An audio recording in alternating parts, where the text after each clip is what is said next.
Hello. आवाज आ रही है सर? रही है। आप सही आवाज आ रही है जी। बस 7:30 बजे से कीजिएगा।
सर मीटिंग स्टार्ट किया जाए। कर दीजिए जी। शुरू कर दीजिए। मीटिंग शुरू कर दीजिए। Okay sir.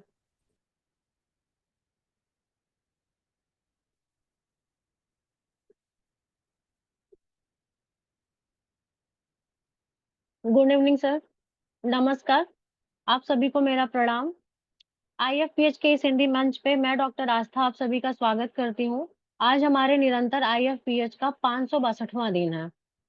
इस आयोजन का मेन उद्देश्य होम्योपैथिक से जुड़ी जानकारियों का साझा करना है। इस कार्यक्रम को शुरू करने से पहले आइए आज एक इस बैठक को प्रारंभ करने से पहले हम 1 मिनट का मौन रखें और ईश्वर से मार्गदर्शन की प्राप्ति करें।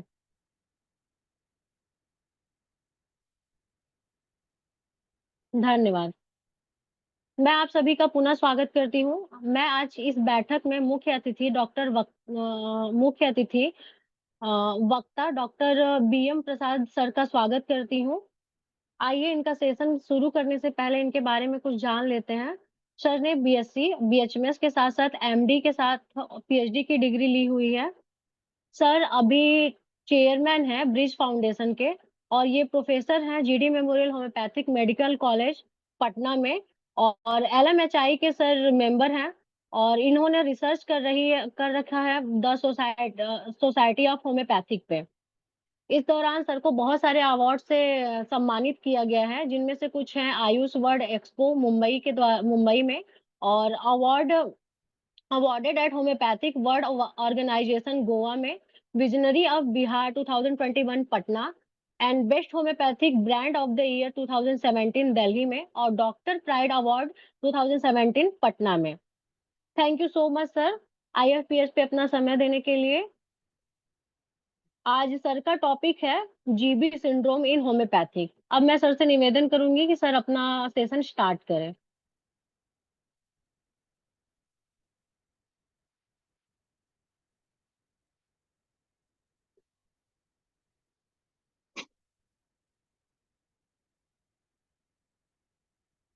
हेलो सर, आवाज आ रही है आपको?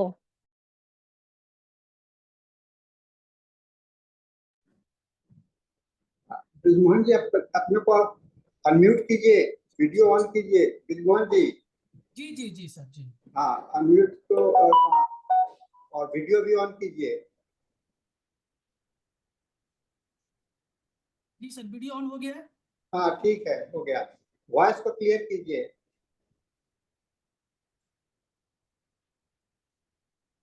ठीक है। आवाज जा रही है सर, हमारी आवाज जा रही है?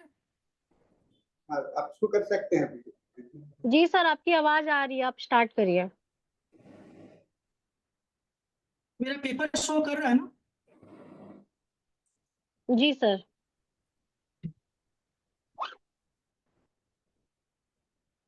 सबसे पहले गुड इवनिंग सर, और हमारे गुरुजनों, पूजनीय गुरुजनों को मैं बहुत बहुत नमस्कार एंड संध्या के वेला में गुड इवनिंग। और आप सभी लोगों का मैं बहुत बहुत धन्यवाद करता हूं जिन्होंने IFPH प्लेटफॉर्म को एक अलग स्थान दिया। और इस प्लेटफॉर्म पर ऐसे हमारे खास करके पूरे इंडिया के लोग जुड़े हुए रहते हैं। और ये बहुत तेजी से यह IFPH ग्रोथ कर रहा है, जिसमें लोग अपनी ज्ञान को साझा करते हैं और ज्ञान को साझा करने के साथ साथ अपनी चीजों को एक नए आने वाले पीढ़ी को एक नई चीजें, नई संदेश दे रहे हैं, जिससे लोगों में एक सीखने की जागरूकता पैदा हो रही है। और मुझे बहुत दिनों से इच्छा थी इस प्लेटफॉर्म पर अपनी बातों को रखने का। आज मुझे वो मौका मिला है, इसके लिए IFPH को भी मैं धन्यवाद देता हूं। और इस ग्रुप से जुड़े हुए सभी डॉक्टर को मैं नमस्ते एंड संध्या बेला का प्रणाम। आज मैं आप लोगों के बीच जो डिस्कस करने जा रहा हूं, एक ऐसी बीमारी के बारे में जिसका शायद हमने तो नाम कभी नहीं सुना था, लेकिन जब हमारे पास इस तरह का केस आया तो मुझे पता चला कि ये भी एक बीमारी है। पहले हमने कभी भी प्रैक्टिस आवर में मुझे इस तरह का केस मिले नहीं थे। और जब मैं इसके बारे में जब जानकारियां लिया तो मुझे लगा कि यह केस बहुत ही क्रिटिकल है और बहुत ही रेयर केस है। इसके बारे में जानकारी लोगों तक पहुंचानी चाहिए। और इस माध्यम से हमने एक प्लेटफॉर्म चूज किया, जो हमारे सानी सर जी का भी कहना था कि नहीं, आप ऐसे प्लेटफॉर्म पर अपनी बातें रखो। और इसी माध्यम से मैं इस प्लेटफॉर्म पर आया हूँ। तो यह बीमारी का नाम है गुलियन बेरी सिंड्रोम। गुलियन बेरी सिंड्रोम ये एक ऐसी बीमारी है जो बहुत ही रेयर है। और सबसे पहले इसके बारे में पता चला था पीरो कंट्री, शायद पोरो कंट्री है, जहां बहुत ज्यादा मात्रा में इस बीमारी को पाया पाया गया था। करीबन 200 से ऊपर मरीज वहां पर मिले थे। और वहां की जो गवर्नमेंट है उस समय हेल्थ इमरजेंसी लगा दी थी, जिसकी वजह से वहां पर बीमारी पर कंट्रोल पाया गया। और हमारे देश में देखा गया, एशिया में सबसे ज्यादा केस पाया जाता है, तो 1 लाख पेशेंट पर से 1.3 पेशेंट आज भी एशिया में हैं। और ये दिन पर दिन तेजी से डेवलप हो रहा है। और मैं चाहता हूं कि इसमें लोगों का जानकारियां हो ताकि समय पर इसका ट्रीटमेंट हो सके। तो मैं अब स्टार्ट करने जा रहा हूं, case study of Guillain Barre syndrome. यह जो बीमारी है, this case study is highlighting the approach to care of patient presenting with Guillain-Barré syndrome.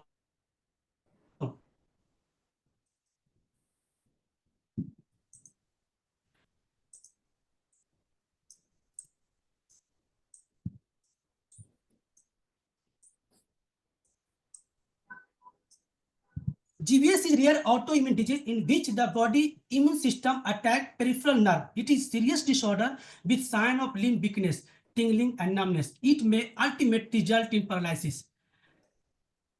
यह एक ऐसी बीमारी है जिसको हमने गुलियन बेरी पर आधारित है। और इस ऐसी डिजीज को लिया गया है जिसके अप्रोच, इसके केयर और देखभाल के लिए मैंने गुलियन बेरी के आधार पर इसके ऊपर अप्रोच किया है।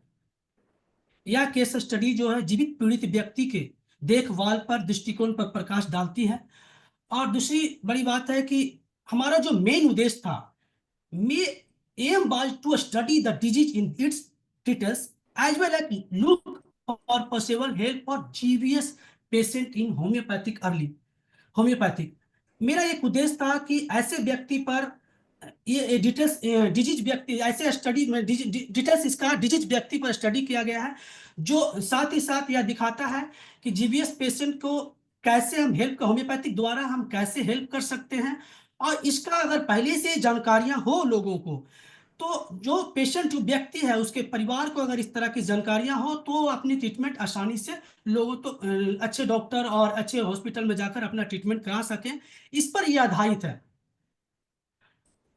मोटिवेशन इनको इससे इनको जागरूकता पैदा होगी ताकि वो लोगों का इलाज और अपने से आसपास लोगों तक की ये बीमारी को पहुंचाया जा सके, ताकि उनका ट्रीटमेंट सही टाइम पर हो सके। will surely be more beneficial in the early stage, and the chance of more improvement will be increase। और ताकि इस बीमारी का इम्प्रूवमेंट पाया जा सकता है, इसमें सुधार किया जा सके। और जैसे भी हो समय से अगर इसकी जानकारियां मिल जाती है तो हम आसानी से इस बीमारी को ठीक करने में सक्षम हो सके। इसके लिए इसके स्टडी को बनाया गया। मेन उद्देश्य था कि लोगों तक इसको पहुंचाना, ये बीमारी होता क्या है और ये कैसे ठीक हो सकता है, इसके बारे में इसका होम्योपैथी का अप्रोच क्या होगा। मेन मकसद यही था कि इसे कैसे इसे हम इस बीमारी पर काबू पाया जा सकता और होम्योपैथी का अप्रोच कैसे हो। गोलियम बेरी सिंड्रोम, आप सभी लोग जानते हैं कि गोलियम बेरी सिंड्रोम जो है बहुत ही रेयर डिजीज है, और क्लिनिकली इसकी डिफाइन किया गया acute peripheral neuropathy causing limb weakness. जब एक्यूट केस में इसकी डिफाइन हुई तो एक्यूट जो बिगिनिंग स्टेज जो होता है उस कंडीशन में न्यूरोपैथी पर ही अटैक करता है, जिसके वजह से हमारे लिम्ब में वीकनेस आते हैं। Progress over the time period of day, तो इसका जो टाइम पीरियड होता है वो करीबन 4 वीक होता है, 4 सप्ताह में धीरे धीरे करके ये ग्रोथ करता है। GVS occur through out the world with a medium annual incidence of 1 जैसा कि हमने आपको बताया कि 1 लाख पेशेंट पर से यह केस 1.3 केसेज हैं। और इसका फिर इसका अगर देखा जाए तो लेडीज की अपेक्षा पुरुषों में ज्यादा पाया जाता है, लेडी की अपेक्षा। Guillain-Barré syndrome is a rare condition in which a person immune system attack the peripheral nerves। Guillain-Barré syndrome जो है यह रेयर कंडीशन है, और ये हमारे जो बॉडी का इम्यून सिस्टम है वो ही पेरिफेरल नर्व पर अटैक करता है, जिससे हमारे बॉडी, ये किसी भी एज ग्रुप में हो सकता है, जिससे हमारे बॉडी में कई तरह की समस्या क्रिएट होता है, नमनेस, सुनापन और टिंगलिंग की समस्या पैदा होता है। और ये किसी भी एज में हो सकता है, ऐसा जरूरी नहीं है कि इसके लिए एक एज लिमिट है। लेकिन अगर देखा गया तो मेल में, एडल्ट में ज्यादातर ये होता है, ये कॉमन है। मोस्ट पीपल रिकवर फुल्ली, ज्यादातर लोग recover fully from even the most severe case of Guillain Barre syndrome. देखा गया है कि ज्यादातर लोग पूरी तरह से रिकवर हो जाता है जब ये सीवियर केस में होते हैं। जब ये सीवियर केस में होता है ज्यादातर लोग रिकवरी कर जाते हैं। Severe case of Guillain Barre syndrome are rare, यह जो बीमारी है बहुत ही रियर है, but can result in near total paralysis and problem breathing. कभी कभी देखा गया है कि सीवियर केस में भी इसका जो रिजल्ट मिल जाते हैं, जिसमें पैरालिसिस मार देता है या सांस लेने में जब प्रॉब्लम आते हैं, तो उस कंडीशन में भी इस बीमारी को ठीक किया जा सकता है और कंट्रोल भी हो जाते हैं। Guillain Barre syndrome is potentially life threatening, ये हमारे जीवन के लिए खतरा है। People with Guillain Barre syndrome should be treated and monitor as quickly as possible. देख, जितना जल्दी हो सके इसकी देखभाल और इसकी सही समय पर मॉनिटरिंग करना इंपॉर्टेंट है। सब में नीड इंटेंसिव केयर, और इसकी इंटेंसिव केयर के कुछ में इंटेंसिव केयर की जरूरत पड़ती है, सपोर्टिव केयर की जरूरत पड़ती है, और इम्यूनोलॉजिकल थेरेपी की भी इंपॉर्टेंट होता है। और इसमें देखना चाहिए कभी कभी जब इस तरह का कोई कॉम्प्लिकेशन आता है तो जल्दी से इस पर हमें ध्यान देना होगा, और ये बहुत ही ध्यान देने जो बीमारियां हैं, क्योंकि यह बीमारी धीरे धीरे करके बड़े रूप में लेकर चला जाता है, विकराल रूप हो जाता है, जिसकी वजह से हमारे कुछ भी हैम्पर हो सकता है हमारे बॉडी को। तो इसका जो homeopathic remedy can be use to manage symptom, homeopathy के माध्यम से हम इस बीमारी को मैनेज कर सकते हैं, इसके सिम्टम को हम ठीक कर सकते हैं। इसमें दिखाया गया है, जैसा कि मैं आपको स्टेप बाय स्टेप मैं इसको दिखाऊंगा कैसे इस पेशेंट को ठीक किया गया और कैसे ये पेशेंट आज के डेट में पूरी तरह से ठीक हो गए हैं। इसके केस हमारे पास 2 पेशेंट पर लिया गया है इस बीमारी को, और दोनों पेशेंट को मैंने कैसे ठीक किया इसके बारे में मैं डिटेल्स आगे आपको समझाऊंगा। इसका जो इटियोलॉजी है, एक्चुअल जो कारण है, जीबीएस, इसका तो एक्चुअल कारण अननोन है, एग्जैक्ट काउज जो है वो अननोन है। लेकिन जीबीएस को जब हमने autoimmune neuropathy in which the body produce antibody the damage the myelin sheath that surround peripheral nerve, देखा गया है कि ऑटोइम्यून न्यूरोपैथी जो है हमारे बॉडी के एंटीबॉडी जो है हमारे ही पेरिफेरल नर्व के चारों तरफ, जिसको मेलिन शीथ बोलते हैं। मेलिन शीथ जो होता है, मेलिन शीथ जो है पेरिफेरल नर्व से फैटी प्रोडक्ट होता है, जो क्या कहता है एक्सॉन को शेप रखता है, एक्सॉन को सुरक्षित रखने में काम आता है, और वो पेरिन शीथ पर ही हमारे एंटीबॉडी जो है वो डैमेज करता है। सबसे बड़ी बात है कि मेलिन शीथ होता क्या, what is the myelin sheath. हम लोग बोलते हैं मेलिन शीथ क्या है। मेलिन शीथ जो है वो एक्सॉन के चारों तरफ फैटी प्रोडक्ट होते हैं, फैटी सब्सटेंसेज होते हैं, जो हमारे एक्सॉन को सेफ जोन में रखता है, डैमेज होने से बचाता है। It increase the speed at which signal travel along the nerve, और नर्व के सिग्नल को स्पीड को बढ़ाता है, नर्व के सिग्नल के स्पीड को वो बढ़ाता है, वो आगे तक ले जाता है, जिससे वो सेफ जोन में रहे, और जिससे सेंसरी ऑर्गन से और नर्वस सिस्टम में जो भी कॉम्प्लिकेशन हो वो उसको डिटेक्ट कर सकते हैं। एग्जैक्ट काउ जो होते हैं इसके अननोन होते हैं, but it is often proceed by infection other trigger that cause the immune system to go away targeting the nerve. कई बार देखा गया है कि इन्फेक्शन की वजह से भी हमें नर्व पर टारगेट करता है इसका, और ये बीमारी को बढ़ाने का काम करता है। Infection, a majority of case follow a bacterial और वायरल इन्फेक्शन।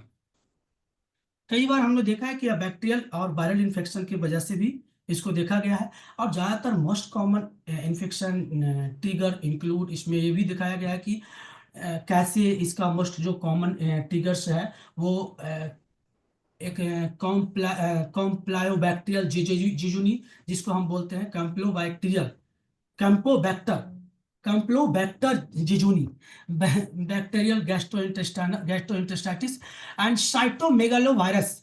ये इस तरह के जो है वायरस हैं, और इपिस्टेन वेरियस वायरस की वजह से, और जिका वायरस माइकोप्लाज्मा निमोनिया, ये हमारी वेरिएंट है, और कॉमन इन्फेक्शन है हमारी जो बॉडी में इन्फेक्टेड होता है, ये हमारे दिखाया गया कि ये वायरस की वजह से इस तरह का कॉम्प्लिकेशन हो सकते हैं।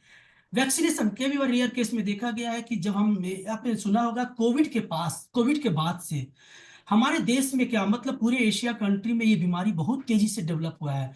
जैसा कि हम लोग देखें कुछ ही हाल ही के दिनों में एक स्टेट था जहाँ जपनी ये गुजरात साइड में, शायद वहाँ भी ये बीमारी बहुत तेजी से बढ़ा था, और उसके ऊपर भी कमांड किया गया, और दिन पर दिन वो तेजी से, कोविड के बाद जो आज के केस मिल रहे हैं वो बहुत तेजी से मिल रहे हैं। और लेकिन ये उसमें अगर वैक्सीनेशन के पास इस तरह का, वैक्सीनेशन के बाद अगर प्रॉब्लम क्रिएट होते हैं तो इंडस्ट्रियल ये वेरी लो रिस्क है, इसमें ज्यादा रिस्क की बात नहीं है। Surgery some case develop after surgical procedure, और सर्जरी में कभी कभी देखा है सर्जरी से भी यह बीमारी होता है, लेकिन वैसा कुछ केसेज में सर्जिकल की वजह से भी कॉम्प्लिकेशन आते हैं। Auto immune condition and active immune response can mistakenly damage the peripheral, अब कभी कभी अनफॉर्चुनेटली मिस्टेक से इस इम्यून सिस्टम की वजह से भी पेरिफेरल नर्व को डैमेज होता है। तो ये केस कभी कभी इस तरह का कॉम्प्लिकेशन होता है जो हमारे एटियोलॉजी में दिखाया गया है। गैलियम बेरी सिंड्रोम को मैंने पिक्चर में पिक्चराइजेशन किया है, जिसमें ये बताया है कि दिस इज द एक्सोन। आप एक्सोन को देख रहे हैं जो मेलिसिंथ के से फैटी प्रोडक्ट है उससे उसको प्रोटेक्ट करता है। जब जब हमारे बॉडी में एंटीबॉडी जो है हमारे पेरिफेरल नर्व पर ही डैमेज करता है, तो उस कंडीशन में क्या होता है, एक्सपोज नर्व फाइबर डैमेज हो जाता है, मेलिन शीथ को डैमेज कर देता है, और एक्सपोज नर्व फाइबर दिखने लगता है कि कॉम्प्लिकेशन। अगर इसमें कोई कॉम्प्लिकेशन आया, जब हमारे डैमेज मेलिन शीथ जब डैमेज होते हैं, तो इन दैट कंडीशन हमारे नर्वस सिस्टम में न्यूरोलॉजिकल प्रॉब्लम आने लगते हैं, जिससे टिंगलिंग का प्रॉब्लम आएगा, नमनेस आ सकता है, वीकनेस पैदा हो सकता है। जब ऑटोमेटिक है कि अगर नर्व को सिग्नल नहीं मिलेंगे तो ऑटोमेटिक हमारे ब्रेन के जो नर्व जो ब्रेन को जो सिग्नल देता है उस पर दिक्कत आएगी, और जिसके वजह से हमारे बॉडी वीकनेस हो सकता है, पैरालाइज भी हो सकते हैं, और बहुत सारे प्रॉब्लम क्रिएट हमारे बॉडी में हो सकते हैं। Type of Guillain Barre syndrome, हमने टाइप तो कई तरह के होते हैं, there are so many types of Guillain Barre syndrome, कई तरह के टाइप्स है, लेकिन मैंने इसको डिस्क्राइब किया है 4 types of Guillain Barre syndrome को। पहले जिसमें AIDP होता है, एक्यूट इन्फ्लामेटरी डीमेलाइटिंग पॉलीरेडिकुलोनोपैथी, जिसमें देखा गया है कि AIDP the most common type of GBS in north America and Europe, ये ज्यादा ये कॉमन है नॉर्थ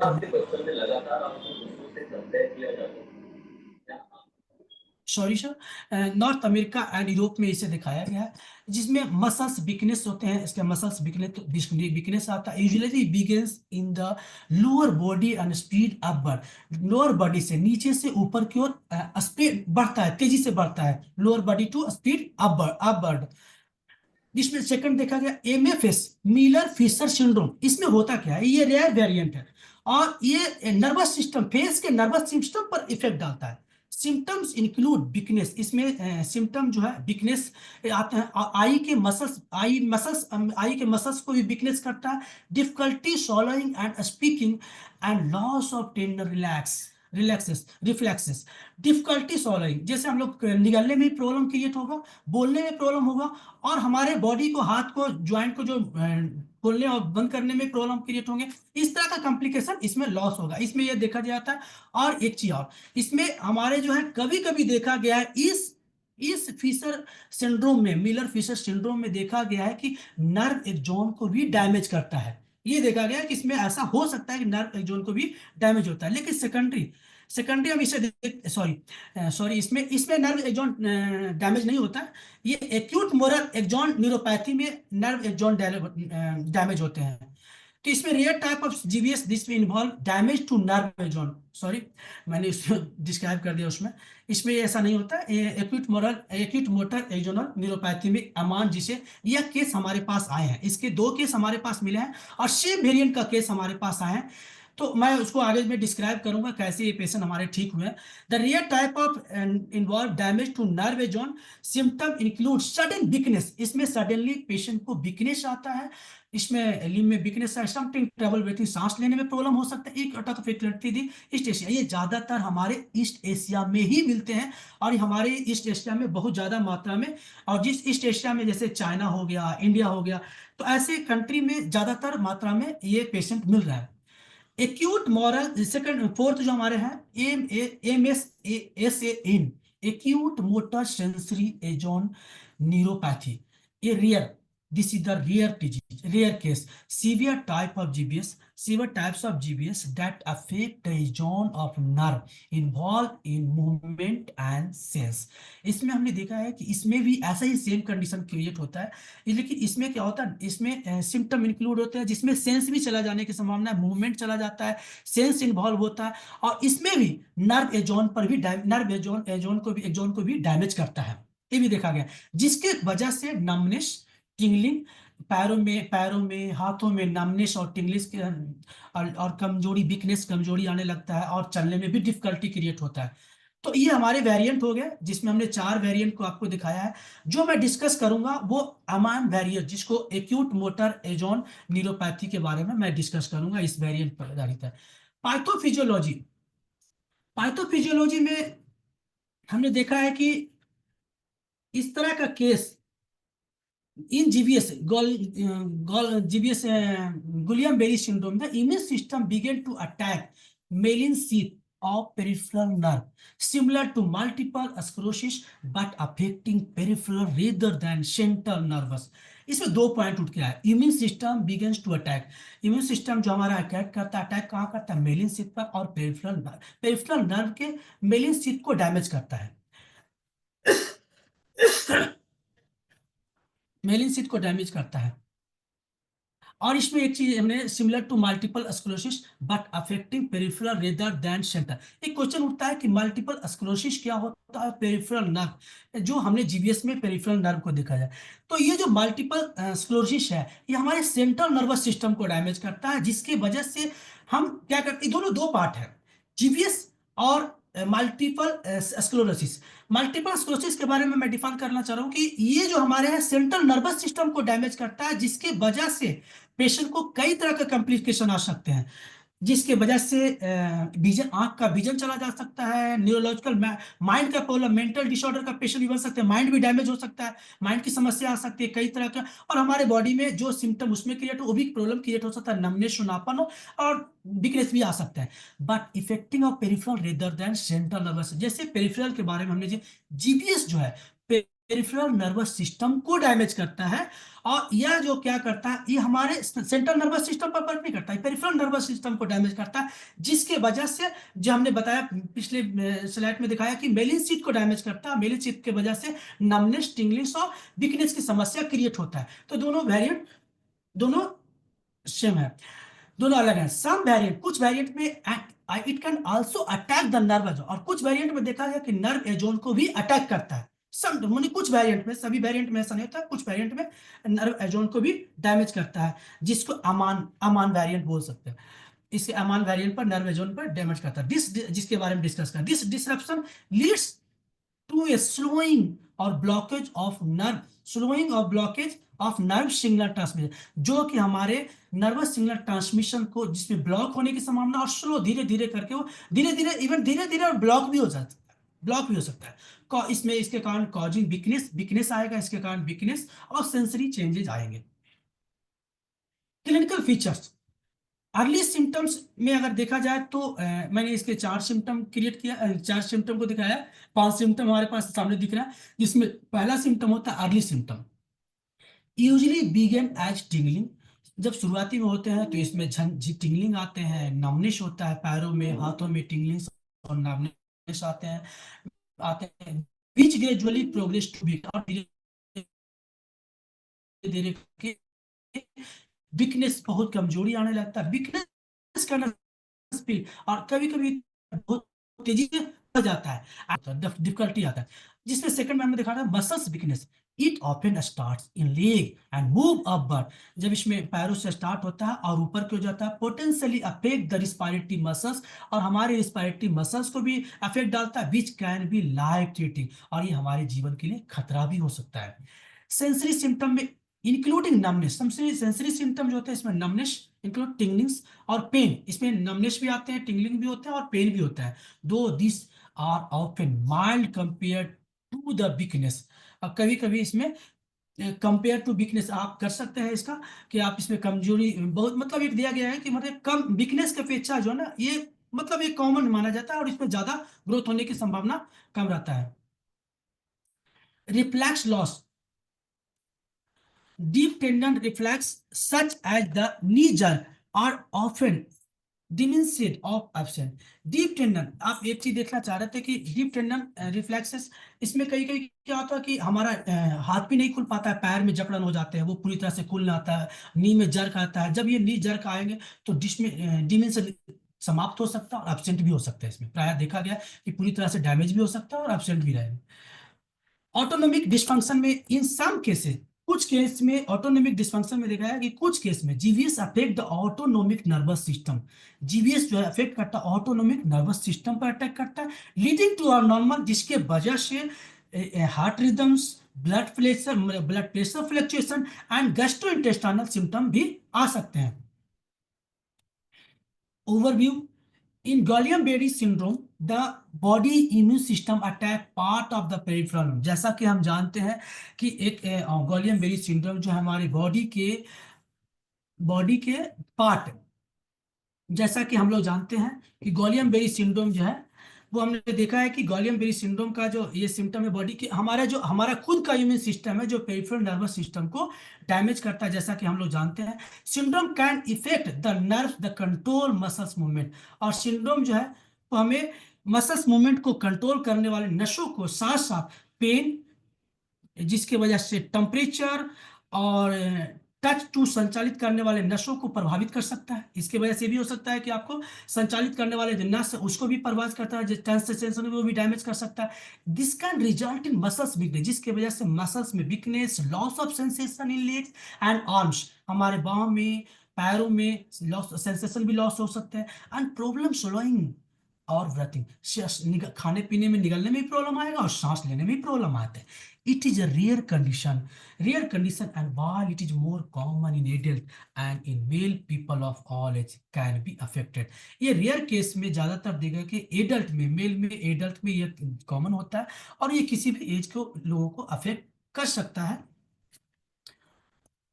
इसके सिम्टम्स, इसमें symptoms typically last a few week, ये धीरे धीरे लास्ट, इसके लक्षण आमतौर पर कुछ पर वीक रहते हैं और अधिकांश दीर्घकालिक गंभीर न्यूरोलॉजिकल कंप्लेन भी पैदा हो सकता है। इसमें देखा गया है कि symptom typically last a few weeks, मतलब लोग देखते हैं कि 1 से 2 सप्ताह, लास्ट फ्यू वीक में ये simple individual recovery the without long term severe neurological complication बहुत ज्यादा होते हैं। Fast first symptom of Guillain-Barré syndrome include weakness, tingling sensation. मैंने देखा है कि इसमें फर्स्ट सिम्टम जो होते हैं उसमें वीकनेस आते हैं और टिंगलिंग और सेंसेशन इन्वॉल्व होता है। This usually start in leg, ज्यादातर ये पैरों से स्टार्ट होता है, can spread to arm and face, बाहों में जाएगा और फेस पर भी तक जा सकते हैं। For some people this symptom can lead to paralysis of the leg, कुछ लोगों में symptom can lead to paralysis of the, पैरों में पैरालिसिस मार सकते हैं, आ सकते हैं। Arms muscles in face, arm, इसके वजह से हमारे हाथ और मसल्स और फेस के मसल्स को भी डैमेज कर सकता है। इन approximately one third of people the chest muscle are affected making it hard to breathe। one third of people जो लोग होते हैं उनको चेस्ट में मसल्स चेस्ट मसल में अफेक्ट होता है और सांस लेने में बहुत ही प्रॉब्लम क्रिएट होने लगता है। This the ability to speak and swallow may become affect in severe case of Guillain-Barré syndrome. These cases are considered life-threatening and affected individuals should be treated in intensive care। Ability to speak and swallow, जब हम लोग बोलते हैं कि इसमें खाने पीने और बोलने में जब कम्युनिकेशन आता है तो उस कंडीशन में हमें क्या करनी चाहिए कि लाइफ थ्रेटनिंग हमारे जीवन के लिए समस्या क्रिएट कर सकता है। इसके लिए इंटेंसिव केयर में देखभाल में इसकी जरूरत है कि आप जल्दी से जल्दी अपना ट्रीटमेंट कराएं, इट्स इंपॉर्टेंट।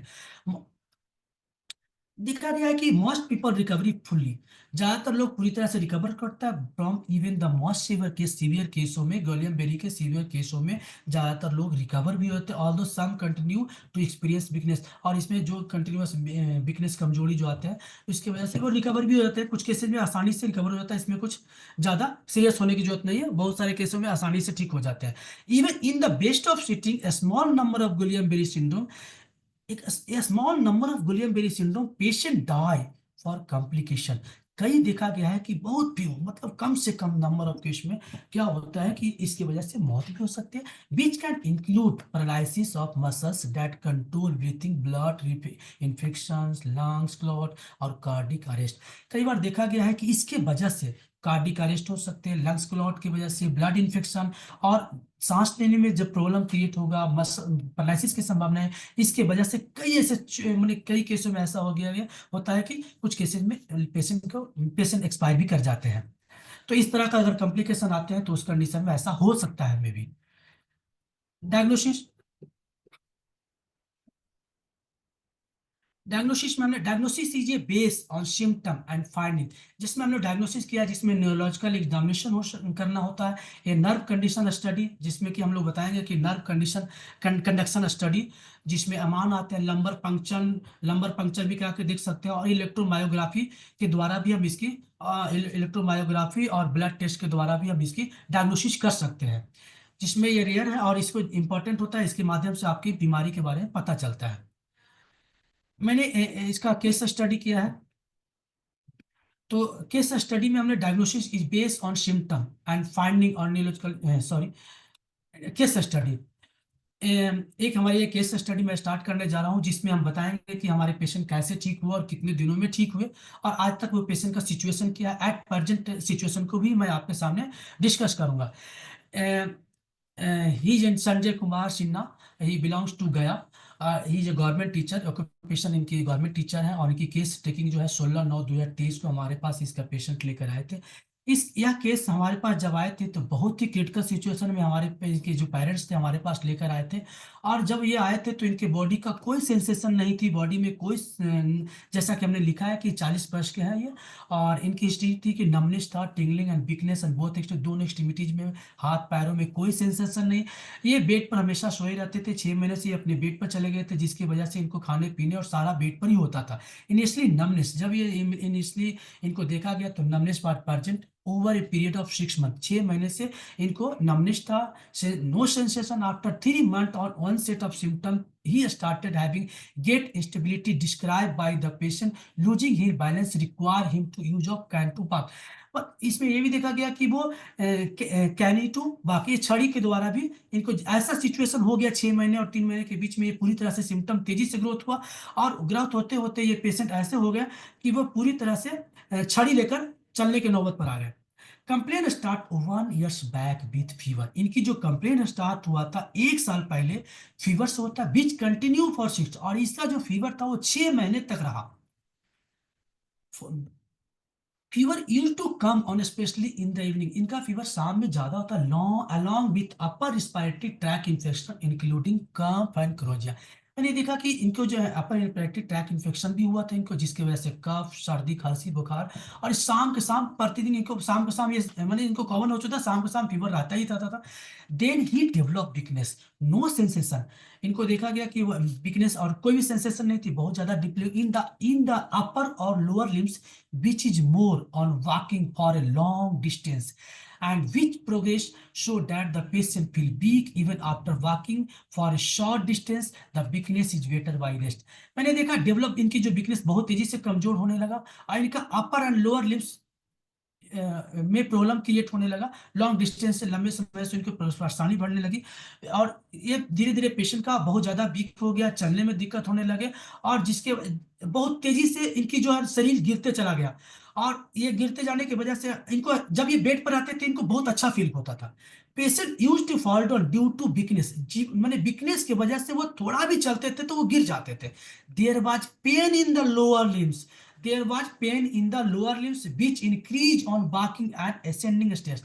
लोअर लिम्स में इनको दर्द भी होता था और चलते थे तो और बढ़ता था दर्द, एंड ऑन असेंडिंग सीढ़ी चढ़ने में भी इनको डिफिकल्टी होती थी, इतना ज्यादा कमजोरी हो गया तो इतना ज्यादा प्रॉब्लम क्रिएट हो गया। There was also swelling of joint, इनके घुटने में, रिस्ट में, एल्बो में सूजन, रिस्ट में सूजन, फिंगर में सूजन हो जाता था, एंकल में सूजन, और नी ज्वाइंट, नी में भी स्वेलिंग होता था, swelling था, which used to come recurrently and joint would be hot to touch. इनका जो जहां पर प्रॉब्लम था वहां पर टच करने पर गर्म था, पेन बहुत ज्यादा, with pain and difficulty to bending the joint, और ज्वाइंट को मोड़ने में भी डिफिकल्टी होता था। The patient could not hold weight, patient अपना वजन भी नहीं बढ़िया से होल्ड कर सकता, ज्यादा देर तक होल्ड भी नहीं कर सकता, और राइट फॉर लॉन्ग ड्यूरेशन, और लंबे समय तक वो लिख भी नहीं सकते थे। There was a puffiness of eye also which increase in the morning, there was puffiness of eye, देखा गया कि मतलब इसको आंख के और सूजन, ज्यादातर ये सुबह मॉर्निंग में इनकी समस्या ज्यादा होता था, आंखों में सूजन हो जाता था, फेस पर सूजन रहता था, कभी कभी पेशेंट बहुत मतलब अनईजी फील करता था, अनकंफर्टेबल फील करता था कि मेरा सूजन कैसे हो गया। इन्होंने जब आया तो मुझे ऐसे ही बताया कि सर मुझे सुबह सुबह उठते तो ऐसा लगता मेरा पूरा का पूरा आंख सूजा हुआ रहता था, बेटर, और जैसे ही दोपहर होता था इनकी आंख में इनका जो है वो सूजन कम जाता था। Nerve condition test was done, ये 21/6/2023 को नर्वस कंडीशन का जो जांच हुआ उसमें पाया गया कि diagnosis as AMAN variant of Guillain Barre syndrome, उसमें इसे पाया गया कि अमन वेरिएंट इस पेशेंट को है, ये सिंड्रोम पाया गया। इनकी जो पास्ट हिस्ट्री है, मिजल्स 5 years बैक, इनके जो 5 साल पहले इनको मिजल्स हुआ था, फीवर बिफोर 1 years, 1 साल पहले इनको फीवर भी था, आर्टिकेरिया इन चाइल्ड, बचपन में इनको जब इनकी हमने पास्ट हिस्ट्री लिया तो मुझे ये सिम्टम मिला कि 5 साल पहले इनको मिजल्स बीमारी हुआ था, फॉर इनको 1 years पहले बिफोर, जो जैसा कि हमने इसमें दर्शाया भी है कि इनको फीवर था 1 साल पहले, और बचपन में इनको आर्टिकेरिया भी हुआ था, इनको यूरिनरी ट्रैक्ट का इन्फेक्शन भी था। Taking homeopathic treatment for all complaints and got relief, इन्होंने कई होम्योपैथी आसपास के होम्योपैथिक शॉप से जाकर होम्योपैथिक डॉक्टर से मिलकर के अपनी बीमारी को ठीक किया, देख रेख में उनकी बीमारी ठीक हुई। इनकी जो फैमिली हिस्ट्री था, इनके फादर ट्यूबरक्लोसिस के पेशेंट हैं, और ये पटना, ये इनकी जो पर्सनल हिस्ट्री है वो हमने दिखाया है कि ये गया के रहने वाले हैं, और ये जो गवर्नमेंट एम्प्लॉय और वे सरकारी नौकरी करते थे। इनकी माँ जो है हाउसवाइफ है और गॉट मैरिड हैविंग 2 चिल्ड्रन, इसमें दो बच्चे हैं। ही is a teacher in government school of गया, और ये गया में गवर्नमेंट स्कूल ऑफ गया में टीचर है। इनकी जो ब्लड एग्जामिनेशन किया तो इसमें ये दिखाया कि एचबी परसेंटेज क्या है, टीसीडीसी क्या है, और ये स्टार सीपी के, आरबीएस, एनएस के, और जब दूसरा बार जिनको कराया गया तो उसमें ये पाया गया टीसीडीसी, और इस पे यूरिन में एल्यूमिन नील पाया गया, पर्सेल 1:2 है इस पे सेल। सेकंड, इनकी टेस्ट रिपोर्ट जब आई तो नॉर्मल सीएसएफ में प्रोटीन और शुगर 52 mg, एल्यूमिन की, इससे भी चीजें उनके उनके जो रिपोर्ट थे उसमें लिखा हुआ था, मैंने इसको मेंशन किया है। इनकी जो माइंड, हमने जो इनकी केस स्टडी किया तो उसमें हमने इनकी मेंटल सिम्टम को देखा, तो उसमें वीक थे, ये टायर्ड थे, टीमिड थे, पेयरफुलनेस, बहुत ज्यादा पेयरफुलनेस, मेंटल डलनेस, मतलब बहुत ही कमजोर, नर्वस से लग रहा था कि इनको क्या होगा सर, अब मेरा क्या होगा, बहुत ही चिंतित रहते थे, उदास रहते थे, बीमारी की वजह से वो कुछ बोल नहीं पाते थे, ऐसा लगता था कि क्या होगा, मेरा ज्यादा दिन का जीवन नहीं है। ये इनके परिवार वालों को इन्होंने शेयर किया था अपनी बातें कि देखो अब हम ज्यादा दिन जिंदा नहीं रहेंगे, आप देख लो कैसे चलाओगे परिवार, क्योंकि हमारी समस्या बहुत गंभीर हो चुकी थी। और वाकई में सर, ये जब पेशेंट हमारे पास आए थे तो इनकी समस्या बहुत ज्यादा गंभीर था। वांट टू बी क्यूट, ये चुपचाप रहते थे। Desire to be quiet, to be left alone, ये अकेला रहना पसंद करते थे। ग्रेट डिप्रेशन, बहुत ज्यादा डिप्रेट हो गए थे। और इन लोगों को सिंपैथी अनुभव करते हुए, सिंपैथी लोग देता था, मैंने चाहते थे कि लोग मुझे सिंपैथी करें, बटरिंग करें, ये चीजें उनको बहुत पसंद, सिंपैथी करें।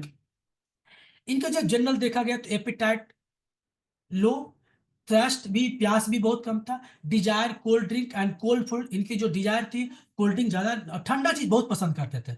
Arm hand and becomes nums, इनके हाथ और जो हाथ है और आर्म है जो सुन्नापन। स्लीप डिस्टर्ब वाइट ड्रीम, ये मतलब सपने, रात में सोते थे तो पूरी तरह से बढ़िया से नींद नहीं आता था, वो डिस्टर्ब भी हो जाते थे। मसल्स में ऐसे होता था। डिसलाइक बार बार, ये गर्म फूड पसंद भी नहीं करते थे। Numbness and weakness of limb, इनके पैरों में सुनापन और नमनेस रहता था। स्टूल रेगुलर, इनके जो स्टूल में भी कोई प्रॉब्लम था, यूरिन इन्फेक्शन थी, तो पहले से दिख रहा था कि बार बार कभी कभी इनको पेशाब में जलन भी होता था। और कभी कभी इन्फेक्शन की वजह से इन्हें ऐसा लगता था कि गर्म भी लगता था यूरिन। डिजायर फीस था, इनको फीस की बहुत चाहत थी। अवर्सन मीट एग और मिल्क, और जब भी ये इनको फीस की चाहत जरूर थी, लेकिन मीट और एग और दूध से इनको एवर्सन होता, एवर्सन था। थर्मल रिएक्शन, थर्मल रिएक्शन में देखा, चिली पेशेंट है, be wants he wants to cover the body always, ये हम अपने शरीर को हमेशा ढक के रखते हैं। Can not bear cold water application, और ये ठंडा पानी सहन नहीं करते। इवेल्यूट सिम्टम में हमने दिखाया कि मेंटल जनरल में anxiety, fear of thunderstorm, desire to work, want to be keep keep. And physical patient में, फिजिकल जनरल में, chilly patient prefer covering always, desire desire fish, desire cold drink. Particulars में evening rise of temperature, pain in abdomen, eating, pain in abdomen morning, सुबह में इनको इनको भी condition की सुबह सुबह मॉर्निंग में इनको पेट में दर्द होता था, और खाने के बाद भी दर्द आता था। इनके कॉमन सिम्टम में वीकनेस ऑफ लोअर लिम्स, इनके वीकनेस जो है वो लोअर लिम्स बहुत ज्यादा वीकनेस, जिसकी वजह से वो चल भी नहीं पाते थे, स्टेबल वर्क चल भी नहीं पाते, टहल भी नहीं पाते, खड़ा भी नहीं हो पाते थे। तो ये हमने इवेल्युएट ऑफ सिम्टम करके इसको दिखाया है स्टडी। इनको टोटलिटी ऑफ सिम्टम हमने देखा है, तो टोटलिटी ऑफ सिम्टम मुझे जो मिले हैं, फेयरफुलनेस, tingling and weakness, fear of thunderstorms, anxiety, desire to work, sleep disturbed by dream, chilly patient, desire feast, desire cold drink, muscles weakness and pain, stumble while walking, evening rise of temperature, pain in abdomen morning, pain in abdomen eat after eating, loss of reflexer। ये आप देख सकते हैं, ये इनके जो total symptom, totality of symptom देखा हमने। इनके जो हमने बताया था कि इनके जो रिपोर्ट आया है वो 21/6/2023 का रिपोर्ट है। This nervous conduction study suggested of motor predominant axonal polyneuropathy likely MN variant of Barre syndrome. ये मेडिवर्सल पटना में भी देखा है, तो वहाँ भी ये डिटेक्ट हुआ था। तो ये पेशेंट को ये डॉक्टर ने जवाब दे दिया था कि आप इसे मुंबई लेकर जाइए, और ये हमारे बस का नहीं है कि ये पेशेंट हमारे यहाँ ठीक होगा, क्या होगा मैं नहीं बता सकता, लेकिन आपको इनको रेफर कर दिया इनको, और मुंबई के लिए रेफर कर दिया पेशेंट को। जब इनको मुंबई के लिए रेफर कर दिया, तो पेशेंट अपने जो इनके पेरेंट्स हैं इनको घर ले गए, और उतना सक्षम नहीं थे कि मुंबई जाया जा सकता है, लेकिन ये प्लानिंग कर रहे थे कि मुंबई जाना है। लेकिन इनके एक पड़ोसी थे, उन्होंने बताया कि आप ऐसा करो, सब जगह दिखा ही लिए हो, तो एक बार एक डॉक्टर बीएम प्रसाद है, आप उनसे जाकर के मिलो, और शायद वो आपकी समस्या का सोल्यूशन निकाल सकते हैं। एक बार मिलने में क्या, जाने से पहले एक बार उनसे संपर्क करो।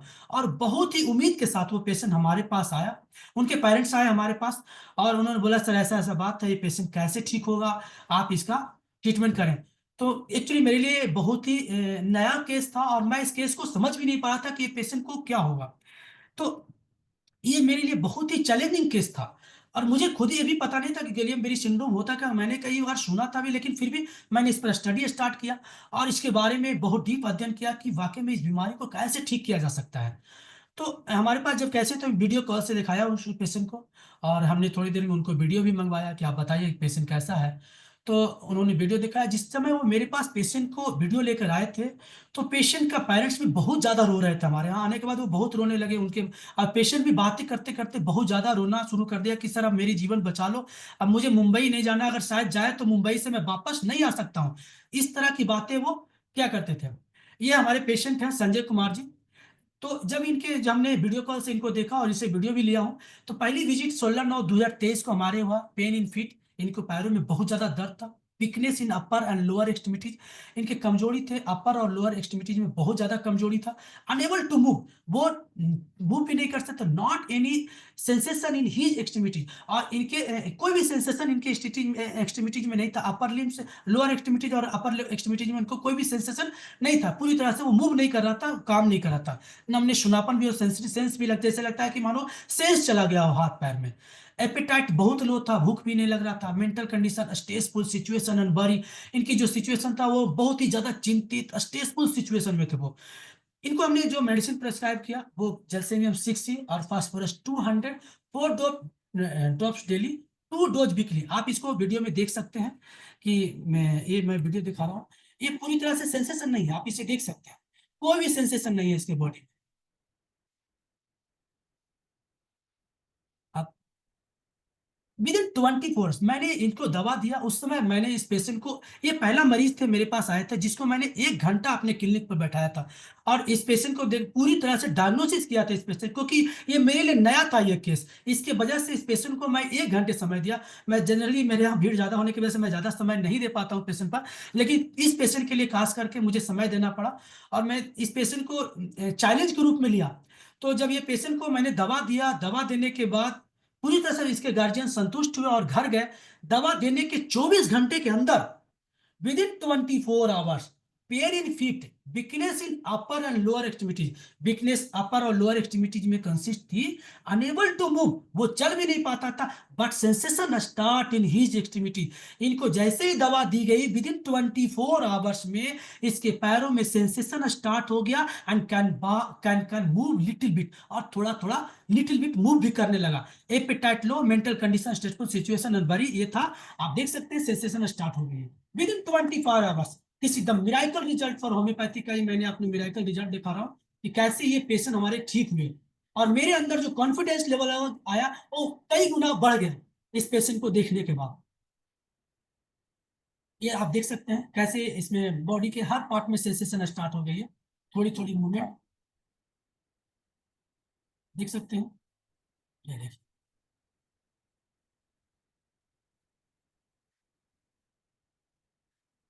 Next second visit after 1 month, 1 महीने के बाद ये पेशेंट हमारे यहाँ, इसके जो पेरेंट्स हैं हमारे पास आए, गार्जियन।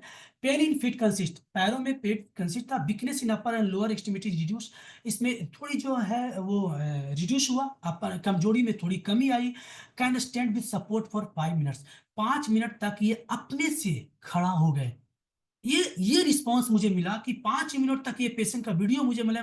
बोला कि ऐसा करो आप मुझे इसका वीडियो, सेकंड विजिट में जब ये आए तो इनको वीडियो मंगाया गया, तो इसमें पाया गया कि ये 5 मिनट तक खड़ा हो सकते हैं। आप देख सकते हैं ये इस पेशेंट को।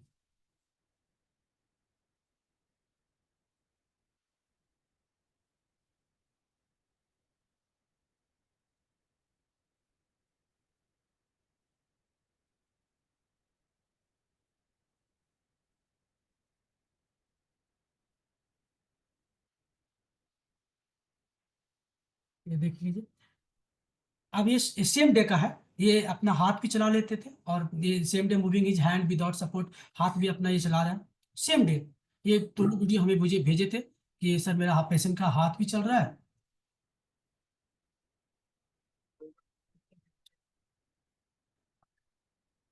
ये देख सकते हैं आप, सेम डे हमारे पास दोनों वीडियो आए हैं।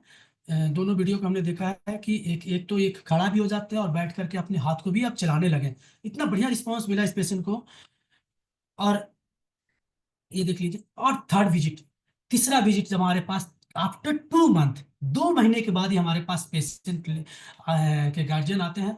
और पेशेंट तो लेकर नहीं आ सकते क्योंकि उतना पॉसिबिलिटी नहीं था इनको लाना गया से, तो इसके वजह से वो हमें वीडियो कॉल से ही, बार बार मैं वीडियो कॉल से देख रहा हूँ, इसके पूरे सिम्टम में वीडियो कॉल से ही लिया हूँ, और वीडियो कॉल के माध्यम से इनको वीडियो मंगा मंगा करके मैं इस पर काम किया हूँ।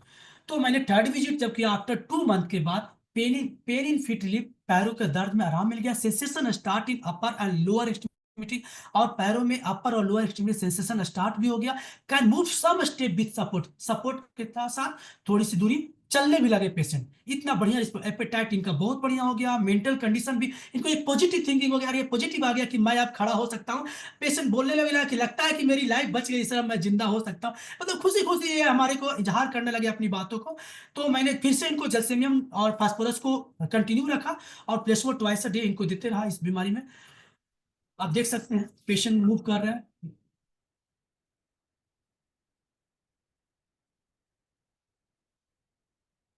ये देख सकते हैं ये मूव कर रहे हैं। ये मेरे लिए बहुत इंटरेस्टिंग केस रहा है, क्योंकि इस केस पर मैंने अपना पूरा ताकत लगाया है इसके लिए। और ये पेशेंट को, इसके जिन्होंने इस पेशेंट को भेजा था वो भी एक पटना में एक अच्छे पोस्ट पर है, उन्होंने इस पेशेंट को भेजा, इसलिए मुझे ज्यादा दिमाग में सोचा था कि ऐसे केस को हम ठीक कर सकते हैं। देख सकते हैं आप।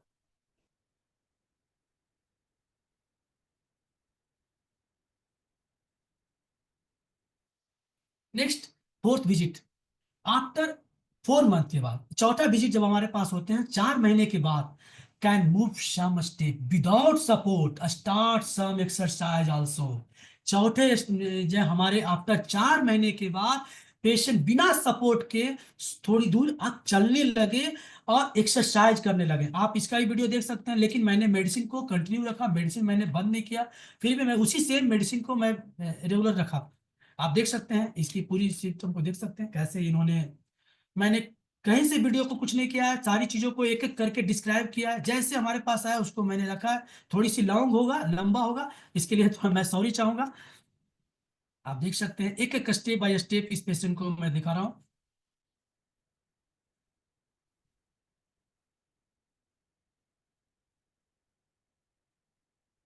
ये खुद से बैठ रहा है।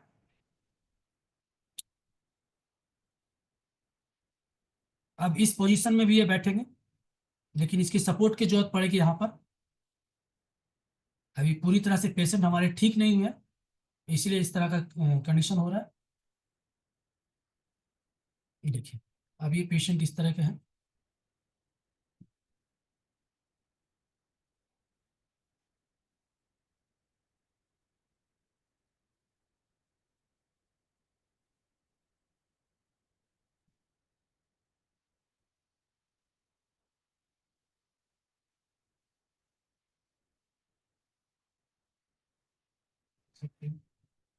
थोड़ी सी सहारा देने के बाद ये बैठने की कोशिश कर रहे हैं।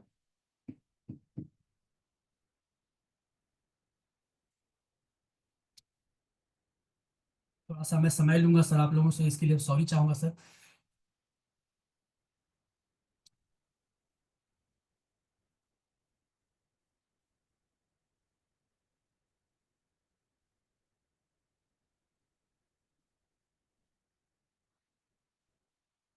ये चले, अभी इसे चलाना होगा, चलेंगे, या पेशेंट का भी ये अपने पैरों पर खड़ा होकर खुद से चलेगा, वो भी वीडियो दिखा रहा है ये।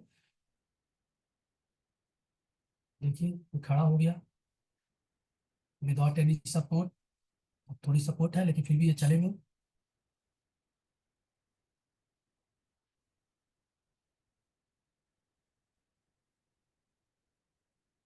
थोड़ी सी यहाँ पे लिटिल बिट सपोर्ट की जरूरत पड़ेगी खड़ा होने के लिए।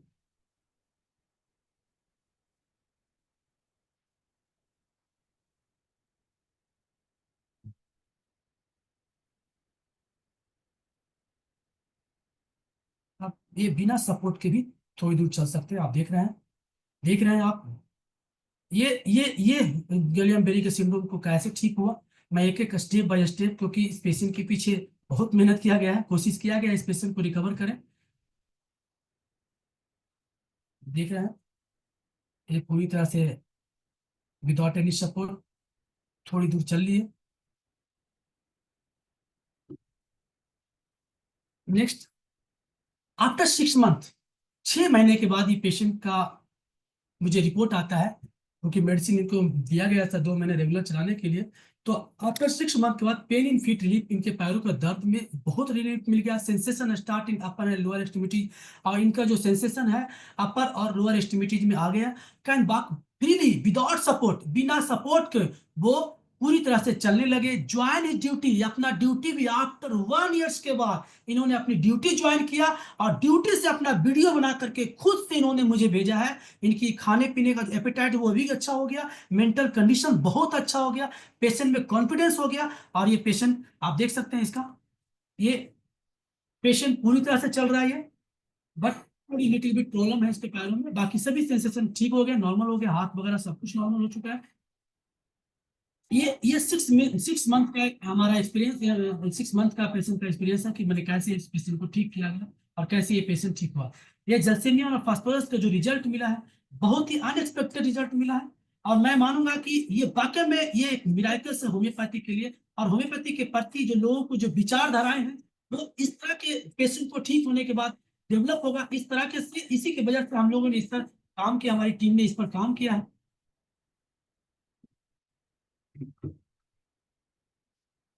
देख रहे हैं आप, ये अपने ड्यूटी से जहाँ टीचर एम्प्लॉय है वहां से वीडियो बनाकर भेजे हैं। देख रहे हैं आप,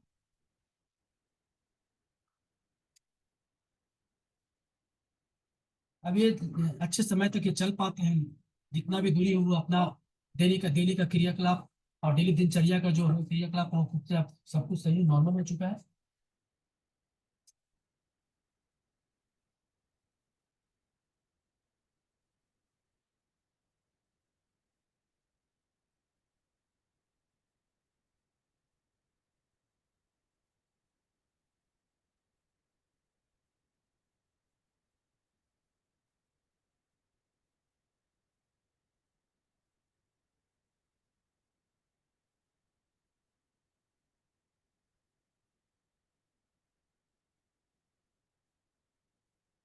सिक्स मंथ के बाद का ये रिपोर्ट है।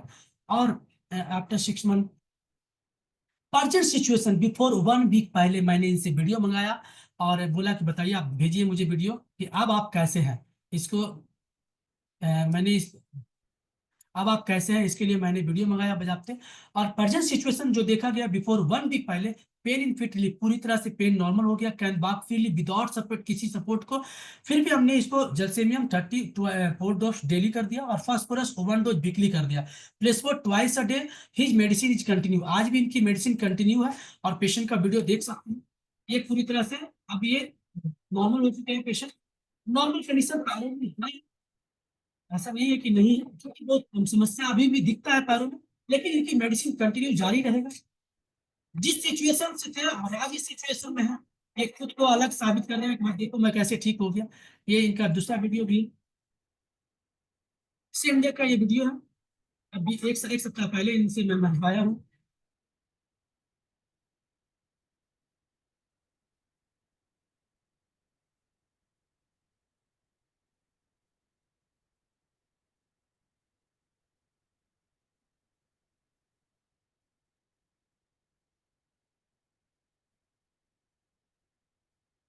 अब इसके रिजल्ट जो है मंथ मैंने आपने देखा ये सभी पेशेंट कैसे ठीक हुए। और इसके हमने रिजल्ट जो मंथली प्रोग्रेस प्रिस्क्रिप्शन हमने दिया है कि फर्स्ट मंथ में हमने ये जो मेडिसिन चलाया, second month, third month, fourth month और 5 month daily activity, 6 month join his duty gelsemium और 7 मंथ एक्सरसाइज लॉन्ग। ये अभी सभी चीजें आपको हमने स्टेप बाय स्टेप हमने दिखाया है और ये आशा करते हैं कि अभी पेशेंट पूरी तरह से स्वस्थ हो जाएंगे। एक केस और है हमारे पास, ये केस 2 होते हैं जिसमें साहिल कुमार है। ये डॉक्टर ब्रिजमोहन, जी सर, डॉक्टर ब्रिजमोहन, लगता है कि आप इस केस को, एक केस अब हमारे पास में केवल 5 मिनट बचा है, तो किसी अगले मैं समय के जल्दी लिए जल्दी मैं खत्म कर लेता हूँ सर, जल्दी ही मैं खत्म कर लेता इसको हूँ। शॉर्ट में अगर 2-3 मिनट में खत्म कर लीजिएगा तो। जी जी मैं कर लेता हूँ सर, जल्दी ही कर लेता हूँ। ये साहिल कुमार है और ये 14 ईयर्स ओल्ड है। इनकी उम्र बहुत कम है, ये मुजफ्फरपुर से बिलोंग करते हैं और ये 1.5 सालों से इस बीमारी से पीड़ित है। He was not able to sit and walk, बहुत एक्सट्रीमिटी बात है। ये पूरी तरह से डैमेज, ये भी जैसे सेम पेशेंट था हमारा उसी तरह के ये भी पेशेंट थे। और ये भी जो वेरिएंट पाया गया अमन वेरिएंट और गैलियम बेरी का सिंड्रोम का ही पेशेंट है, जिनके रिपोर्ट में मैंने दर्शाया। ये पेशेंट हमारे यहाँ क्योंकि ये केस आए थे ना, तो अचानक मुझे कुछ रिपोर्ट बताए नहीं थे, बिना रिपोर्ट बताए हुए इन्होंने हमसे ट्रीटमेंट कराया कि हमारा पेशेंट चल नहीं रह पा रहा, गेट पे खड़ा हो।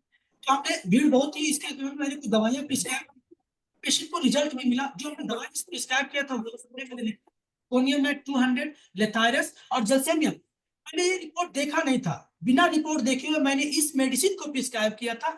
इनके सिम्टम के आधार पर, मेंटल सिम्टम के आधार पर, फिजिकल सिम्टम के आधार पर मैंने ये मेडिसिन प्रिस्क्राइब किया था। ये देख सकते हैं, ये हमारे पेशेंट जो है, ये इस कंडीशन में अभी पूरी तरह से ठीक है।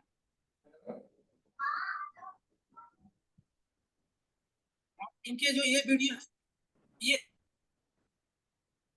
देखिए, इनकी मेरी पूरी वीडियो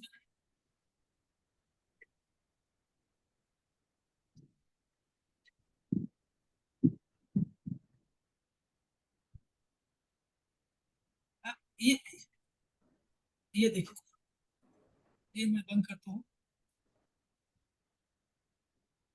ये हमारे जो पेशेंट है, सॉरी, ये चला, ये हमारे पेशेंट का, इनकी कंडीशन बहुत ज्यादा खराब थी, सॉरी, ये चल रहा।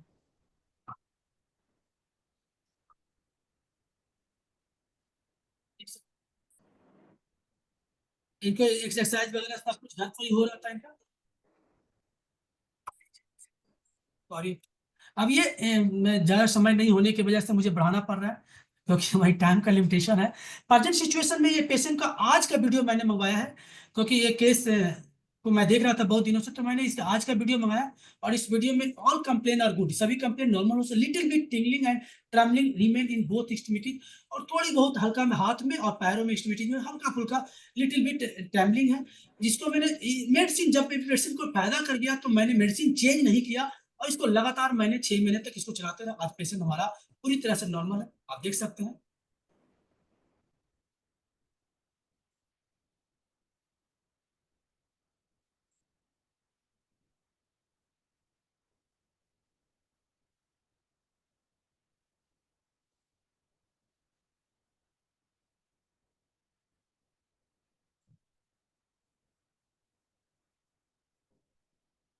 हाँ मोहन जी,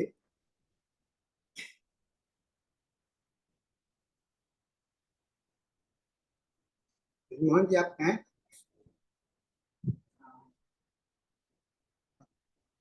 क्योंकि हमारे पास में समय नहीं है, और उन्होंने जो सवाल है कि टोटलिटी क्या है, इसके विषय में लोग जानना चाहते हैं, तो मैं लगता नहीं है कि ये बता पाएंगे, समय नहीं है। Doctor Brijmohan ji, doctor Brijmohan ji, Muted, sir. Please. Doctor Please. Brijmohan ji अपने को अनम्यूट कीजिए। हाँ बोलिए। जी सर, हाँ सर, हाँ बोलिए।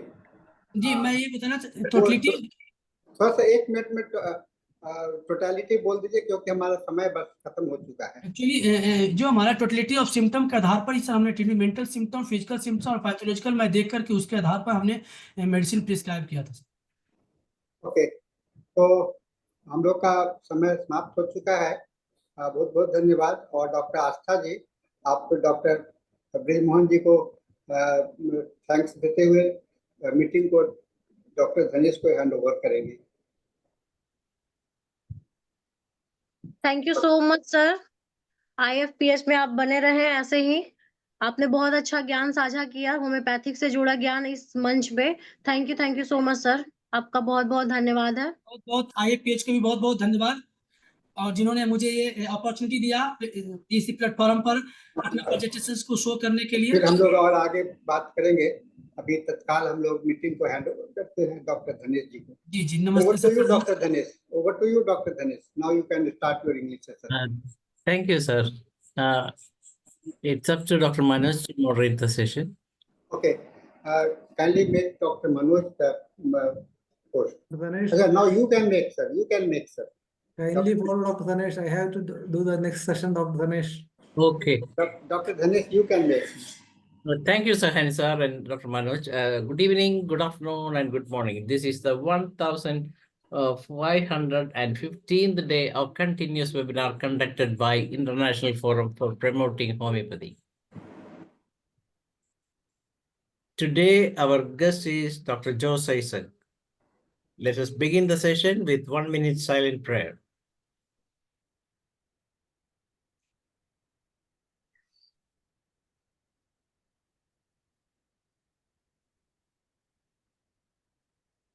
Thank you all. The International Forum for Promoting Homeopathy comprises of homeopathic lovers, students, and doctors, and we have 3 sessions every day. The first session of the day is already over in Hindi, that is from 7:30 to 8:30, and we have the international session from 8:30 to 9:30, and a local language session in Malayalam at 9:30 to 10:30. All these sessions are going in a good way, and we are uploading the videos of the same on the very next day itself, and those who miss the session can watch it again and again. You can also subscribe the same even without paying any penny. That's the beauty of our sessions, and this is we kindly request all of you to subscribe the same, as well as share with your friends, so that homeopathy will be reaching in every home all over the world. This is the purpose of this International Forum for Promoting Homeopathy. And we have guests from 65 countries present at various sessions in these sessions. And there are homeopathic lovers also present at some of the best sessions in this forum. And today, as you all know, that the guest of the day is none other than Professor Dr. Jose Isaac. Sir was the former head and professor at Government Homeopathic Medical College, Trivandrum, and was a member faculty of homeopathy at Kerala University, and a visiting professor at various international universities, and is the former member of CCH, and sir has completed his MD in homeopathy and another degree in PGCR, as well as MF London. And homeopathy. So we request you to participate in the session, and today sir will be talking about food safety, a doctor's point of view. As today we have another session in the same sector, but this is a different one. So we proudly invite Dr. Jose Isaac sir to this session. Yes, sir. Thank you, Dr. Dhanesh. Thank you for giving me this opportunity. Also, we all know that food safety is one of the most important things in everyday life. And October 16th is celebrated as the World Food Safety Day by the UN and the WHO. We all know that the air and food, these are the 2 things which maintain our health, that which goes into our body. And food is so very, very important. There is a saying, you are what you eat. There is another saying, only on a healthy body, a healthy mind can exist. So these are things which we have to take into consideration. We know that in the last 50 years, in India, the method of cultivation changed, and the westernization or commercialization of the agriculture field has taken place. We were following the traditional methods for long years, but in the last 50 years, we have changed a lot. And nowadays, we see a lot of problems also. The methods changed, and now we have the eating habits also changed. Packed foods, fast food, then bakery food, colorants or preservatives. All these things are coming into our food now. Tastemakers. All these are usually chemicals in some form. And our body is not made to digest these things properly. Our body is made to digest things that are in nature and not for artificial things. So now what is happening is, there were people used to say we are using only permitted preservatives in a proper amount, but that is not true. What is this permitted preservative? Without preservative, all these things cannot remain in the shelf in a department store for a long time. But these preservatives itself are causing trouble. And somebody has written that our body is made for vegetarian diet. Of course, many have this, many people used to say this because we have a long intestine of 21 feet. And this long intestine is an indication that human beings are originally made as vegetarians. But here, the immediate effects are only studied.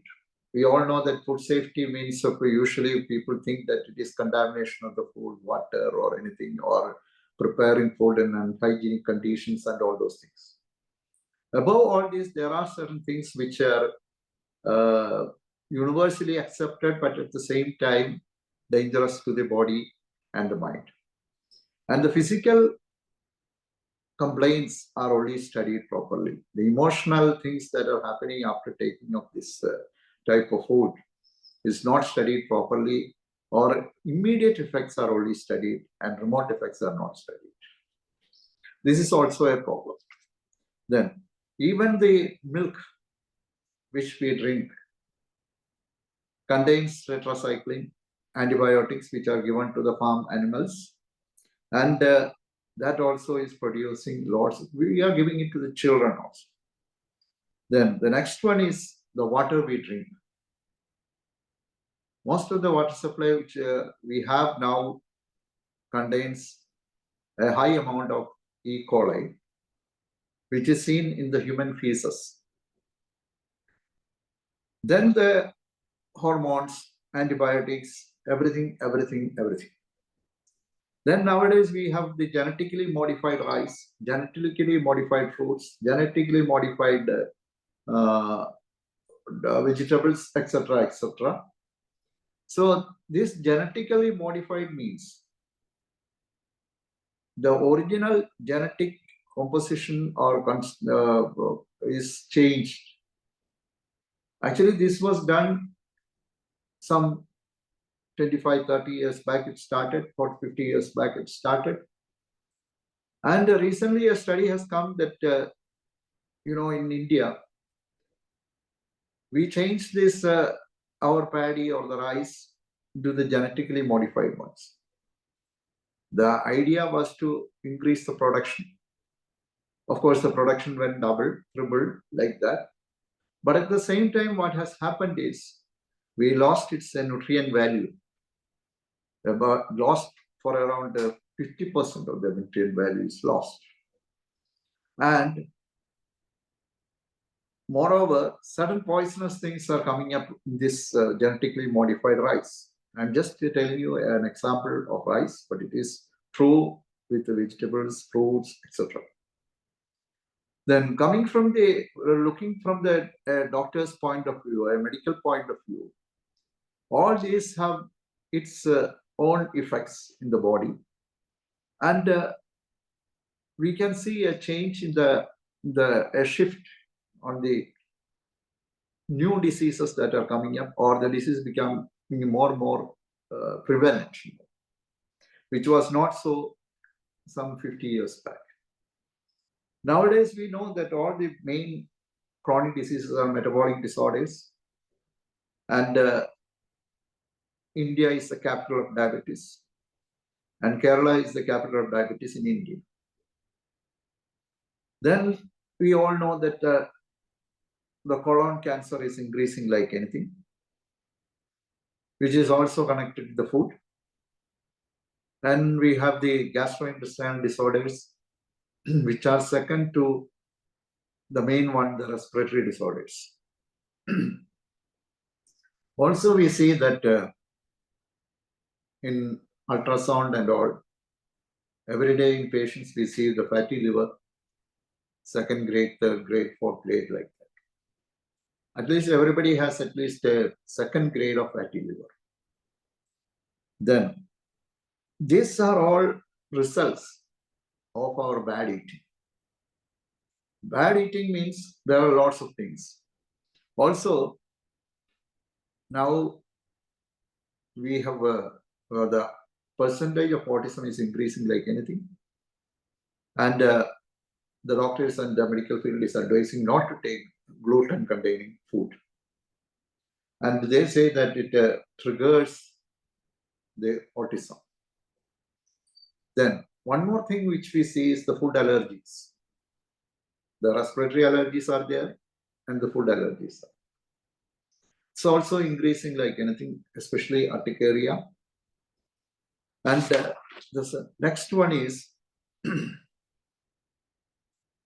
but all these are studies and the reports that are coming up, but still we are more going into the packed foods, frozen foods, or farm chicken, farm meat, everything.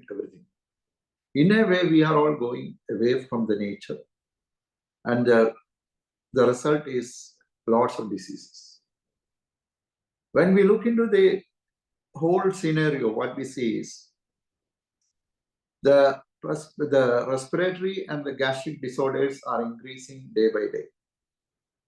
And even in America, when a child is born in a hospital, before leaving the hospital, they give a list of things that the child should not take, especially gluten and dairy products.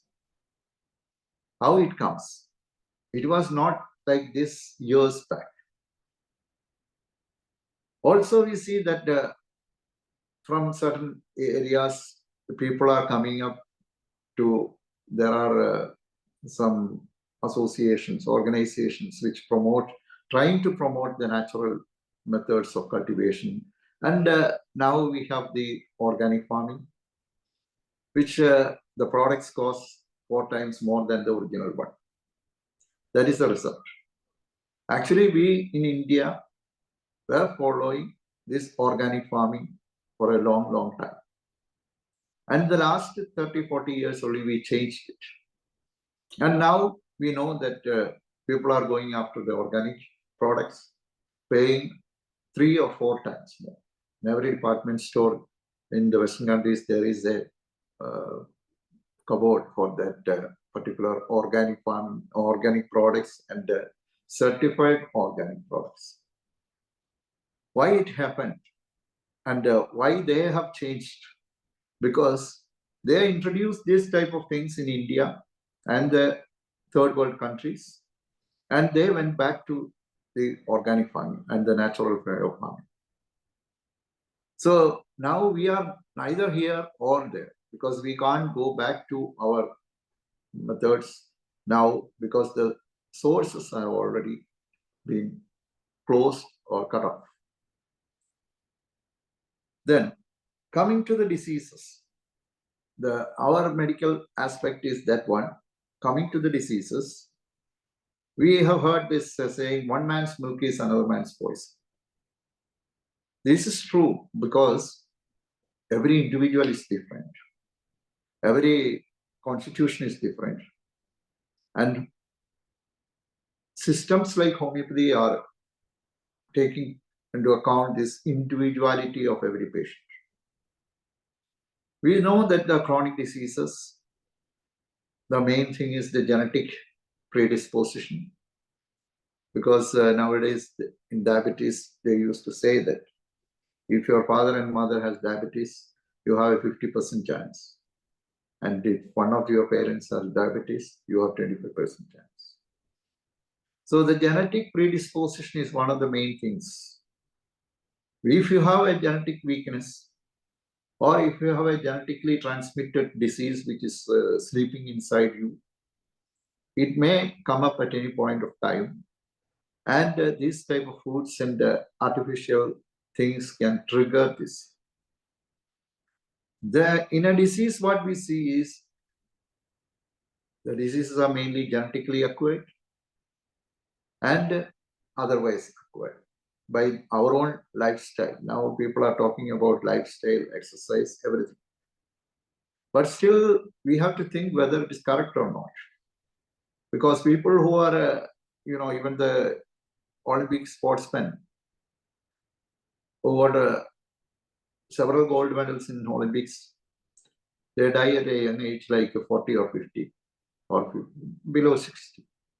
Around 50% or 30% are dying. Is it lack of exercise or anything, or good food? It is not due to anything else, but due to their genetic predisposition. And every individual has this. And in the family history, you can trace out the traces of this. One more thing is, we have this, like manuring, we have this medicines which are chemicals, hormones, steroids. All these are producing problems inside the body, and that's why Dr. B.M. Hegde was saying 50% of the chronic diseases which human beings possess now is due to the drugs and medicines they have taken. So this is a big problem now. So we have to take into consideration all these things. And, we have this organic farming. And we also know that the cosmetic industry has gone to the herbal, or they are giving more importance to the herbal cosmetics, and Indian beauty queen that Shahnaz Hussain was one of the pioneers of this. So people are going back in certain areas, they are going back to nature. That is the reason why organic farming came, and herbal cosmetics came. And the third one, and the most important one, is the medical field, which is still going on with the chemicals, hormones, and steroids. So this has also to be changed. And how to change this is a problem now, because many people used to talk about back to nature. Back to nature means once you destroy the nature and you want to go back to that natural ways, it is not easy. That is what is happening now. We all know that in our food we want vegetables, carbohydrates, proteins, and even nowadays people used to say that for a healthy food, what we need is half or 50% of the portion of our food should contain vegetables and fruits, the other 50% with the carbohydrates and proteins. So how it can come? How we can go back? This is the problem. And one more thing that affects our food habits are, we are not following what we call a natural biological, there is a biological clock, where the day starts with the sunrise and ends with the sunset.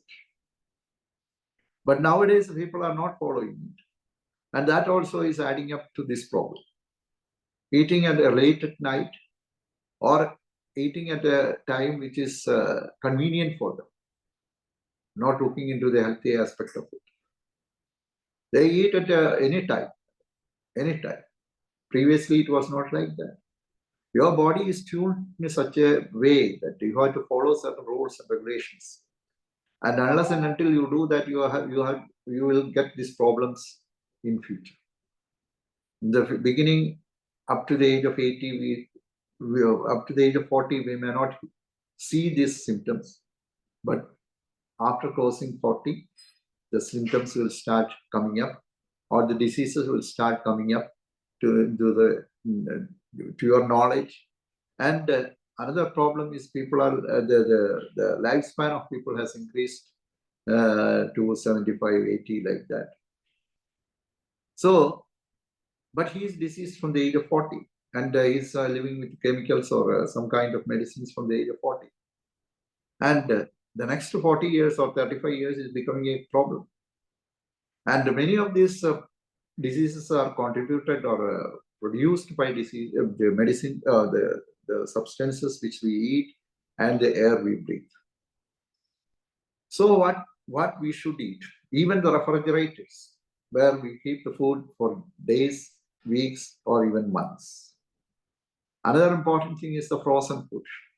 All the meat, all the fish, everything we buy from the department stores are all frozen ones. And that also creates problems. So what to eat is a problem. But there are methods which can help us to keep going in a proper manner.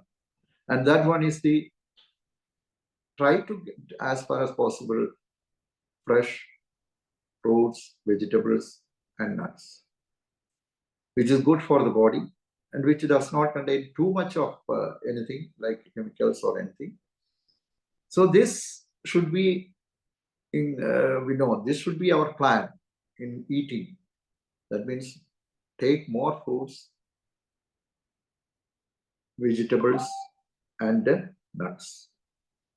So this can change to, and also one more thing is eat everything in moderate quantities with less salt, with less sugar, and that also can help. Also, we see that there are lots of people who are taking protein diet, many other things, but fiber is one thing which is needed for the intestine more than any other thing, because fiber diet can help us to keep away many diseases like fissure, fistula, hemorrhoids, and many other things, even colon cancer also. So all these things has to be incorporated in our daily life, and then only we can have a better life, even though we have a long span of life. So this one is the main thing. And coming to the homeopathic aspect of it. Homeopathy, as you know, homeopathy, not only homeopathy, all the natural, all the alternative systems of medicine are based on natural laws of cure. We all know that. Not only human beings, animals also have these diseases. Animals have, plants have. And they all recover without any medication and without doing anything. You see the elephants which we have in our or the domesticated elephants and the elephants living in the forest. Elephants living in the forest are more stronger than our, maybe 10 to 20% stronger. Why? So there is a natural mechanism to cure the diseases. That mechanism has to be enhanced. And now what is happening is that mechanism is totally forgotten or destroyed. And everything, they want to cure every disease with more chemicals, more hormones, more steroids, which later produces more problems. We all know that diseases which were not seen or which we did not often see some 20 years or 25 years back, like a polycystic ovary. And all the doctors are recommending not to take chicken because it is a hormone-related one. Then autism. Autism also is on the increase. So why these things are increasing? Certain new diseases are increasing. And all these food which help us to build our immunity, resistance, vitality are like this.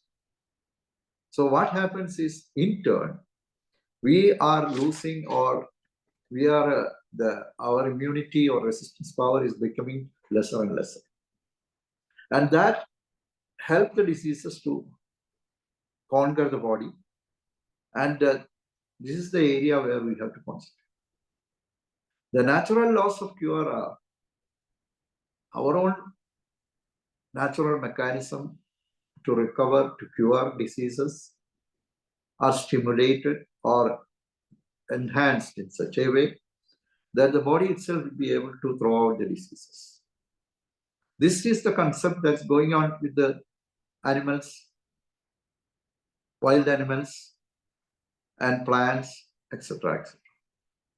But now it is forgotten, and everything is made artificial.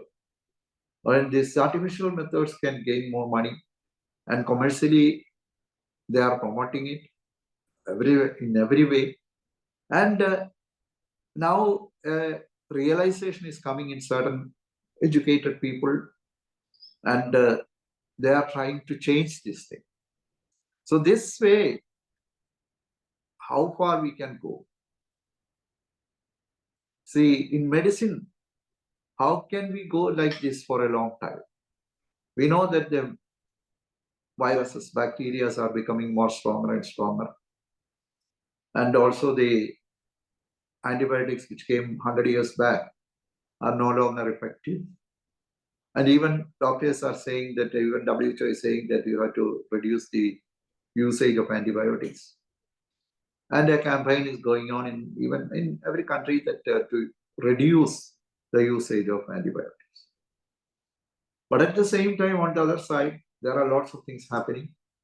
Every 5 years, we have an epidemic or pandemic, mainly due to the mutant viruses, which were already there, but because of the use of antibiotics and other methods, they are becoming more and more stronger and causing new diseases, and also diseases with more virulent symptoms, or even SARS virus, chikungunya, dengue, all these H1N1, all these were there. Even 100 years back it was there. But it is now only they become mutant and more stronger varieties have come and started killing people. And that is going on and on. So the main thing is go back to nature. The natural methods of eating, natural methods of cultivation, and adopt the natural methods of treatment to get rid of this problem. Natural methods means there are many people who ask the question whether natural methods can cure all diseases or not. That's a question which is asked. Of course, in terminal stages or something like that, maybe some chemicals, hormones, or steroids may be useful.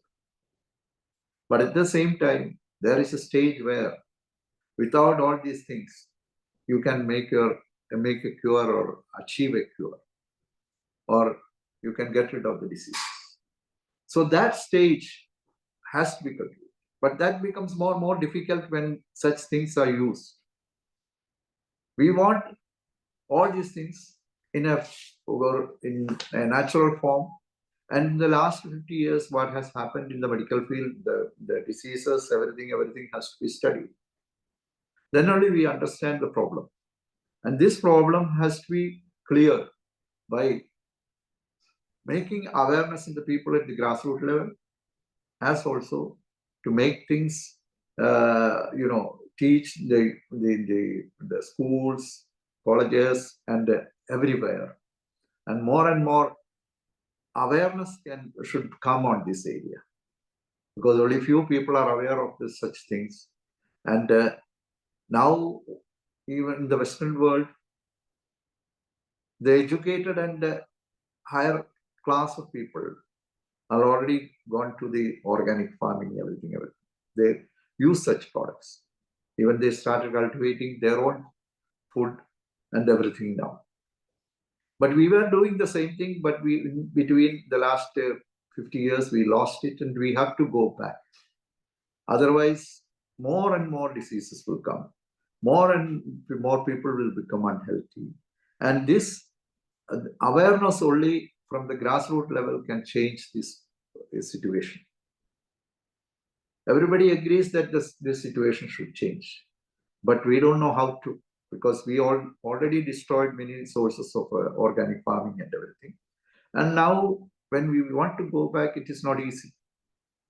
So this kind of safety day, food safety day, and all these things give us more awareness. And also people should go back to natural laws, natural methods, which the nature has given us. Even the food we eat, our body is made in such a way to digest, absorb the things that are from nature, not the artificially made, laboratory made chemicals or anything. Because if milk, Tetra Pak milk can remain in the department store for 1 month or 2 months, how it will be digested in the body within a short time? How this all these tastemakers, preservative, and even these soft drinks which we get in the bottles, Many times what we see is the natural things are destroyed, and this causes havoc in people. So this is a message which everybody should take into account, because as doctors we have a duty to see that we are the guardians of the health aspects of the community, and how homeopathy helps to, or what is the line of homeopathy? The natural laws, the natural law of cure, the susceptibility of an individual starts from the formation of his constitution, and it comes in the uterine life itself. And the genetically transmitted diseases or genetic predispositions are also transmitted at that time. And later, because of our lifestyle, because of the food we eat and the air we breathe and all those things, slowly we acquire more diseases. And as for genetic things, now we know that genetically the whole medical field is looking to locate the oncology gene, arthritis gene, and most of the chronic diseases where they say that is due to the genes now. But we all know that 225 years ago itself, or when the chronic disease was published by Hahnemann, he was telling that all chronic diseases are due to miasms which are transmitted from the previous generation. What we are doing is we can, with the bad living, you can acquire certain things that can add on to the genetic problems. That's why people who are taking too much sugar is not the one who are getting diabetes. The problem is a person who cannot metabolize it properly. He will get diabetes. The amount that he has taken, the intake is not the parameter. So this concept about diseases and how it can change to or a more disastrous manner has to be studied. So our food habits should change this way, and also the medicine also should change to, or more natural methods of cure should be adopted by the people. Why one should take homeopathy or other alternative systems? It is because the alternative systems are built on natural laws. The laws which are applicable, the laws which help the people to survive, say 100 years back, years and years people were surviving, the animals are surviving. All these things are happening mainly because we have a natural law for everything and anything. And these natural laws, the medicine based on such natural laws should be promoted, and then only we can say that a complete cure is possible. We all know that the chronic diseases which are going on now, throughout the world, the same pattern is going on. Everywhere, anywhere you go, the main chronic disease which we see is the allergies, diabetes, hypercholesterol, hypertension, high blood pressure. So these are the main diseases throughout the world. How this pattern came? Because, formerly it was not like that. Now there is a definite and clear pattern throughout the world about these chronic diseases, which constitutes around 70% of the disease in the whole world. And it is the same. All this has to be taken discussed in a comprehensive manner, and more new, or we have to go back to nature at least regarding our health and food habits. I think now it is time for discussion. Yes, according a lot of important and interesting points are discussed, and those who would like to participate, you can ask something or can add. Because we know that in the introduction of World of Medicine, Hahnemann itself mentions that as the civilization progresses, number of diseases are also increased. So why it happens? Another interesting points are mentioned is about you go to nature, it is not possible now because the nature itself is changed. The environment is changed. That's a very wise observation. Then again mentioned about the relevance of this alternative systems of medicine, how they became important. And moreover, the own health, how it possible? By adopting a medicine which is capable of curing or giving some alleviation to all kinds of living things in the world, includes human being, animals or plants. Where you can find that? Only in homeopathy.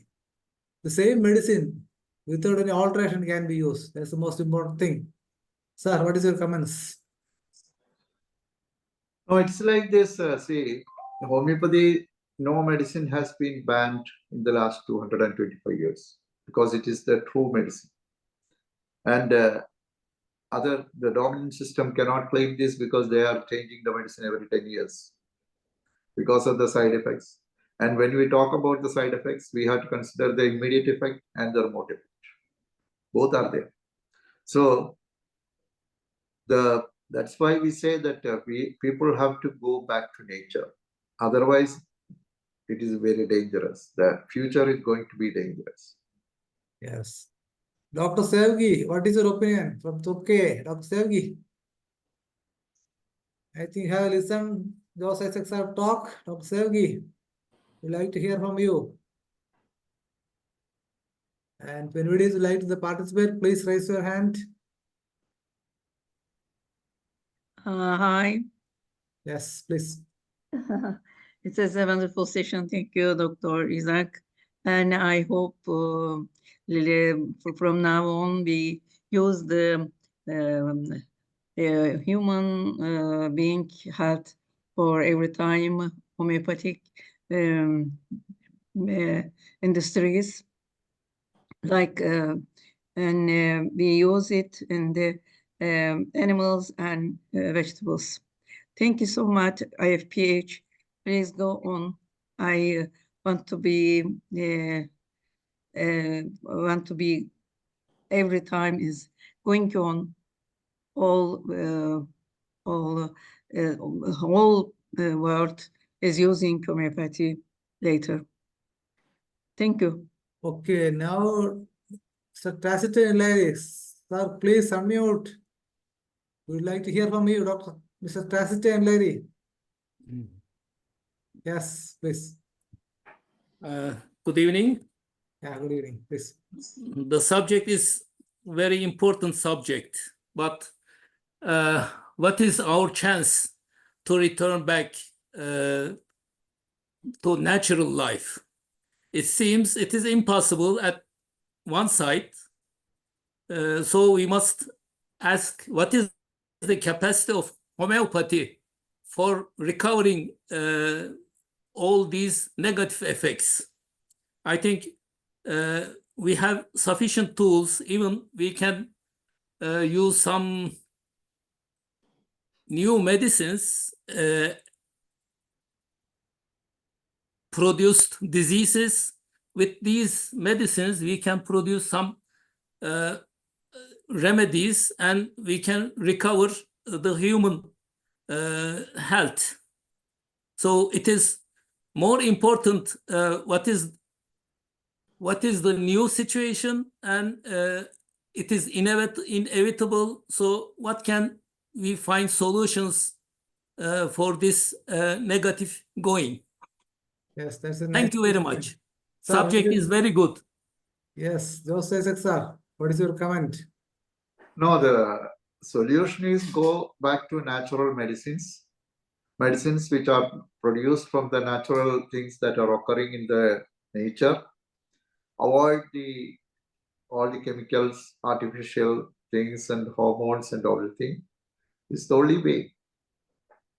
And you can treat this with looking at the symptoms, because in every individual, even though the causative agent is the same, the symptom produced will be different. It depends on the constitution of the patient and his miasmatic background, etc., etc. taking into consideration these things, you can antidote the effects of many of these poisons. But still, how far is a question. Yes, how far is the question? And we all know that, for example, the heparin self, it is used for as antidote mercury. So a lot of medicines are there, definitely. I think homeopathy is a long system of medicine which can handle all these things without causing further damage to the patient. Yes, Dr. Dhanesh, please continue. Yes, sir. The presentation was so brilliant, and it is the need of the hour also, because people are always thinking in a different way, that we have got this much of thing in our body, and I have seen that my HB is low, my iron content is low, my calcium is low. All these things are low, but I am taking all these things. Why it is happening? Doctor? I am taking lots of calcium tablet, a lot of these iron tablets and everything. But still, I am suffering from this. How long I need to continue all these things, and how I can come back to the health, come back to health. This is a common question arised by people, but frankly, it is not the only in those conditions where the patient is ill and sick, and then is not in a good condition to take food in a normal way. Then only we need all those things, these supplements, so-called vitamin supplements and everything.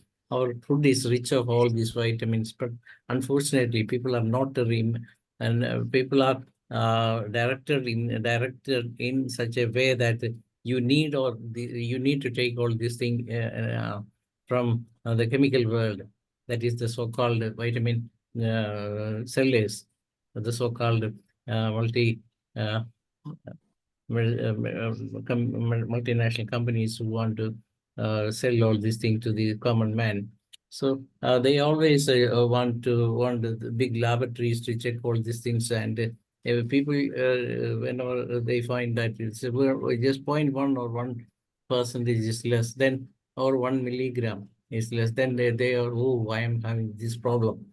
So what's your opinion on that, sir? How can we have our own system but unfortunately people are not able to realize that homeopathy can do these things in a better way with our constitutional medicine, with the normal diet. That is the thing. That's what are in the early days of our period, people used only kappa and kanji, the so-called tapioca and rice kanji, but still they don't have this much of anemia. This don't have this much of calcium deficiency. They don't have all these things, but they are even lived up to more than 100 years. Some of them. It is like this. It's all commercial and money-making business. So it will be promoted everywhere, anywhere. It will be promoted. And the first thing we can think about is that tonics, which they were giving to the children in the past. And this tonic contains mostly alcohol, which produces more appetite and sleep. So that was there. And after that, the most important one was vitamins. Vitamins came and people started taking vitamin A, B, C, D like that.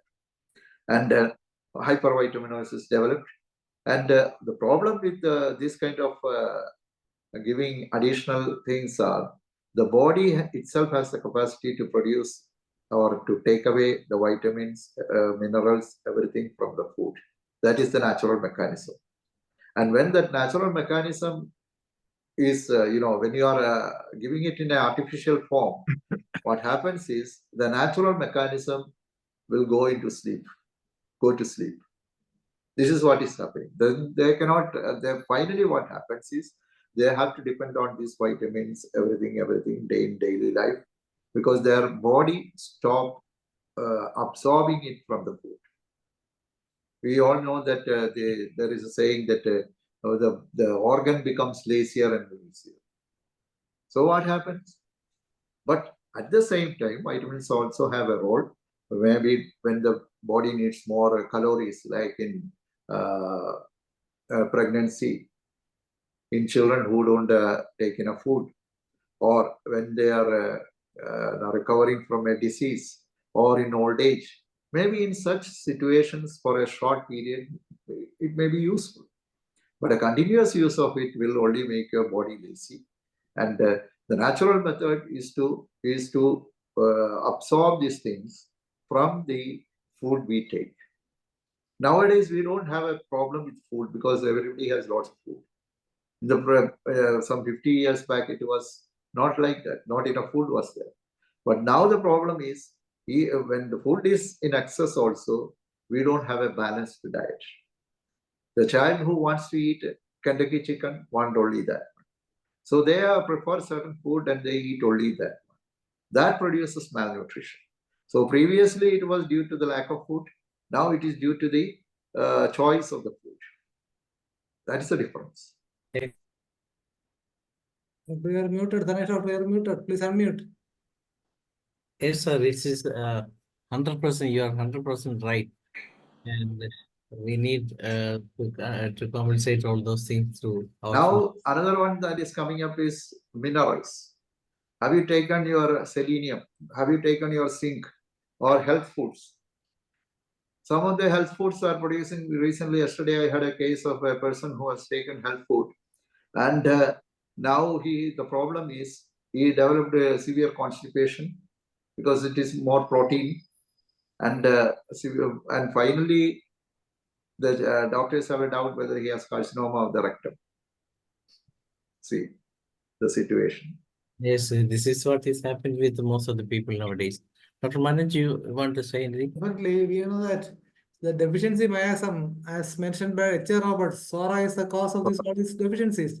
Moreover, we have medicines like Calcarea, Cilicia, Calcarea was a lot of medicines are there to improve the assimilation.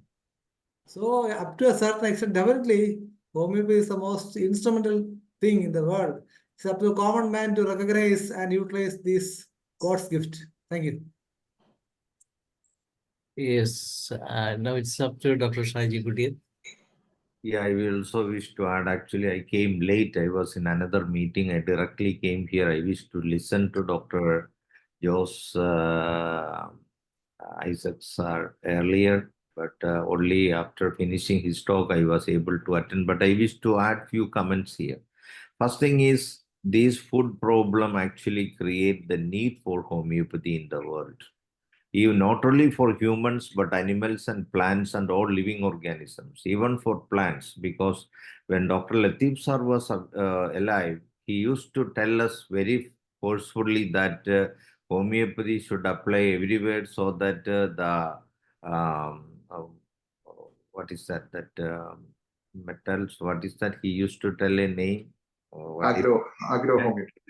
No. Agro-homeopathy, not that. There are metals he used to tell a name. Arsenicum poison. Yeah, arsenicum, but there is a, not only the poison, Aluminium. there is Plumbum. yeah, that kind of metals together is called one name. Heavy metals. Heavy metals. Yes. Heavy metals are very toxic. By today, to the pesticides and all these things are deteriorating the vital force of plants, whereby heavy metal toxicity is high in almost all edible plants and animals. So by giving homeopathy to plants, animals, and every living organisms, when we optimize the vital force has the power to normalize the metabolism, and whereby heavy metal toxicity and everything can be brought to normal. So that's a study that Dr. Latif sir conducted in plants, whereby when homeopathy is applied to plants, the heavy metal toxicity in plants got decreased. So this is a very important point we need to tell the world, so that the use and the potentials of possibilities of homeopathy in bringing back a healthy, normal constitution of a person and a normal nurture and nourishment of metabolism of a person is very important. So all these supplements will not bring, even though when there is an iron deficiency, the reason is not the lack of iron, it is a problem with the iron metabolism due to the energy imbalance also. The energy imbalance can happen because of our concept and attitudes, because of the wrong thought process, and also that wrong thought process acting as a miasm deranging our vital force can be corrected through our energy medicine. So the role and scope of homeopathy is far beyond our imagination in the future. So all these contribute to enrichment of homeopathy in the future. But we need to educate the world about it. Thank you. Yes, I think there is an important point mentioned by Dr. Joseph sir regarding the time of eating. As Bhagavad Gita says, Yuktahara viharasya, yukta cheshtasya karmasya. So it should be according to the circadian rhythm and the biological activities of the body should be adjusted. Traditionally it was done, but recently the modern lifestyle, not at all following all these principles, so the digestion problem will be also in trouble. That may be another reason, sir. Yes, sir. The biological clock, follow it. Yes. Because all the living beings in the world are following it except the human beings. Yes, exactly.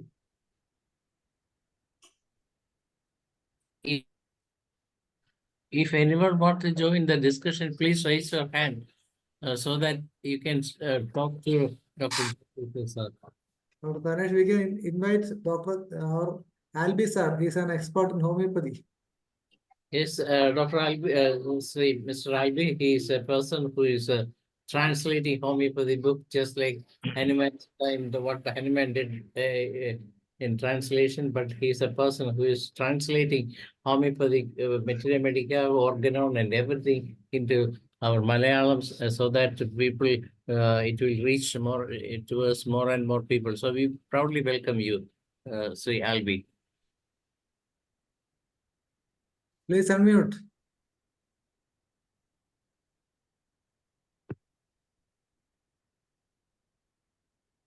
Maybe the network problem is not responding now. Yes, he's a very nice person who loves In fact, a genius, no doubt about that. Yes, a genius, but he's not practicing homeopathy. That is the most important thing. Yes, he's now ready. Sir, please. Yes.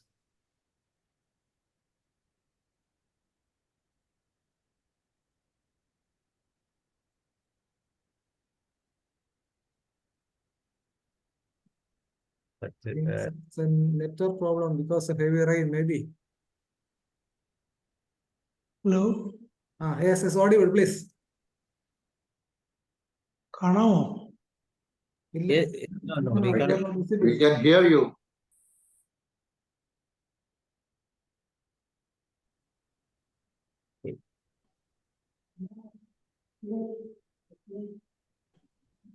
Yes, it is our English session. Within 5 minutes, our Malayalam session will start. കാണാൻ പറ്റില്ല. So you can speak in English. Hello. Yes, Yes. please. Hello. Yes, we can hear you. No problem. So your English session completed, finished. No. Just Another 5 minutes. It's a discussion time. You can join the discussion if you want to add anything more, or if you have a question, then you can ask to Dr. Jose Isaac, or you can add anything more to this subject.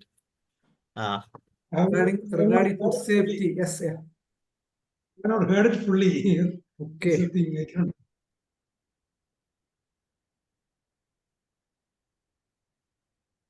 Okay, no problem. If anybody would like to participate, please, you can ask questions. Definitely, we all know that homeopathy is always doing a kind of antidoting. Whether that is in the law of similars, it can be applied for as an antidote. So there is no doubt about that. Then we can also use this medicine like anti-miasmal medicines. With all these things, I think up to a certain extent, you can restore the health. Then another important thing is all the days, this is a survival of the fittest. Because the mortality rate of the child mortality is high. So only the fittest person will survive. Now using these medicines are supporting the life. So out of 100, 95, 96% surviving. That may be another reason. Joseph sir. No, that natural laws are again tilted in such a way that it produces more and more problems. Actually, this medication, as I told you, the lifespan has increased, but people are sick from a very young age. That is the problem now. Yes, just like the education. Yeah. 100 students, 100 are pass, but nobody knows what it is. We have seen how the immunity was destroyed and what is the level of immunity in people when the pandemic came. Yes. It was a good test to the immunity status, in fact. And every 5 years we have a new epidemic. Yeah. This is they want it. That's why they want to sell new medicine. They want to test new medicine. They want to sell vaccine. They want to produce more vaccine.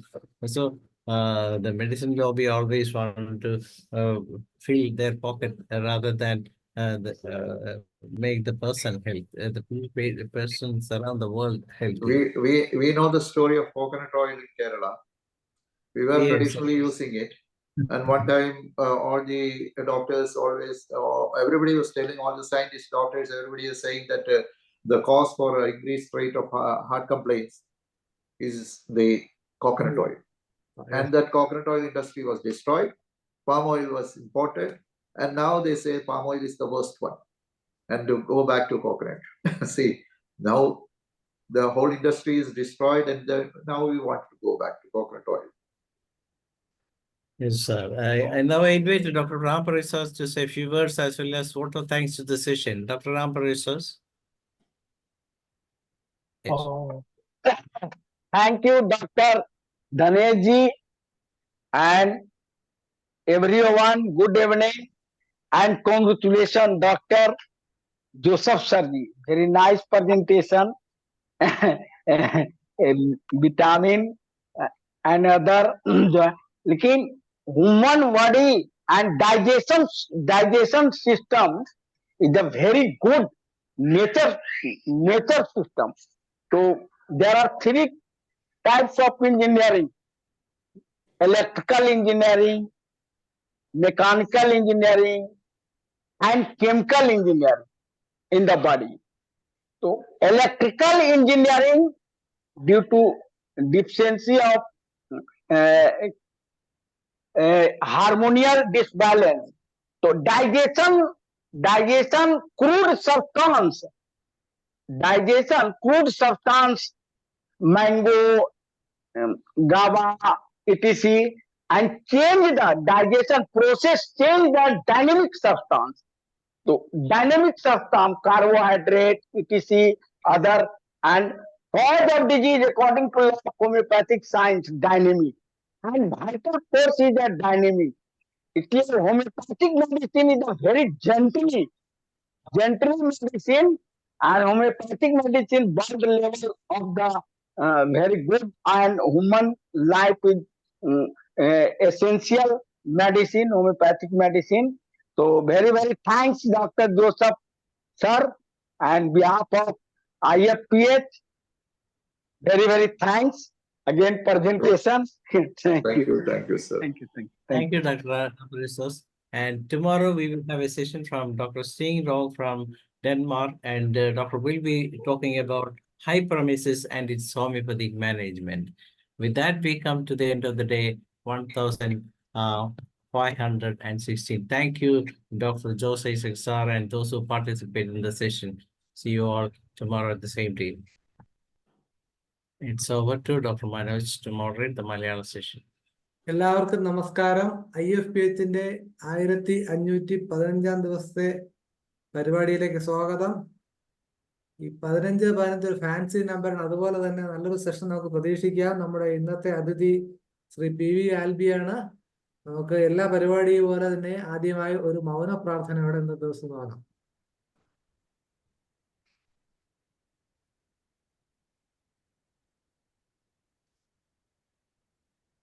നന്ദി. Shri PV Albi MSc applied physics, ജീവചരിത്രകാരനും വിവർത്തകനുമാണ്. വിഷയം homeopathy ശാസ്ത്രവീക്ഷണത്തിൽ 2ാം ഭാഗം. കഴിഞ്ഞ ദിവസം വളരെ ഉജ്ജ്വലമായി തന്നെ അദ്ദേഹം കാര്യങ്ങൾ അവതരിപ്പിച്ചു. അപ്പൊ നമ്മുടെ പല ഡോക്ടർമാരും അത്ഭുതകരമാണെന്ന് തന്നെ പ്രതികരിക്കുകയും ചെയ്തു. അപ്പോൾ നമുക്ക് ഒരു 2ാം ഭാഗം ഇതിനുണ്ടാകണം എന്ന് തോന്നി.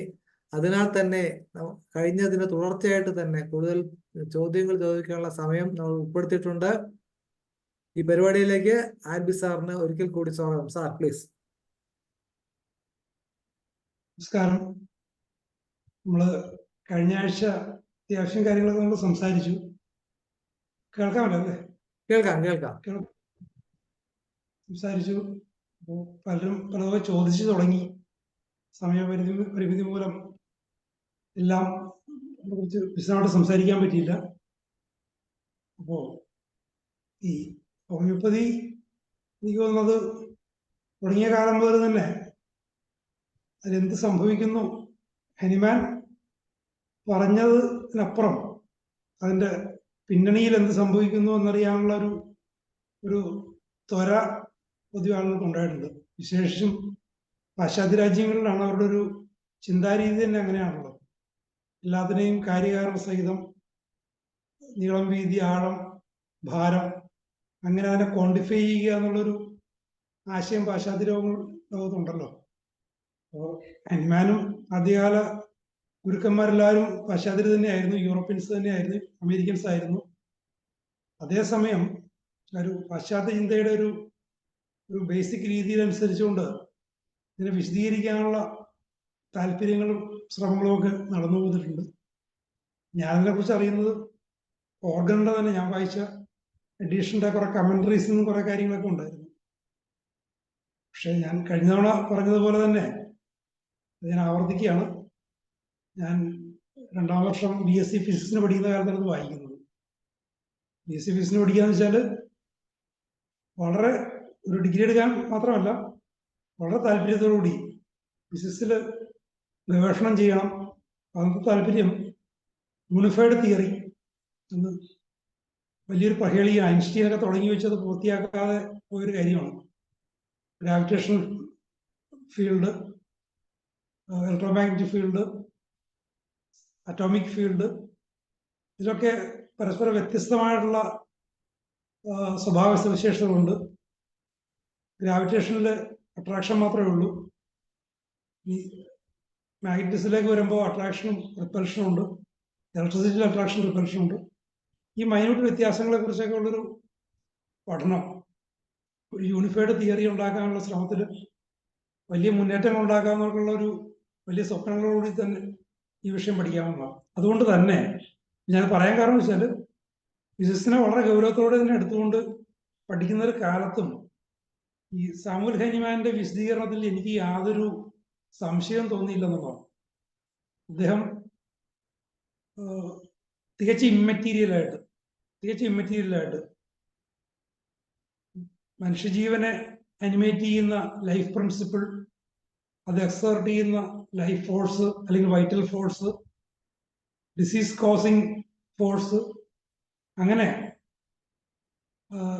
തികച്ചും ഇമ്മെറ്റീരിയലായിട്ട് രോഗത്തെയും ആരോഗ്യത്തെയും ഔഷധങ്ങളുടെ പ്രവർത്തനത്തെയും വിശദീകരിക്കുമ്പോൾ എനിക്കതിൽ യാതൊരു അത്ഭുതം തോന്നിയില്ലെന്നുള്ളതാണ് ഇതിൽ ഒന്നാമത് പറയേണ്ടുന്ന കാര്യം. അതുകൊണ്ട് തന്നെ ഇതിനെ ശാസ്ത്രീയമായിട്ട് വിശദീകരിക്കാനുള്ള ശ്രമങ്ങളെ ഞാൻ ആ ഒരു തരത്തിലാണ് നോക്കിക്കൊണ്ടിരുന്നത്. ഒരു പരിധി കഴിഞ്ഞ് നമ്മളുടെ അവഗാഡ്രോ പ്രിൻസിപ്പിളുകൾ കൃത്യമായിട്ട് ക്വാണ്ടിഫൈ ചെയ്തിട്ടുണ്ട്. കൃത്യമായിട്ട് നമ്മൾ കണക്കൂട്ടാം. നമ്മൾ സോഴ്സ് മെറ്റീരിയലിന്റെ മോളിക്കുലർ വെയിറ്റ് അറിയാമെങ്കിൽ സെന്റിസിമൽ സ്കെയിലിലും ഡെസിമൽ സ്കെയിലും 50th മില്ലിസിമലിലും ഏത് ലെവൽ വരെ ഒരു സാമ്പിളിൽ ഒരു മോളിക്യൂൾ ഉണ്ടാകും എന്ന് കണക്കൂട്ടാൻ പറ്റും. അത് കണക്കൂട്ടിയിട്ടുണ്ട്. അതിനപ്പുറത്തേക്കുള്ള കാര്യങ്ങളിലായിരുന്നു ആളുകൾക്ക് പ്രശ്നം. ഇതെന്താ അതിലുള്ളത്, എങ്ങനെ പ്രവർത്തിക്കുന്നു. അതൊരു കാരണമായിട്ട് എനിക്ക് തോന്നുന്നത് ഈ പ്രബലമായിട്ടുള്ള അലോപ്പതിക് സിസ്റ്റം, വിശേഷിച്ചും ഈ രോഗാണു സിദ്ധാന്തമൊക്കെ വന്നതിന് ശേഷം, ബാക്ടീരിയ വൈറസ് ഒക്കെ കണ്ടുപിടിച്ചതിന് ശേഷം, ആന്റിബയോട്ടിക്സ് ഒക്കെ വന്നതിന് ശേഷം വളരെ കൃത്യമായിട്ടുള്ള ക്വാണ്ടിഫൈഡ് ആയിട്ടുള്ള ഗവേഷണങ്ങളും വിശദീകരണങ്ങളും അലോപ്പതിയിൽ വന്നപ്പോൾ നമുക്കും എന്തെങ്കിലുമൊക്കെ വേണം, അതല്ലാതെ നമുക്ക് പിടിച്ചു നിൽക്കാൻ പറ്റില്ല, നമ്മൾ പിന്നാക്കമായി പോകും എന്നുള്ളൊരു ചിന്തയിൽ നിന്ന് വന്നാണ് ഇതൊക്കെ എനിക്ക് തോന്നുന്നു. അപ്പോൾ എനിക്ക് അങ്ങനത്തെ ഒരു ചിന്തയില്ലായിരുന്നുകൊണ്ട് തന്നെ ഞാൻ അത്തരം കാര്യങ്ങൾ ഒരു പരിധി വിട്ട് ശ്രദ്ധിച്ചിട്ടുമില്ല. എന്തൊക്കെ നടന്നിരുന്നെന്ന് നോക്കിയിട്ടുണ്ട്. നടത്തിയിരിക്കുന്ന ആദ്യകാല പരീക്ഷണങ്ങൾ സ്പെസിഫിക് ഗ്രാവിറ്റി, പിന്നെ സ്പെക്ട്രോഗ്രാഫി, ക്രോമറ്റോഗ്രാഫി, അങ്ങനെ കുറെ സംഭവങ്ങൾ. അതിലൊന്നും യാതൊരു വ്യത്യാസവും കണ്ടിട്ടില്ല. പിന്നീട് ഈ നാനോ ടെക്നോളജി വന്നേ പിന്നെയാണ് കുറച്ച് ഈ വിഷയത്തിന് ഒന്നൊരു ചൂട് പിടിച്ചത്. ആ വിഷയം നമ്മൾ കഴിഞ്ഞ തവണ ചർച്ച ചെയ്തു. അപ്പൊ ഞാനതിലൊരു വിധി പറയാൻ ഒരാളല്ല, ചിലപ്പോ ആയിരിക്കാം. പക്ഷെ എൻ്റെ ഒരു കാഴ്ചപ്പാടിൽ നാനോ ടെക്നോളജി ആയാലും നാനോ തിയറി ആയാലും ശരി, അവിടെ ഒരു പാർട്ടിക്കിൾ ഉണ്ട്, മെറ്റീരിയൽ ഉണ്ട്, ദ്രവ്യമുണ്ട്. മെറ്റീരിയലിനെ ബേസ് ചെയ്തുകൊണ്ടാണ് അവിടെ എല്ലാ കാര്യങ്ങളും പോകുന്നത്.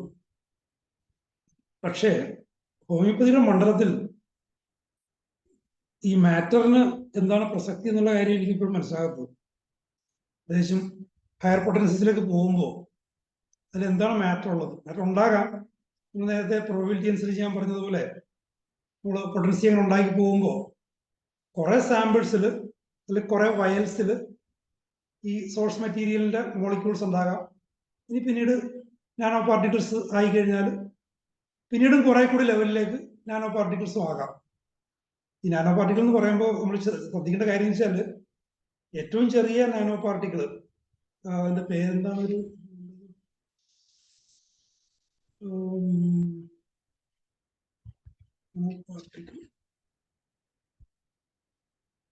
പേര് ഞാൻ മറന്നുപോയി.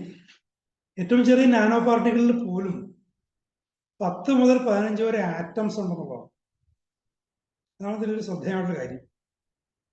10 പിടിക്കും. ഇനി അതും പോട്ടെ, ഒരു ആറ്റം ചുരുങ്ങിയ പക്ഷെ ഒരു ആറ്റം വേണമല്ലോ. അതിൽ താഴെ എന്താ ഉള്ളത്? ഒരു എലമെന്റ് ആയിട്ടിരിക്കണമെങ്കിൽ, എലമെന്റിന്റെ സ്വഭാവത്തോട് ഇരിക്കണമെങ്കിൽ അതൊരു മോളിക്യൂൾ വേണം. ഇനി മോളിക്യൂൾ ഒരു സിംഗിൾ ആറ്റോമിക് മോളിക്യൂൾ ആണെങ്കിൽ ഒരു സിംഗിൾ ആറ്റമെങ്കിലും വേണം. അപ്പോൾ നമ്മൾ ഏറ്റവും എക്സ്ട്രീം കേസ് എടുത്താലും ഒരാറ്റമെങ്കിലും വേണം. ഇനി ഹോമിയോപ്പതി മരുന്നുകളിൽ ചില മെറ്റൽസും കാർബൺ, സൾഫർ അങ്ങനെയുള്ള ചില എലിമെന്ററി എന്താ പറയുക മാതൃസത്തുകളും അല്ലാതെയുള്ള മറ്റ് ഭൂരിപക്ഷം മരുന്നുകളും, വെജിറ്റബിൾ കിങ്ഡത്തിൽ നിന്നൊരു സാധനങ്ങൾ, ഇതെല്ലാം ഓർഗാനിക് കോമ്പൗണ്ട്സ് ആണ്. ഇവിടെയൊക്കെ എങ്ങനെ ഒരു ആറ്റം വരും? ഒരു ലാർജ് മോളിക്യൂളാണ്. അപ്പോ ഈ മാറ്ററിനെ അല്ലെങ്കിൽ ഒരു പാർട്ടിക്കിളിനെ, നാനോ പാർട്ടിക്കിളായാലും ശരി, എന്ത് പാർട്ടിക്കിളായാലും ശരി, അതിനെ ബേസ് ചെയ്തുകൊണ്ടുള്ള ഹോമിയോപ്പതിയുടെ വിശദീകരണം ഏറ്റവും എക്സ്ട്രീം കേസിൽ ഒരു ആറ്റം വരെയെങ്കിലും എത്തും. ആറ്റത്തിന്റെ അപ്പുറത്തേക്ക് പോകില്ല. പക്ഷേ നമ്മൾ കൃത്യമായിട്ട് നമുക്ക് കണക്കൂട്ടാൻ പറ്റും. കണക്കൂട്ടി കഴിഞ്ഞാൽ വളരെ ഹയർ പൊട്ടൻസീസിൽ മെറ്റൽസ് എടുത്താൽ കുപ്രം അല്ലെങ്കിൽ സൾഫർ, നോൺ മെറ്റൽ, കാർബൺ, ഇങ്ങനെയുള്ള എലിമെന്ററി ആയിട്ടുള്ള സാധനങ്ങൾ എടുത്താലും ഒരു പരിധി കഴിഞ്ഞ്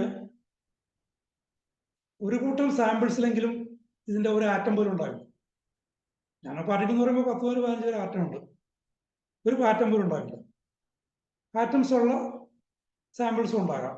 അപ്പോൾ നമ്മൾ ഈ ഒരു മാറ്ററിനെ, പാർട്ടിക്കിളിനെ ബേസ് ചെയ്തുകൊണ്ട് നമ്മളിതിന് വിശദീകരിക്കാൻ ശ്രമിച്ചു കഴിഞ്ഞാൽ ഒരു പാർട്ടിക്കിൾ പോലും ഇല്ലാത്ത, പ്രോബബിലിറ്റി തിയറി അനുസരിച്ച് നമുക്ക് കൃത്യമായിട്ട് കണക്കൂട്ടാൻ പറ്റും. കണക്കൂട്ടി കഴിഞ്ഞാൽ ഒരു പാർട്ടിക്കിൾ പോലും, ഒരു ആറ്റം പോലും, ഒരു മോളിക്യൂൾ പോലും, അല്ലെങ്കിൽ ഒരു ഏറ്റവും സ്മോളസ്റ്റ് നാനോ പാർട്ടിക്കിൾ പോലും ഇല്ലാത്ത സാമ്പിൾസും ഹയർ പൊട്ടൻസീസും ഉണ്ടാകാം. ആ സാമ്പിൾസിൽ വർക്ക് ചെയ്യില്ലേ? അത് വർക്ക് ചെയ്യുമെന്ന് തന്നെയാണ് ഞാൻ മനസ്സിലാക്കുന്നത്. കാരണം ഈ പ്രശ്നം തലേ കയറിയ കാലം മുതൽ, അന്ന് ഇന്റർനെറ്റ് ഒന്നുമില്ല, സൂര്യ സൗഹൃദങ്ങളുണ്ട്. ഫിസിക്സിലും ലിറ്ററേച്ചറിലും എന്നപോലെ ഹോമിയോപ്പതിയിലും എനിക്ക് കുറച്ച് സുഹൃത്തുക്കൾ, 2 ബ്രിട്ടീഷുകാരുണ്ടായിരുന്നു, ഒരു ഫ്രഞ്ചുകാരത്തി ഉണ്ടായിരുന്നു, കുറച്ച് പേരുണ്ടായിരുന്നു. 2-3 പേര് ഇപ്പോഴും സോഷ്യൽ മീഡിയയിലുണ്ട്. ഞാൻ അവരോടൊക്കെ ചോദിച്ച ചോദ്യം, കത്ത് വഴിയും മറ്റൊക്കെ ചോദിച്ച ചോദ്യം, ഒരു ഐഡിയൽ കണ്ടീഷൻ വെച്ചാൽ പെർഫെക്റ്റ് സിമിലിമം, ഒരു ഒബ്സ്റ്റക്കിൾസ് ടു ക്യൂർ ഇല്ല, വേറൊരു ഒബ്സ്റ്റക്കിൾ, ഒരു മാലഡി, ഒരു അണ്ടർലൈങ് മാലഡി ഒന്നുമില്ല. ഒരു ഐഡിയൽ കേസിൽ നിങ്ങൾ വളരെ കൃത്യമായ രീതിയിൽ ഒരു ഹയർ പൊട്ടൻസി കൊടുത്തിട്ട് ഫുൾ കോൺഫിഡൻസോടെ കൊടുത്തിട്ട് അത് ഫലിക്കാതിരുന്ന ഒരു സാഹചര്യം ഉണ്ടോ? ആ ചോദ്യം കുറെ വർഷങ്ങൾക്ക് മുമ്പ് ഞാൻ കത്ത് മുഖേന ഇന്നിപ്പോൾ സോഷ്യൽ മീഡിയ വഴിയൊക്കെ ചോദിക്കുന്ന കാര്യമാണ്. നിങ്ങൾക്കൊക്കെ സ്വയം ചിന്തിക്കാവുന്നതാണ്. നിങ്ങൾ പൂർണ്ണ ഉറപ്പോടുകൂടി പെർഫെക്റ്റ് സിമിലിമം ഒരു ഐഡിയൽ കണ്ടീഷനിൽ കൊടുത്തിട്ട് അത് വിശദീകരിക്കാൻ പറ്റാത്ത എന്തോ കാരണത്താൽ ഫലിക്കാതിരുന്നിട്ടുണ്ടോ? ഞാൻ മനസ്സിലാക്കിയത് അങ്ങനെ ഫലിക്കാതിരുന്നിട്ടില്ലെന്നാണ്. ഏത് സാമ്പിളും നമ്മൾ സ്റ്റഡി വളരെ ലിമിറ്റഡ് ആണ്, വളരെ ചുരുക്കം ആളുകളിലെ നമുക്ക് ചോദിക്കാൻ പറ്റിയിട്ടുള്ളൂ. എനിക്ക് സംഘടനകളുമായിട്ട് എനിക്ക് ബന്ധമൊന്നുമില്ല. ഇനി അതൊത്തിരി വിപുലമായിട്ട് ചോദിച്ചാലും ഫലിക്കാതിരിക്കുന്ന ഒരു സാഹചര്യം വരില്ല എന്ന് തന്നെയാണ് ഞാൻ കരുതുന്നത്. അപ്പൊ അങ്ങനെ വരുമ്പോൾ ഈ ഒരു പാർട്ടിക്കിളിനെ വെച്ചുകൊണ്ട് ഒരു മെറ്റീരിയലിനെ, ഒരു ദ്രവ്യത്തെ വെച്ചുകൊണ്ട് ഈ ഹോമിയോപ്പതിയുടെ പ്രവർത്തനങ്ങളെ നമ്മൾ വിശദീകരിക്കാൻ ശ്രമിക്കണോ എന്നുള്ള ചിന്തയാണ് എനിക്ക് അന്നുള്ളത് ഇന്നുള്ളത്. അപ്പൊ ഞാൻ ആരെയും കുറ്റപ്പെടുത്താനോ ഇതിൽ ശ്രമം നടത്തുന്ന ഒരുപാട് ഗവേഷകർ, ഫിസിസിസ്റ്റുകളുണ്ട്, ബയോളജിസ്റ്റുകളുണ്ട്, ഹോമിയോപാത്സ് ഉണ്ട്, ഇതെല്ലാം കൂടി ആൾക്കാരുണ്ട്. അവരുടെ പരിശ്രമങ്ങളെ ഞാൻ വില കുറച്ച് കാണുന്നൊന്നുമല്ല. അവരുടെ വഴിയിൽ ഒരു സത്യം കണ്ടെത്തുകയാണെങ്കിൽ നമ്മൾ അംഗീകരിക്കാൻ എപ്പോഴും തയ്യാറാണ്. ഇപ്പോഴത്തെ സാഹചര്യത്തിൽ അത് അംഗീകരിക്കാൻ എനിക്ക് പ്രയാസമുണ്ട്. ഞാൻ എടുത്തിരിക്കുന്ന അപ്രോച്ച് ഞാൻ കഴിഞ്ഞ തവണ വിശദീകരിച്ചു. അതെനിക്കൊരു അന്തിമ തീരുമാനം പറയാൻ പറ്റില്ല, ഒരു സാധ്യത. അതായത് ഒരു ഡൈലൂട്ട് സൊല്യൂഷനെ നമ്മൾ ഡെസിമൽ സ്കെയിലായാലും ശരി, ഏത് സ്കെയിലായാലും ശരി, നമ്മൾ ഡൈലൂട്ട് ചെയ്താൽ പോകുന്നത്. പക്ഷെ വെറും ഒരു ഡൈലൂട്ട് സൊല്യൂഷൻ ഒരിക്കലും ഹോമിയോപ്പതിക്കല്ല, സക്കഷനാണ്. ഇതിന് ഷെയ്ക്ക് ചെയ്യുക, കൃത്യമായ മാനദണ്ഡങ്ങൾ അനുസരിച്ച് ഇത്ര തവണ ഇന്ന രീതിയിൽ ഇന്ന തരത്തിൽ ഷെയ്ക്ക് ചെയ്യുക. അല്ലെങ്കിൽ ഇപ്പോൾ മെക്കാനൈസ്ഡ് ആണെങ്കിൽ, ഹലോ, ഇതിനിടെ ഇടയ്ക്ക് എന്തോ പരസ്യം എന്തോ കയറി. അതെ അതെ, അത് പുതിയ പ്രശ്നമാണ്, ഞാൻ ലോക്ക് ചെയ്തിട്ടുണ്ട്. എന്തൊരു സംഭവം. അപ്പോ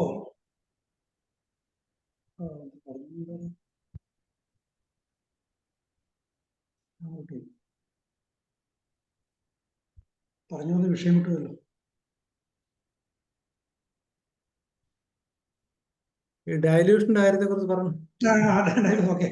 അപ്പോ ഇത് സക്കഷൻ എന്നുള്ളതാണ് അതിലൊരു ഫാക്ടർ. ഒരു ഡൈലൂട്ട് സൊല്യൂഷനെ ഹോമിയോപ്പതിക്ക് ആക്കുന്നത്, പൊട്ടൻസി ആക്കുന്നത് സക്കഷനാണ്. ഈ സക്കഷൻ എന്ത് സംഭവിക്കുന്നു എന്നുള്ളതാണ് ഇവിടെ ചിന്തിക്കേണ്ട ഒരു കാര്യം. നാനോ ടെക്നോളജിയുടെ ഒരു രീതിയിലെടുത്താലും നാനോ പാർട്ടിക്കിൾസിനെ ഉണ്ടാക്കാനുള്ള മാർഗങ്ങളിലൊന്ന് സക്കഷനാണെന്ന് നമുക്ക് പറയാം. ഈ ഗ്രൈൻഡിങ് അതും പറയാം. പക്ഷെ അങ്ങനെ വരുമ്പോൾ ഞാൻ നേരത്തെ പറഞ്ഞ വിഷയം വരും. ഒരു പാർട്ടിക്കിൾ പോലും ഇല്ലാത്ത സാമ്പിൾസ് ഉണ്ടാകാം. ആ സാമ്പിൾസ് വർക്ക് ചെയ്യാൻ പാടില്ല, പക്ഷെ വർക്ക് ചെയ്യുന്നുണ്ട്. അപ്പോൾ അത് മാറ്റി നിർത്തി കഴിഞ്ഞാൽ പിന്നെ എന്താണ് ഈ സക്കഷൻ സംഭവിക്കുന്നത്? അതാണ് ഞാൻ കഴിഞ്ഞ തവണ പറഞ്ഞത്.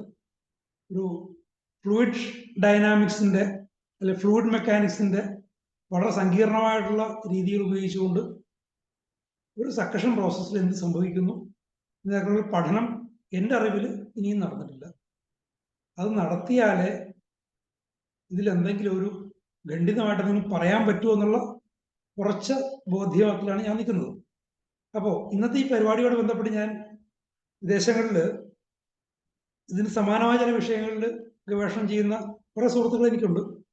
കൂടെ പഠിച്ചവരും ജൂനിയേഴ്സും സീനിയേഴ്സൊക്കെ ആയിട്ട്. അപ്പോൾ അവരുമായിട്ട് ഞാൻ ഇന്നലെയൊക്കെയായിട്ട് ഞാൻ ചോദിച്ചിരുന്നു എന്തെങ്കിലും ലേറ്റസ്റ്റ് പറയാനുണ്ടോ. അപ്പോൾ എനിക്ക് ഇന്ന് രാവിലെ പോളണ്ടിൽ റിസർച്ച് ചെയ്യുന്ന ഒരു ഫിസിസിസ്റ്റാണ്, ഒരു തമിഴത്തിയാണ്.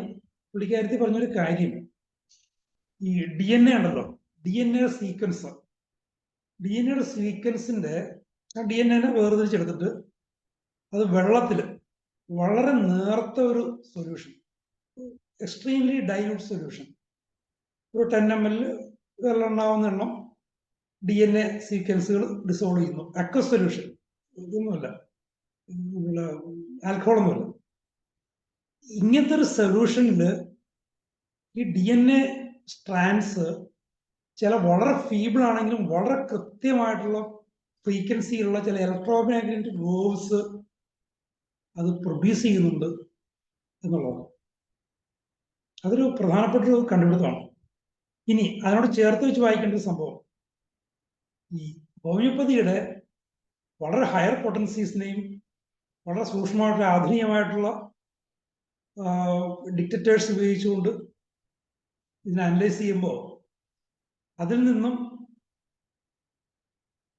നിന്നും ഇതേപോലെ സമാനമായിട്ടുള്ള ഈ വളരെ ഡൈല്യൂട്ടായിട്ടുള്ള DNA സ്ട്രാൻഡ്സ് ഉള്ള അക്വസ് സൊല്യൂഷനിൽ നിന്നും വരുന്ന ഇലക്ട്രോമാഗ്നറ്റിക് വേവ്സിൽ സമാനമായിട്ടുള്ള ഏകദേശം സിമിലർ ഫ്രീക്വൻസിയും മറ്റുമൊക്കെ ഉള്ള അല്ലെങ്കിൽ സിമിലർ ഉള്ള എന്താ പറയുക ഇന്റൻസിറ്റി ഉള്ള ഇലക്ട്രോമാഗ്നറ്റിക് വേവ്സ് ഹോമിയോപ്പതി ഹയർ പൊട്ടൻസിയിൽ നിന്നും വരുന്നുണ്ട്.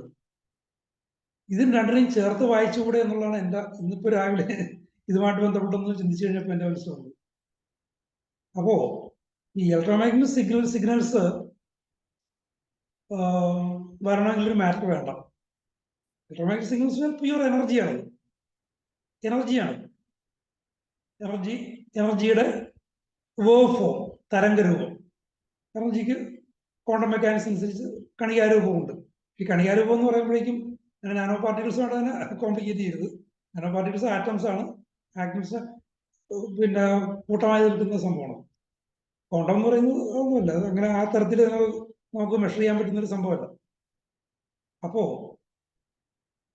ഹോമിയോപ്പതിയുടെ ഹയർ പൊട്ടൻസീസിനെ തികച്ചും ഇമ്മെറ്റീരിയൽ ആയിട്ട് എനർജിയുടെ മണ്ഡലത്തിൽ ചിന്തിച്ചാലും നമുക്ക് ചില നിഗമനങ്ങളിലേക്ക് നമുക്ക് ചെല്ലാൻ സാധിക്കും എന്നുള്ളതിൻ്റെ ഒരു സൂചനയാണ്. അപ്പോൾ ഞാൻ ഇതൊക്കെ വായിച്ചു തുടങ്ങിയ കാലത്ത് ഞാൻ ഓർഗനുകളുടെ കൈ കിട്ടാനുള്ള കാരണം ഞാൻ പറഞ്ഞു. എൻ്റെ സുഹൃത്ത് PV സാനു, അദ്ദേഹത്തിൻ്റെ ഒരു നോവൽ തപ്പിയാണ് എൻ്റെ ഈ ഓർഗനുകളുടെ കൈ കിട്ടുന്നത്. സാനു ഒന്ന് എൻ്റെ സീനിയറാണ്, അദ്ദേഹം കഴിഞ്ഞ വർഷം മരിച്ചുപോയി. സാനു ഒന്ന് MSc സുവോളജിക്ക് പഠിക്കുക, ഇതോട് ധാരാളം വായിക്കുന്ന ആളാണ്.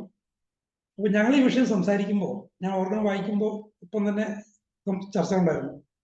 അന്ന് ഡോക്ടർ പടിയാറുടെ ട്രീറ്റ്മെന്റിൽ ഞങ്ങൾക്ക് രണ്ടുപേർക്കും പരിചയമുള്ള ഒരാളുടെ പാരമ്പര്യമുള്ളൊരു വെള്ളപ്പാണ്ട് മാറി. അതിനെക്കുറിച്ച് ഉള്ള ചർച്ചകളിലാണ് ഈ പാരമ്പര്യമുള്ളൊരു സാധനം മാറണമെങ്കിൽ, സാധനം പറഞ്ഞാണ് സാധനം മാറണമെങ്കിൽ ഹോമിയോപ്പതിക് മരുന്നുകൾ ജീനുകളുടെ ലെവലിൽ ആക്ട് ചെയ്യുന്നുണ്ട്. ജീനുകളുടെ ലെവലിൽ ആക്ട് ചെയ്യാതെ പാരമ്പര്യമുള്ളൊരു വെള്ളപ്പാണ്ട് എങ്ങനെ മാറിയെന്നുള്ളത് പടിയാറുടെ പ്രിൻസിപ്പളായിരുന്ന പടിയാറുടെ അടുത്ത് പോയതും പിന്നീട് മാറിയതൊക്കെ ഞങ്ങളൊക്കെ കണ്ടല്ലോ. എൻ്റെ സഹപാഠി കൂടിയായിരുന്നു. അപ്പോ എങ്ങനെയെന്നുള്ള ചോദ്യം ഞാൻ അതിന് വളരെ വളരെ വളരെ ലളിതമായിട്ട് മറുപടി പറഞ്ഞു. കാരണം ഹോമിയോപ്പതി ഒരു ലെവൽ കഴിഞ്ഞാൽ അതിൽ മെറ്റീരിയൽ ഇല്ല, അതിൽ പ്യുവർ ഹീലിംഗ് പ്രിൻസിപ്പിൾ, അതിൽ അടങ്ങിയിരിക്കുന്ന ഹീലിംഗ് പ്രിൻസിപ്പിൾ എന്ന് പറയുന്നത് അത് എനർജിയുടെ തന്നെ ഒരു പര്യായമാണത് ആണ്. എങ്ങനെ എന്നുള്ളതിനെ കുറിച്ച് നമുക്ക് തൽക്കാലം പറയാൻ പറ്റില്ല. അതായതുകൊണ്ട് ആ എനർജിക്ക് ജീനുകളിലെ മ്യൂട്ടേഷനെ വേണമെങ്കിൽ തിരികെ കൊണ്ടുവരാൻ പറ്റും. മ്യൂട്ടേഷൻ കൊണ്ട് വഴിയാണല്ലോ ഇത്തരം പ്രശ്നങ്ങൾ ഉണ്ടാകുന്നത്. അപ്പോൾ അത് സാധനം അംഗീകരിക്കുകയും ചെയ്തു. ആ മ്യൂട്ടേഷൻ ഉണ്ടാക്കാനോ ഒരു മ്യൂട്ടേഷനെ റിവേഴ്സ് ചെയ്യാനോ എനർജിക്ക് സാധിക്കും. എനർജി ലെവലിലുള്ള ഒരു റെമഡിയൽ ഏജന്റ് സാധിക്കും. ഹോമിയോപ്പതി ഹയർ പൊട്ടൻസീസ് എനർജി ലെവലിലുള്ള ഒരു റെമഡിയൽ ഏജന്റ് ആണെങ്കിൽ ജീനുകളിൽ മ്യൂട്ടേഷൻ ഉണ്ടാക്കാനും ഉണ്ടായ മ്യൂട്ടേഷനെ റിട്രേസ് ചെയ്യാനും അല്ലെങ്കിൽ റിവേഴ്സ് ചെയ്യാനും സാധിക്കും. അപ്പൊ അതിനെ ഏതാണ്ട് സാധൂകരിക്കുന്ന ഒരു തെളിവാണ് ഇന്നിപ്പോ ഞാൻ ഈ പറഞ്ഞത്. DNA സ്ട്രാൻഡ്സിൽ നിന്നും ഹോമിയോപ്പതി ഹയർ പൊട്ടൻസീസിൽ നിന്നും എമിനേറ്റ് ചെയ്യുന്നുണ്ട് വളരെ പെക്യുലർ ആയിട്ടുള്ള ഇലക്ട്രോമാഗ്നറ്റിക് വേവ്സ്, അതായത് എനർജി എമിനേറ്റ് ചെയ്യുന്നുണ്ട്. ഇത് തമ്മിൽ സിമിലാരിറ്റി ഉണ്ട്. അപ്പോൾ ആ ഒരു തരത്തിൽ ഈ ചിന്തകളെയും ഗവേഷണങ്ങളെയും മുന്നോട്ട് കൊണ്ടുപോകണം എന്നുള്ളൊരു താല്പര്യമാണ് എനിക്കുള്ളത്. മറ്റ് ഗവേഷണങ്ങളൊക്കെ നടന്നോട്ടെ. അത് അവരുടെ വഴിയിലും ഒരു സത്യം കണ്ടെത്തുകയാണെങ്കിൽ നല്ല കാര്യം. പക്ഷെ ഞാൻ കഴിഞ്ഞ തവണ പറഞ്ഞ പോലെ അവിടെ ഒരു മാറ്റർ വേണം. നാനോ ടെക്നോളജി അനുസരിച്ചുകൊണ്ട് ഒന്നെങ്കിൽ സോഴ്സ് മെറ്റീരിയൽ വേണം. ഇപ്പോൾ ആഴ്സനിക് ആൽബമാണെങ്കിൽ ആഴ്സനിക്കൻ ട്രയോക്സൈഡിന്റെ ഒരു മോളിക്യൂളെങ്കിലും വേണം. അവിടെ ആറ്റം എന്ന് പറയാൻ പറ്റില്ല. കാരണം ആഴ്സനിക്കവും ഓക്സിജനും ഒക്കെ ആയിട്ട് എനിക്ക് 2 ആഴ്സനിക്കും 3 ഓക്സിജൻ ഉണ്ടെന്ന് തോന്നുന്നു. അതിനെ ആറ്റംസ് ആയിട്ട് ഡിവൈഡ് ചെയ്ത് കഴിഞ്ഞാൽ പിന്നെ അവിടെ ആഴ്സനിക് ആൽബം എന്നൊരു സാധനമില്ല. ഒരു മോളിക്യൂൾ നമുക്ക് നിർത്തേണ്ടി വരും. അപ്പൊ ഒരു നാനോ പാർട്ടിക്കിൾ എന്ന് പറഞ്ഞാൽ ഒരു മോളിക്യൂൾ വേണം. മനസ്സിലായോ? അപ്പോ മോളിക്യൂൾ ഇല്ലാത്ത സാമ്പിൾസിൽ എന്ത് ചെയ്യും? അത് വർക്ക് ചെയ്യില്ലേ? ഒരു ഹയർ പൊട്ടൻസി ഒരു 10 എടുത്തു, 50 എടുത്തു, തീർച്ചയായിട്ടും ഒരു നാനോ പാർട്ടിക്കിൾ, ഒരു മോളിക്യൂൾ പോലും ഇല്ലാത്ത ധാരാളം സാമ്പിൾസ് ഉണ്ടാവും. നിങ്ങൾ അതിൻ്റെ ഒരു വയലെടുത്തിട്ട് അതിലൊരു കുറച്ച് ഷുഗർ ഓഫ് മിൽക്ക് എടുത്ത് കുറച്ച് തുള്ളിയിട്ട് അതിനെ കോമ്പൗണ്ട് ചെയ്ത് ഒരു 10 ഡോസായിട്ട് ഡിവൈഡ് ചെയ്തു. ഒരു മോളിക്യൂളേ ഉണ്ടായിരുന്നുള്ളൂ. ഒരു മോളിക്യൂൾ ഏതായാലും ഒരു ഡോസിൽ പോകുമല്ലോ, ബാക്കി 9 ഡോസിൽ ഉണ്ടാവില്ല. ഈ 9 ഡോസും വർക്ക് ചെയ്യില്ലേ? എൻ്റെ സംശയമാണ്. ഇനി മറ്റു തരത്തിൽ വരാം. ഈ നാനോ തിയറി അനുസരിച്ചുകൊണ്ട് ഈ നമ്മൾ പൊട്ടൻസിയേഷൻ ചെയ്യുമ്പോൾ അതിൻ്റെ സിലിക്കേറ്റ് ഇതിൽ നിന്ന് ഇങ്ങനെ ഗ്ലാസിൻ്റെ വയലിൻ്റെ ഇന്നർ സർഫസിന് സിലിക്കേറ്റ് മോളിക്യൂൾസ്, സിലിക്കേറ്റിൻ്റെ നാനോ പാർട്ടിക്കിൾസ് വരാം. ഈ നാനോ പാർട്ടിക്കിൾസിൽ ഈ നമ്മുടെ സോഴ്സ് മെറ്റീരിയൽ അതിൻ്റെ ക്വാളിറ്റി, അതിൻ്റെ മെഡിസിനൽ ക്വാളിറ്റി ഇംപ്രിന്റ് ചെയ്യാം. അങ്ങനെ സംഭവിക്കാം. അത് ടൈറ്റ് ഇതിൽ ഗ്രൈൻഡിങ്ങിൽ ഷുഗർ ഓഫ് മിൽക്കിൽ സംഭവിക്കാം. അങ്ങനെ സംഭവിക്കാം. പക്ഷെ അങ്ങനെ സംഭവിച്ച ഇംപ്രിന്റ്, ഒരു മെഡിസിൻ്റെ ഇംപ്രിന്റ് കിട്ടിയ ഷുഗർ ഓഫ് മിൽക്കിൻ്റെ ഒരു നാനോ പാർട്ടിക്കിളും അല്ലെങ്കിൽ ഒരു സിലിക്കേറ്റിൻ്റെ നാനോ പാർട്ടിക്കിളിന് അടുത്ത സ്റ്റേജ്, പൊട്ടൻസിയേഷൻ്റെ അടുത്ത സ്റ്റേജിൽ അവിടെ നമ്മുടെ സോഴ്സ് മെറ്റീരിയൽ ഇല്ല, അവിടെ ആഴ്സനിക്കും ഇല്ല, ഒന്നുമില്ല. ഈ ഇംപ്രിന്റ് ചെയ്ത് കിട്ടിയ സിലിക്കേറ്റിൻ്റെ നാനോ പാർട്ടിക്കിൾ അല്ലെങ്കിൽ ഷുഗർ ഓഫ് മിൽക്കിൻ്റെ നാനോ പാർട്ടിക്കിളുള്ളൂ. ഈ നാനോ പാർട്ടിക്കിളിൽ മറ്റൊരു ഫ്രഷ് സിലിക്കേറ്റിലോ അല്ലെങ്കിൽ ഒരു സൂക്രോസിലോ ഈ ഒറിജിനൽ മെറ്റീരിയലിൻ്റെ മെഡിസിനൽ ക്വാളിറ്റി ഇംപ്രിന്റ് ചെയ്യിക്കാനുള്ള കഴിവുണ്ടോ? ഇല്ലെന്നാണ് അവർ തന്നെയൊക്കെ പറയുന്നത്. അപ്പൊ അങ്ങനെ വരുമ്പോൾ അവസാനത്തെ നാനോ പാർട്ടിക്കിൾ ഇല്ലാതായി ഒരു സ്റ്റേജ് കൂടി പോകും, അതിനപ്പുറത്തെ സ്റ്റേജിലും സംഭവിക്കും. അങ്ങനെയുള്ള പ്രശ്നങ്ങളൊക്കെ കുറെ ഉണ്ട്. അതൊക്കെ ഒരു മറുപടി കണ്ടെത്താൻ പറ്റുമെങ്കിൽ കണ്ടെത്തിക്കോട്ടെ. കാരണം ശാസ്ത്രം ഇങ്ങനെ പുരോഗമിച്ചുകൊണ്ടിരിക്കുകയാണല്ലോ. നമുക്ക് അപ്പോഴേ ഇനി സംശയങ്ങളിലേക്ക് പോകാം. അല്ലെങ്കിൽ സമയം തികയില്ല. സാറിന്റെ സെഷൻ എന്തായാലും തുടർന്നതാണ്. അപ്പോൾ ഡോക്ടർ നമ്മുടെ ലതാ മനോഹർ ഡോക്ടർ ചോദ്യം ചോദിച്ചിട്ടുണ്ട്. അതായത് മോളിക്യൂൾ ഇല്ലാത്ത ഏത് വസ്തുവാണ് ഈ ലോകത്തിലുള്ള ഉദാഹരണം പറയാമോ? മോളിക്യൂള് വാക്വത്തിലൊഴികെ എല്ലായിടത്തും മോളിക്യൂളുണ്ട്. ഉണ്ട്, എല്ലായിടത്തും മോളിക്യൂളുണ്ട്. പക്ഷെ നമ്മുടെ വിഷയമല്ലല്ലോ. നമ്മുടെ വിഷയം നമ്മളെടുക്കുന്ന സബ്സ്റ്റൻസ്, അതിന്റെ ഒരു മോളിക്യൂൾ ഉണ്ടോ എന്നുള്ളതാണ് വിഷയമല്ല. അത് മോളിക്യൂൾസ് ധാരാളം. ഇപ്പോൾ നമ്മളെ ഇതാണെങ്കിൽ, പിന്നെ ആൽക്കഹോൾ ആണെങ്കിൽ CH3 CH2OH ആ മോളിക്യൂൾ ഉണ്ട്. സൂക്രോസ് ആണെങ്കിൽ സൂക്രോസിന്റെ ഷുഗർ ഓഫ് മിൽക്കിന്റെ മോളിക്യൂൾ ഉണ്ട്. അത് നമുക്ക് പറയാൻ അതുണ്ട്. പക്ഷെ അതിന് ഈ മെഡിസിനൽ ക്വാളിറ്റി ഉണ്ടോ, ഉണ്ടെങ്കിൽ എങ്ങനെ വന്നു എന്നുള്ളതാണ് ചോദ്യം. ഇതിനെക്കുറിച്ച് പോളണ്ടിലൊരു ഡോക്ടർ പഠിച്ച് IFPHലേക്ക് വന്നിട്ട് PhD ഡൽഹിയിലൊരു സയന്റിസ്റ്റുകൾ വർക്ക് ചെയ്യുന്നുണ്ട്. പേര് ഞാൻ മറന്നുപോയി. ഈ ഒരു സംഭവത്തെ കുറിച്ച് ഒരുപാട് വർക്ക് നടത്തിയിട്ടുണ്ട്. പിന്നെ സാറ് വേറെ കാര്യം പറയുകയുണ്ടായി, അതായത് മെഡിസിന്റെ ഇഫക്റ്റ് ഏതെങ്കിലും ഒരു വസ്തു തടഞ്ഞിട്ടുണ്ടാകുമോ എന്നുള്ളത്. അത് പലപ്പോഴും അനുഭവത്തിലാണ് കാണുന്നുണ്ട്. ഹനിമാൻ എന്ന് പറഞ്ഞിട്ടുണ്ട് സാർ, 250 തഫോസിൽ പറയുന്നുണ്ട്. Any medicinal action in order to the small dose may not be overwhelmed and extinguished or disturbed. 3 കണ്ടീഷനെ പറയാം. ആന്റിഡോട്ട് ചെയ്യണം, നല്ല 3 കാര്യങ്ങൾ പറയുന്നുണ്ട്. യാതൊരു തരം ഡിസ്റ്റർബൻസും ഉണ്ടാകാതെ. ഇതേ മെത്തഡോളജി തന്നെയാണ് നമ്മൾ ഡ്രഗ് പ്രൂവിൽ ഉപയോഗിക്കുന്നുണ്ട്.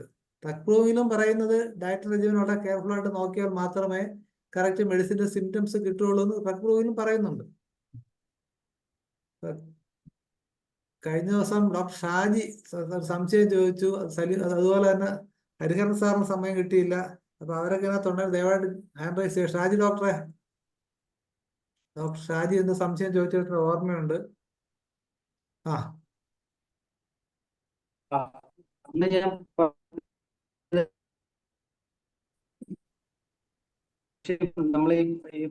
നമ്മളെ മെറ്റീരിയൽ ഇല്ല എന്നുള്ളത് സത്യമാണ്. എങ്കിൽ ഇപ്പൊ നാനോ ടെക്നോളജി വന്നപ്പോൾ സയൻസ് കുറച്ചും കൂടെ നമ്മളെ ഹോമിയോപ്പതിക്ക് അതിലെ ആ പെർഫെക്റ്റിലേക്ക് വന്നിട്ടില്ല. സാറ് പറഞ്ഞ കണക്ക് ബ്രിഡ്ജിങ് ആണ് നമുക്ക് ഇല്ലാതെ വരുന്നത്. അത് നമ്മളെ ലിമിറ്റേഷൻ തന്നെയാണ്. ഇപ്പൊ തന്നെ നമ്മൾ എടുക്കുന്നത് വൈറ്റൽ ഫോഴ്സ് എന്നുള്ള ഒരു കൺസെപ്റ്റിലാണ് എടുക്കുന്നത് മൊത്തം. കേൾക്കുന്നുണ്ടോ? കേൾക്കാം. വൈറ്റൽ നമ്മളിപ്പം ഈ പണ്ട് ജിയോസെൻട്രിക് നമ്മളെ സയൻസിന്റെ ഫിസിക്സിന്റെ ഡെവലപ്മെന്റ് എല്ലാം നമ്മളെ ജിയോസെൻട്രിക് എന്നുള്ള ഒരു കൺസെപ്റ്റ് ആയിരുന്നല്ലോ ആദ്യം. പിന്നെ മാറി അത് കോസ്മിക് എനർജിയിലേക്ക് മാറി. അപ്പൊ നമ്മള് ശരിക്കും നമ്മളെ ഒരു വ്യക്തിയുടെ ശരീരം ഉണ്ടാക്കിയിരിക്കുന്ന തന്നെ പിന്നെ ഒരു നമ്മളെ സ്റ്റാർ ഉണ്ടാകുന്ന കണക്ക് തന്നെ സൂപ്പർനോവ എന്ന് പറയുന്ന ആ ഒരു ഇതില് ഹൈഡ്രജൻ ഹീലിയമായി പിന്നെ ബോറോണായി അവസാനം അയൺ ആവുന്നു. അത് കഴിഞ്ഞിട്ട് അത് പൊട്ടിത്തെറിച്ചിട്ടാണ് ഹെയർ മെറ്റീരിയൽ എല്ലാം ഉണ്ടാകുന്നതാണ്. നമ്മൾ ഈ ഇപ്പൊ പ്രപഞ്ചത്തിലെ എല്ലാ മെറ്റീരിയലും ഉണ്ടാകുന്ന ആ ഒരു കൺസെപ്റ്റിലാണെന്നാണല്ലോ പറയുന്നത്. അപ്പൊ നമുക്ക് ശരിക്കും നമ്മളെ ഒരു തിയറി പോലും പിന്നെ വൈറ്റൽ ഫോഴ്സ് എന്ന് പറയുന്നത് നമ്മളെ മാത്രം ഉദ്ദേശിച്ചാണ് അവിടെ എഴുതിയേക്കുന്നത്. പക്ഷെ അതല്ല, നമ്മളെ ഈ കോസ്മിക് എനർജിയുടെ ഒരു പാർട്ടാണ് നമ്മളും. അപ്പൊ നമുക്ക് വരുന്ന എല്ലാ മെറ്റബോളിക് ചേഞ്ചും നമ്മളെ അഫക്റ്റ് ചെയ്യുന്നുണ്ട്. അപ്പൊ അതൊക്കെ കൊണ്ടാണ് നമ്മൾ ഐഡിയോളജിക് ആയിട്ടൊരു കേസ് കൊടുത്താൽ പോലും നമുക്ക് അതിന്റെ ക്യൂർ കിട്ടാത്തതിന്റെ ഒരു കാരണം അത് തന്നെയാണ്. അത് CS ഉണ്ണികൃഷ്ണന്റെ സാറിന്റെ ഒക്കെ ക്ലാസ്സിൽ ഇപ്പം കോസ്മിക് എനർജിയെ കുറിച്ച് പറയുന്നുണ്ടല്ലോ, അതുപോലും സയൻസ് അംഗീകരിക്കുന്നില്ലല്ലോ ഇപ്പോഴും. പുള്ളി നിഷ്കാസനായ ഒരു പ്രശ്നമുണ്ടല്ലോ. അപ്പൊ അതേ അവസ്ഥ തന്നെയാണ് നമുക്ക് ഇന്ന് ഹോമിയോപ്പതിയിലും നിലനിൽക്കുന്നതെന്നാണ് എനിക്ക് പറയാനുള്ളത്. ഇത് നമ്മള് പ്രശ്നത്തിലുണ്ട്. ഇതിന് മെറ്റീരിയൽ ആയിട്ട് ഒരു പദാർത്ഥം വേണം ഹോമിയോപ്പതി ഔഷധങ്ങളുടെ പ്രവർത്തനം വിശദീകരിക്കാൻ എന്നുള്ള ഒരു കൺസെപ്റ്റിനോടാണ് എനിക്ക് എതിർപ്പുള്ളത്. അത് തന്നെയാണ് ശരി, സാറ് പറഞ്ഞ തന്നെയാണ് ശരി. കാര്യം അവിടെ ആഴ്സനിക്കോ ഒന്നുമല്ല. പക്ഷെ ഇപ്പം നമ്മൾ പറയുന്നതിൽ കോർക്ക്, ആന്റി കോർക്ക് എന്നൊക്കെ പറഞ്ഞ ആ ഒരു തിയറി ഉണ്ടല്ലോ. അപ്പൊ അതേ അവസ്ഥയിൽ അവിടെ മെറ്റീരിയൽ ഇല്ലോ, അവിടെ എനർജി അല്ലേ ഉള്ളൂ. നമ്മള് ആറ്റത്തിന്റെ അതിന്റെ സബറ്റോമിക് ലെവലിലേക്ക് പോകുമ്പോൾ കോർക്കോ മിയോൺസോ അങ്ങനെയൊക്കെ ആ ഒരു കൺസെപ്റ്റിലേക്ക് വരുമ്പോൾ ശരിക്കും ഇതിനകത്ത് മെറ്റീരിയൽ ഇല്ല.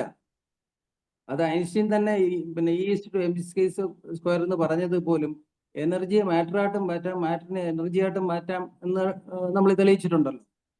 ഇപ്പൊ ലാർജ് ഹൈഡ്രജൻ കൊളൈഡറിൽ എനർജിന്ന് മാറ്റർ ഉണ്ടാക്കാൻ കഴിഞ്ഞു എന്നുള്ളതാണല്ലോ നമ്മുടെ ആ ഒരു പരീക്ഷണത്തിന്റെ.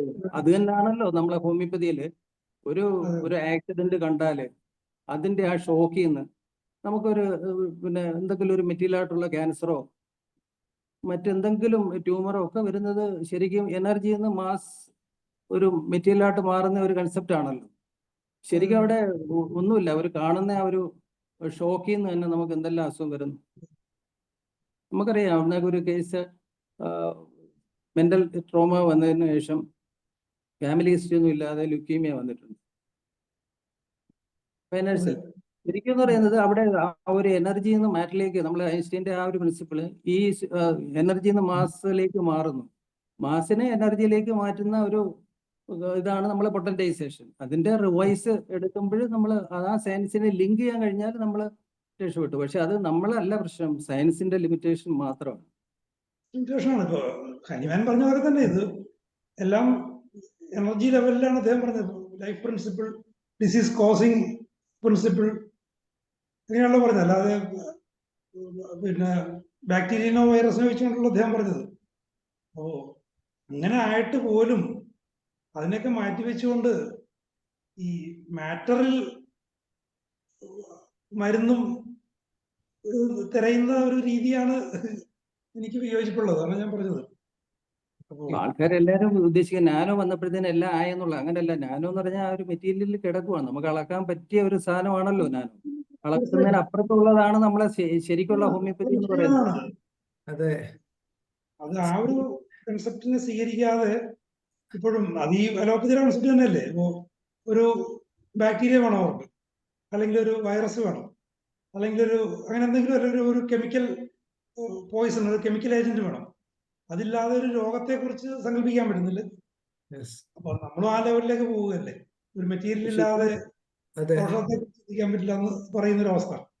അത് ഇപ്പോഴുള്ള റിസർച്ച് മൊത്തവും മെറ്റീരിയലിസ്റ്റിക് കൺസെപ്റ്റിലാണ്. കാര്യം നമ്മളിപ്പോ ഒരു ഡോസ് കൊടുക്കുക. ഇപ്പോഴേ ലോ ലെവലിലുള്ള സയന്റിഫിക് റിസർച്ചാണ്. ഇപ്പൊ കോളേജിലെല്ലാം നടക്കുന്നതാണ്. ഇപ്പൊ അവർക്ക് ഒരു തീസിസ് കൊടുക്കുന്നത് ഇന്ന അസുഖത്തിന് ഇന്ന പിന്നെ ലാബിന്റെ റിപ്പോർട്ട് അനുസരിച്ച് എന്നുള്ളതാ പറയുന്നത്. അവിടെ ഒരു മെറ്റീരിയലിസ്റ്റിക് കൺസെപ്റ്റിലേക്ക് പോവുകയാണ് നമ്മൾ ശരിക്കും. ഇപ്പൊ ഒരു പനി വന്നു കഴിഞ്ഞാൽ ഹോമിയോപ്പതിക്കാർ നിങ്ങൾ ആരെങ്കിലും അത് ഏത് ബാക്ടീരിയ കൊണ്ടുണ്ടായ പനിയാണെന്ന് നോക്കും, നോക്കിയിട്ട് വല്ല കാര്യമുണ്ടോ? സിംറ്റോംസ് നോക്കുന്നു, ആണോ പ്രയോണിയാണോ ആർസനിക്കാണോ ഐസപ്പയാണോ നോക്കുന്നു, അത്രയല്ലേ ഉള്ളൂ. ഏത് ബാക്ടീരിയ ആണെന്നുള്ളത് ഒരു വിഷയമല്ല. അപ്പൊ അതേപോലെ രോഗകാരണത്തിനൊരു ഒരു മാറ്റർ വേണ്ട, ആ മാറ്റർ എന്താണെന്ന് മനസ്സിലാക്കിയിട്ടല്ല ചികിത്സയെങ്കിൽ രോഗശമനത്തിനും അത് വേണ്ട. അതൊരു കോമൺ ലോജിക്കാണത്. ആ കോമൺ ലോജിക്ക് വിട്ടിട്ട് നമ്മൾ ഈ വെസ്റ്റേൺ രീതിയിലുള്ള ശാസ്ത്രത്തിൻ്റെതായിട്ടുള്ള ഈ അളക്കാൻ പറ്റുന്ന തരത്തിൽ ഒരു പാർട്ടിക്കിളോ അങ്ങനെ എന്തെങ്കിലും തേടിപ്പോകുന്ന ഒരു രീതിയാണ് ഇതിലൊരു പ്രശ്നമായിട്ട് എനിക്ക് തോന്നുന്നത്. നമ്മൾ പ്യുവർ എനർജിയുടെ ലെവലിൽ തന്നെ ഗവേഷണങ്ങൾ മുന്നോട്ട് പോകണം. ഇപ്പൊ ഇന്നിപ്പോ ഈ കണ്ട കാര്യം വളരെ താല്പര്യകരമായിട്ട് എനിക്ക് തോന്നി. ഒരു DNA സീക്വൻസിൽ നിന്ന് ഒരു ഇലക്ട്രോമാഗ്നറ്റിക് വേവ് എമിനേറ്റ് ചെയ്യുന്നുണ്ട്. വളരെ ഫീബിളാണത്, പക്ഷെ കണ്ടെത്താൻ പറ്റും. ഹോമിയോപ്പതി ഹയർ പൊട്ടൻസീസിൽ നിന്നും അവിടെ മാറ്റർ ഒന്നും ഇല്ലെങ്കിൽ പോലും വളരെ ഫീബിളായിട്ടുള്ള അതേ ലെവലിലുള്ള ഇലക്ട്രോമാഗ്നറ്റിക് റേഡിയേഷൻസ്, അതായത് എനർജി എമിനേറ്റ് ചെയ്യുന്നുണ്ട്. അപ്പൊ ആ ഒരു തലങ്ങളിലാണ് ഈ നമ്മളുടെ ഔഷധങ്ങൾ പ്രവർത്തിക്കുന്നത്. ആ ഒരു തലത്തിലേക്ക് ഗവേഷണങ്ങളെ ഉയർത്തണം. അതിന് പല വഴികളുണ്ടാകാം. ഞാൻ ചിന്തിച്ച ഒരു വഴിയാണ് കഴിഞ്ഞവിടെ ഞാൻ പറഞ്ഞത്. ഈ സക്കഷനിൽ എന്ത് സംഭവിക്കുന്നു എന്നതിനെ കുറിച്ച് കൂടുതൽ ഗവേഷണങ്ങൾ ആവശ്യമാണ്. അത് വളരെ സങ്കീർണമാണ്. ആരെങ്കിലും ടേക്കപ്പ് ചെയ്ത് ആ വഴി പോയാൽ എന്തെങ്കിലും കണ്ടെത്താതിരിക്കില്ല എന്നാണ് എനിക്കിപ്പോഴും തോന്നുന്നത്. അല്ല എങ്കിൽ ഈ പറഞ്ഞ പോലെ ഹയർ പൊട്ടൻസി, അതും കോമ്പൗണ്ട്സ്, ഇപ്പൊ നമ്മള് മെറ്റാലിക് സാധനങ്ങൾ ഇപ്പോൾ പറയുന്നില്ല, ഞാൻ റിസർച്ചേഴ്സ് പറയുന്നുണ്ട് മെറ്റാലിക് സാധനങ്ങളിലാണ് അവരുടെ റിസർച്ച് കൂടുതൽ കിടക്കുന്നത്, അതും ലോവർ പൊട്ടൻസീസിൽ. ഹയർ പൊട്ടൻസി ഉണ്ട്. ഹയർ പൊട്ടൻസീസിൽ മേയോർ മെനോട്ട് എന്ന് പറയുന്നുണ്ട്. ഹയർ പൊട്ടൻസി വരാൻ നേരത്ത് അത് മെറ്റലാണെങ്കിൽ പോലും കുപ്രമോ കാർബണോ സൾഫറോ അങ്ങനെ പിന്നെ എലിമെന്ററി മദർ ടിഞ്ചർ ആണെങ്കിൽ പോലും ഹയർ പൊട്ടൻസി വരുമ്പോൾ ആകാതിരിക്കാന്നുള്ളൊരു വിഷയം വരുന്നുണ്ട്. ഈ ആകാതിരിക്കാന്നുള്ളൊരു കൺസെപ്റ്റ് അല്ലെങ്കിൽ ഒരു ഭാഗമാണ് കിടക്കുന്നുണ്ട്. ഓക്കെ സാർ, നമുക്ക് അടുത്ത ആളിലേക്ക് പോവാം. സലീം കുമാർ ഡോക്ടറെ സംസാരിക്കാമോ? സലീം കുമാർ ഡോക്ടറെ. ഹലോ സാറേ. സാറേ, ഈ നമ്മള് മാറ്ററിന്റെ പല സ്റ്റേറ്റുകളുണ്ടല്ലോ. അതിലിപ്പോ നമ്മൾ സാധാരണ പറയണത് ഗ്യാസ്, ലിക്വിഡ്, സോളിഡ് ഇങ്ങനെയാണല്ലോ.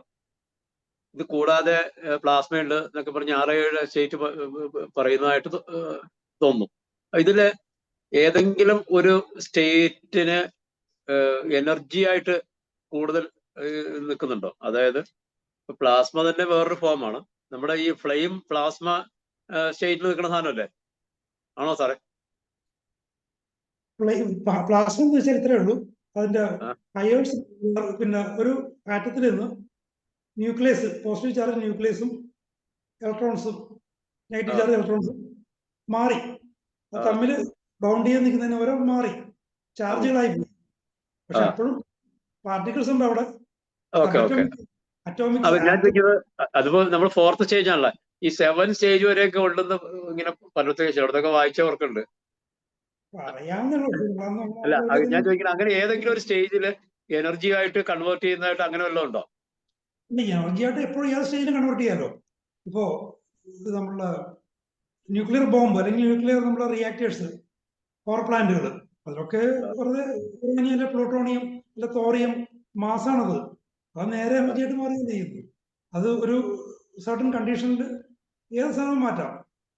പ്ലാസ്മയും അതിനും ഹയർ സ്റ്റേജ് വേണമെന്നില്ല. ഏത് സ്റ്റേജിൽ മാറ്റാം, എനർജി ആയിട്ട് കൺവേർട്ട് ചെയ്യാം. ചെയ്യാൻ പറ്റും. ഇപ്പോൾ ഒരു പിന്നെ അതായത് വലിയ മോളിക്യൂൾസ്, ഇപ്പോൾ പ്ലൂട്ടോണിയം, പിന്നെ യുറേനിയം, തോറിയം എന്നുള്ള വലിയ മോളിക്യൂൾസിനെ ഒരു ന്യൂട്രോൺ കൊണ്ട് ബൊമ്പാർഡ് ചെയ്യുമ്പോൾ ഈ മോളിക്യൂള് വിഭജിക്കപ്പെട്ട് പോകുമ്പോൾ 2 ഭാഗമായിട്ട് തിരിഞ്ഞേക്കുക. അതിന്റെ ടോട്ടൽ മാസ് നോക്കുമ്പോൾ ആദ്യം ഉണ്ടായ മാസിനേക്കാൾ ശകലം കുറവാണ്.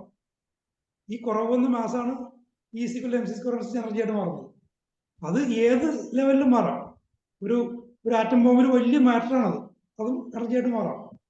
അതിന് പ്രത്യേകിച്ച് വേറെ ഹയർ സ്റ്റേറ്റിലേക്ക് പോകേണ്ട കാര്യമൊന്നുമില്ല, ഏതിനും മാറാം, എനർജിയായിട്ട് മാറാൻ പറ്റും, മാറാൻ സാധിക്കും. അപ്പം അതിനൊരു ഹയർ പ്ലാസ്മയാവണമെന്നൊരു നിർബന്ധമില്ല, പ്ലാസ്മയൊക്കെ അതിൽ വരുമെന്നേ ഉള്ളൂ.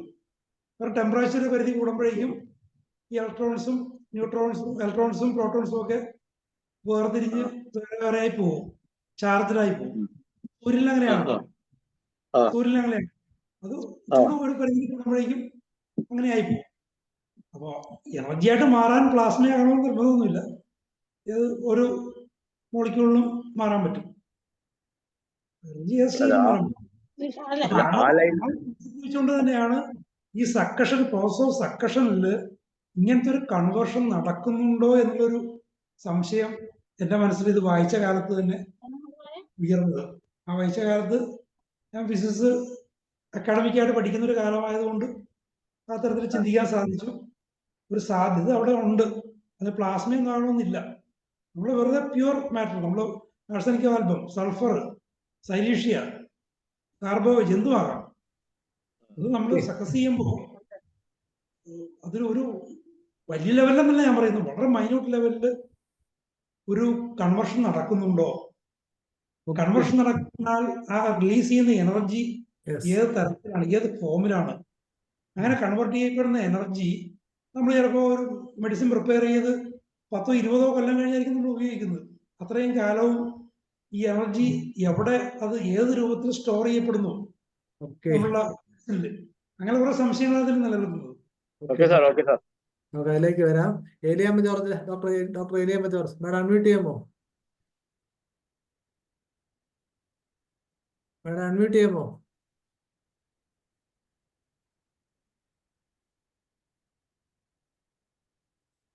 അൺമ്യൂട്ട് ചെയ്യൂ.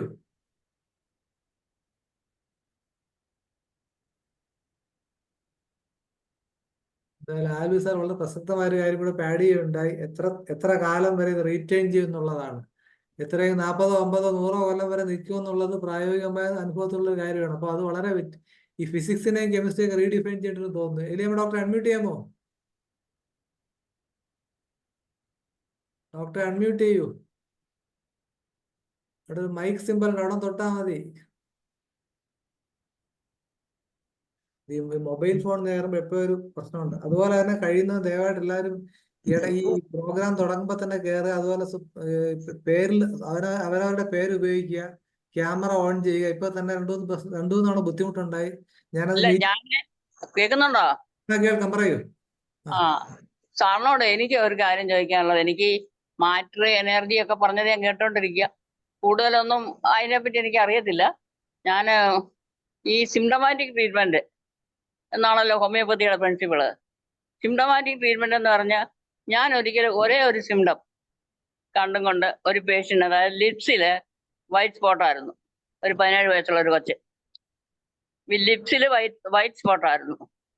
ഞാൻ 200 കൊടുത്തു, പിന്നെ ഏതൊക്കെ പൊട്ടൻസി കൊടുത്തു, 1-2 വർഷത്തിനുള്ളിൽ അത് കംപ്ലീറ്റ്ലി പോയി. ഇത് ഏത് പ്രിൻസിപ്പിൾ ആയിരിക്കും ഇവിടെ അപ്ലൈ ചെയ്തിരിക്കുന്നത്? എനർജി ആണോ, മാറ്റർ ആണോ, എന്താ? സാറിന് അതിനെ പറ്റി വല്ലതും പറയാൻ പറ്റുമോ? അത് പറഞ്ഞു കഴിഞ്ഞായിരുന്നല്ലോ ഉത്തരം. സാർ ഒന്നുകൂടെ പറയൂ. ഹയർ പൊട്ടൻഷ്യത്തിൽ ഏതായാലും ഹയർ പൊട്ടൻസി വർക്ക് ചെയ്തെങ്കിൽ അത് എനർജി തന്നെയാണ്. അത് എങ്ങനെ ആയി സംഭവിച്ചതെന്ന് നമുക്കറിയില്ല. അത് ഒരൊറ്റ സിംഗിൾ സിംറ്റം വെച്ചുകൊണ്ട് കൊടുത്തപ്പോൾ അത് ചിലപ്പോൾ അത് സിമിലുമായിരുന്നിരിക്കാം. പിന്നെ ചില മരുന്നുകളിൽ നമ്മുടെ ബെൽഡോണയിലും മറ്റുമൊക്കെ ചില സിംറ്റംസ് പറയുന്നുണ്ട്. ടോട്ടാലിറ്റി നോക്കാതെ തന്നെ ചില വളരെ പെക്യുലറായിട്ട് ചില സിംറ്റംസ് ഇന്നത് മാത്രമേ ആക്ട് ചെയ്യൂ, നമ്മളെ മെറ്റീരിയൽ മെഡിക്കൽ ഇന്ന മെഡിസിൻ മാത്രമേ ആക്ട് ചെയ്യൂ എന്ന് ചിലതിൽ പറയും. എനിക്ക് ഓർമ്മയില്ല, പണ്ട് വായിച്ചാണ്. ബെൽഡോണയിലുണ്ട് അങ്ങനെ ഒന്ന്. എനിക്കൊന്ന് ഈ എൻ്റെ ഗാൾ ബ്ലാഡർ സ്റ്റോണുമായിട്ട് ബന്ധപ്പെട്ട എന്താ സംഭവം, അത് മറ്റ് സിംറ്റംസ് ഒന്നും ഇല്ലെങ്കിൽ പോലും ഒരൊറ്റ സിംഗിൾ സിംറ്റം കൊണ്ട് അത് ബെൽഡോണ കൊടുക്കാം. അതിനൊരു ജനറൽ സിംറ്റമായിട്ട് കണക്കാക്കാമെന്ന് പറയാം. അങ്ങനെ പല മരുന്നുകളിലുണ്ട്. ചിലപ്പോൾ ഡോക്ടർ കൊടുത്ത് ചിലപ്പോൾ അങ്ങനത്തെ എന്തെങ്കിലും ആയിരിക്കാം. ഞാൻ കൊടുത്ത മെഡിസിൻ നൈട്രിക് ആസിഡ് ആയിരുന്നു, ലിപ്സിലുണ്ടായിരുന്ന ഇതായിരുന്നു. Lips mucus membrane skin meet ചെയ്യുന്നിടത്ത് ഉള്ള ഒരു സിംറ്റം വെച്ചുകൊണ്ടാണ് ഞാൻ കൊടുത്തത്. നൈട്രിക് ആസിഡിന്റെ ക്യാരക്ടർ സിംറ്റം ആണല്ലോ അത്. പിന്നെ അതിനകത്ത് സിംഗിൾ സിംറ്റം എന്ന് പറഞ്ഞ അർത്ഥമല്ലോ, ക്യാരക്ടറിസ്റ്റിക് ഫീച്ചർ ആണല്ലോ അത്. അവനൊരു ഹയർ പൊട്ടൻസി ആണ് കൊടുത്തതെങ്കിൽ തീർച്ചയായിട്ടും എനർജി തന്നെയാണ് അവിടെ ഹീലിംഗ് നടത്തിയിരിക്കുന്നത്. ലോവർ പൊട്ടൻസി ആണെങ്കിൽ നമുക്ക് ആ തരത്തിൽ നമുക്ക് ചിന്തിക്കാം. ഡോക്ടർ ഇപ്പോ ഉയർന്ന പൊട്ടൻസീസ് കൊടുത്തു എന്നുള്ള പറയുന്നത്. നൈട്രിക് ആസിഡ് 200 കഴിഞ്ഞിട്ട് വണ്ണം കൊടുത്തതായിട്ട് തോന്നുന്നു, അതിനപ്പുറത്തോട്ട് പോയിട്ടില്ല. 200 ആയാൽ പോലും നൈട്രിക് ആസിഡ് എന്ന് പറയുമ്പോഴേക്കും അതൊരു കോമ്പൗണ്ട് ആണ്. അപ്പോ അതിനെ ആറ്റംസ് ആയിട്ട് തിരിക്കുന്ന ഒരു കാര്യമില്ല. നൈട്രജനോ ഓക്സിജനോ ഹൈഡ്രജനൊക്കെ ഇട്ട് പോകും. അപ്പോൾ ഒരു മോളിക്യൂളർ ലെവലിൽ 200 ഈ പറയുന്ന പോലെ ഡോക്ടർ കൊടുത്ത ആ ഒരു ഡോസിൽ ഒരു മോളിക്യൂൾ കൊണ്ട് ഉണ്ടാകാനുള്ള സാധ്യതയില്ല. സാധ്യത ഉണ്ട്, ഇല്ലെന്നല്ല, സാധ്യത ഉണ്ടാകാനും ഉണ്ടാകാതിരിക്കാൻ സാധ്യതയുണ്ട്. ഇപ്പോൾ ഇല്ലാത്തത് കൊടുത്താലും അത് ഹീലിംഗ് നടത്തിയിരുന്നെങ്കിൽ അത് എനർജി ലെവലിൽ തന്നെയാണ്. ആ കാര്യത്തിൽ യാതൊരു സംശയമില്ല. അതെ, സാറ് പറഞ്ഞൊരു ശ്രദ്ധേയമായ പോയിന്റ് ഈ പറഞ്ഞ HNO3 എന്നുള്ള സാധനം സ്പ്ലിറ്റ് ചെയ്യുകയാണ് ആ ഒരു പൊട്ടൻസൈസേഷൻ വരുമ്പോഴത്തേക്ക്. എന്നിട്ട് പോലും ആ നൈട്രിക് ആസിഡിന്റെ ഇന്റഗ്രിറ്റി അതവിടെ നിലനിർത്തുന്നുള്ള. നേരത്തെ AS2O3 പറഞ്ഞല്ലോ, ആഴ്സനിക് ഓക്സൈഡിന്റെ പറഞ്ഞല്ലോ. അതോ എനിക്ക് ക്വാണ്ടം എൻറ്റാങ്കിൾമെന്റ് തിയറി ഇതുമായിട്ട് കുറച്ചുകൂടെ കണക്ട് വരുമെന്ന് തോന്നുന്നു അല്ലേ സാറേ? ഇവിടെ ഈ പിന്നെ ഒരു മോളിക്യൂളിനെ പിന്നെ സ്പ്ലിറ്റ് ആവില്ലല്ലോ. നൈട്രിക് ആസിഡ് സ്പ്ലിറ്റ് ചെയ്യണമെങ്കിൽ ഒരു കെമിക്കൽ റിയാക്ഷൻ വേണം. അല്ലാതെ നമുക്ക് സക്കഷൻ കൊണ്ട് അതിനെ സ്പ്ലിറ്റ് ചെയ്യാൻ പറ്റില്ല. അത് ഇങ്ങനെ നമ്മൾ സക്കസ് ചെയ്യുമ്പോൾ ഒരു ലെവൽ കഴിയുമ്പോൾ അല്ലെങ്കിൽ ഒരു തുടക്കം മുതൽ തന്നെ ഈ പിന്നെ നമ്മളെടുത്ത ഇപ്പൊ ഒരു CC ഒരു ml നൈട്രിക് ആസിഡ് എടുത്തെങ്കിൽ അതിലുള്ള ആയിരക്കണക്കിന് ലക്ഷക്കണക്കിന് മോളിക്യൂൾസ് ഉണ്ടാവും. ആ മോളിക്യൂൾസിൽ 5, 6, 10, 15 ഒക്കെ മോളിക്യൂളുള്ള അത് ചേർന്നിട്ടുള്ള നാനോ പാർട്ടിക്കിൾസ് അതുണ്ടാകാം. ഇങ്ങനെ ഉണ്ടായി പോയി ഹയർ പൊട്ടൻസി ഡോക്ടർ കൊടുത്ത 200 ഒക്കെ കഴിയുമ്പോഴേക്കും ഈ നാനോ പാർട്ടിക്കിൾസും പോയി. നമ്മൾ സങ്കല്പിക്കുക, ഒറ്റ നൈട്രിക് ആസിഡിന്റെ ഒറ്റ മോളിക്യൂൾ എത്തി. പിന്നെ അതിനെ നമുക്ക് തിരിക്കണമെങ്കിൽ കെമിക്കൽ റിയാക്ഷൻ വേണം. സക്കഷൻ കൊണ്ട് നൈട്രിക് ആസിഡിന്റെ മോളിക്യൂളിനെ നൈട്രജനും ഓക്സിജനും ഹൈഡ്രജനും ആക്കി നമുക്ക് തിരിക്കാൻ പറ്റില്ല. അപ്പോൾ അറ്റ്ലീസ്റ്റ് ഒരു മോളിക്യൂളെങ്കിലും വേണം. ഇനി അത് വെച്ചുകൊണ്ട് അടുത്ത ലെവലിലേക്ക് പൊട്ടൻസി പോകുമ്പോഴേക്കും ഈ ഒരു മോളിക്യൂൾ ഏതെങ്കിലും ഒരു സാമ്പിളിൽ പോകും. ബാക്കി ഒറ്റ സാമ്പിളിലും നൈട്രിക് ആസിഡ് ഉണ്ടാവില്ല. ഈ സാമ്പിളൊക്കെ വർക്ക് ചെയ്യില്ലേ? ഡോക്ടർ കൊടുത്തത് ആ ഒറ്റ മോളിക്യൂളുള്ള സാമ്പിൾ ആയിരിക്കും നിർബന്ധമില്ലല്ലോ. ആ കമ്പനി ഉണ്ടാക്കുമ്പോൾ എത്രയോ ഹൈ ക്വാണ്ടിറ്റികൾ ഉണ്ടാക്കുന്നത്. ഞാൻ ധനമാസികയിൽ വർക്ക് ചെയ്യുന്ന സമയത്ത് ഞങ്ങൾ ഈ ഫാർമസ്യൂട്ടിക്കൽ ഇൻഡസ്ട്രിയെ കുറിച്ച് ഒരു ഫീച്ചർ ചെയ്തപ്പോൾ ആ സിമിലിയ ലാബിൽ ഇന്റർവ്യൂ ഞാൻ തന്നെ പോയി, റിപ്പോർട്ടർ ഇടാതെ. ഈ വർക്കിംഗ് എങ്ങനെയാണെന്ന് അറിയാൻ വേണ്ടിയിട്ട്. അപ്പോൾ അതിന്റെ ഫോർമാലിറ്റി ഞാൻ സംസാരിച്ചു, എങ്ങനെയാണ് ഇത് ഉണ്ടാക്കുന്നത് വ്യക്തമായിട്ട് മനസ്സിലായ കാര്യം. ഇത് ഒരു ലെവൽ കഴിയുമ്പോഴേക്കും ഒരു മോളിക്യൂളാവും, അല്ലെങ്കിൽ ഏതാനും മോളിക്യൂളാവും. ഇത് ഏതാനും സാമ്പിളിലുണ്ടാവും. നിങ്ങൾ പോയി കടയിൽ നിന്ന് വാങ്ങുന്ന തിരുവനന്തപുരത്തുനിന്നോ കോട്ടയത്തുനിന്നോ വാങ്ങുന്ന ഈ ആ കമ്പനിയുടെ പ്രൊഡക്റ്റില് നൈട്രിക് ആസിഡ് പറയാൻ പറ്റുമോ? ഇല്ലാത്ത കൊടുത്ത ഹീലി ഇത് ഈ പറയുന്ന മാറി അതിനകത്ത് പറയാൻ പറ്റും. അങ്ങനെ ഉണ്ടാകാതിരിക്കാൻ സാധ്യത.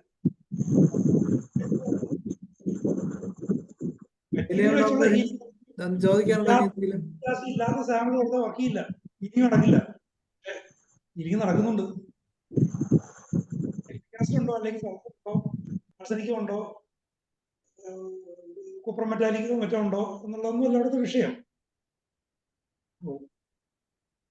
അതിന് നമ്മൾ ആ തരത്തിൽ നമ്മൾ ചിന്തിക്കരുതെന്ന് തന്നെയാണ് എനിക്ക് പറയാനുള്ളത്. നമ്മൾ മെറ്റീരിയൽ ഇല്ലാത്തൊരു കണ്ടീഷനിലും ഹോമിയോപ്പതിക് മെഡിസിൻസ് വർക്ക് ചെയ്യുന്നുണ്ട്. ആണെങ്കിൽ എങ്ങനെ? അതാണ് ചോദ്യം. അതാണ് നമ്മൾ ഹോമിയോപ്പതിയുടെ ശാസ്ത്രീയത തേടുമ്പോൾ നമ്മളുടെ ചിന്തകൾ ആ ഒരു ലൈനിൽ കൊണ്ടുപോകണം എന്നുള്ള എൻ്റെ ഒരു അഭിപ്രായം. നമുക്ക് തിരിച്ചൊരു ചോദ്യം ചോദിക്കാൻ പറ്റില്ല. എനർജിയിൽ നിന്നാണോ മാറ്റർ ഉണ്ടായത്, മാറ്റർ നിന്നാണോ എനർജി ഉണ്ടാകുന്ന ചോദിച്ചോളൂ സാർ. അല്ല, ആ ചോദ്യത്തിന് പ്രസക്തിയുണ്ട്. പക്ഷെ നമ്മളുടെ ഇപ്പോൾ ഒരു കാര്യത്തില് നമ്മളൊരു മാറ്ററാണ് എടുക്കുന്നത്. ഒരു മദർ ടിങ്ചർ എന്ന് പറയുന്ന മാറ്ററാണ്. ആ മാറ്റർ നമ്മൾ ഡൈല്യൂട്ട് ചെയ്ത് സക്കഷൻ നടത്തി ഗ്രൈൻഡിങ് നടത്തിയാണ് പോവുകയാണ്. അല്ല, ഞാനിത് ചോദിക്കാൻ കാരണം ഹനുമാൻ അങ്ങനെ ഒരു മനുഷ്യ reference നടത്തണുണ്ടല്ലോ. ultimately dissolve in its principles എന്ന് പറയാനുണ്ട്. What happens to the matter, and it is quite uncommonly evident that എന്ന് തന്നെ പറയുന്നുണ്ടല്ലോ. പിന്നെ അത് ചില ചോദിച്ചത്. പിന്നെ ഈ പറയുന്ന പോലെ ഈ സൃഷ്ടി എന്നുള്ള വിഷയം വരും. അപ്പൊ എങ്ങനെ ഇനി ആർക്കെങ്കിലും എന്തെങ്കിലും സംശയം, ലത ഡോക്ടറെ എന്തെങ്കിലും ചോദിക്കാനുണ്ടോ? ഡോക്ടറെ അൺമ്യൂട്ട് ചെയ്യൂ. ലത ഡോക്ടറെ അൺമ്യൂട്ട് ചെയ്യൂ. എന്തെങ്കിലും ചോദിക്കാനുണ്ടോ?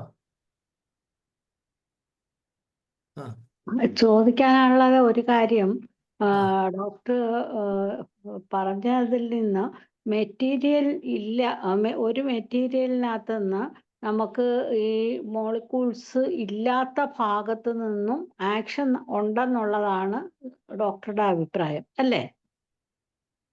ഉണ്ടാകണമല്ലോ. അപ്പൊ അതെങ്ങനെയാണ് ആ ഭാഗം ഉണ്ടാകുന്നത്? ഈ പറഞ്ഞ ഒരു മോളിക്യൂളും ഇല്ല, ആറ്റവും ഇല്ല, ക്ലസ്റ്റർ ഓഫ് നാനോ പാർട്ടിക്കിൾസും ഇല്ല. അപ്പൊ പിന്നെ എങ്ങനെയാണ് എന്താണ്, വാട്ട് ഈസ് ദ റീസൺ എന്താണ് അതങ്ങനെ ഉണ്ടാകാൻ? അതാണ് നമ്മുടെ ചിന്താ വിഷയം. അത് ഞാൻ പറഞ്ഞത് അതാണ് നമ്മൾ എക്സ്പ്ലോർ ചെയ്യുന്നത്.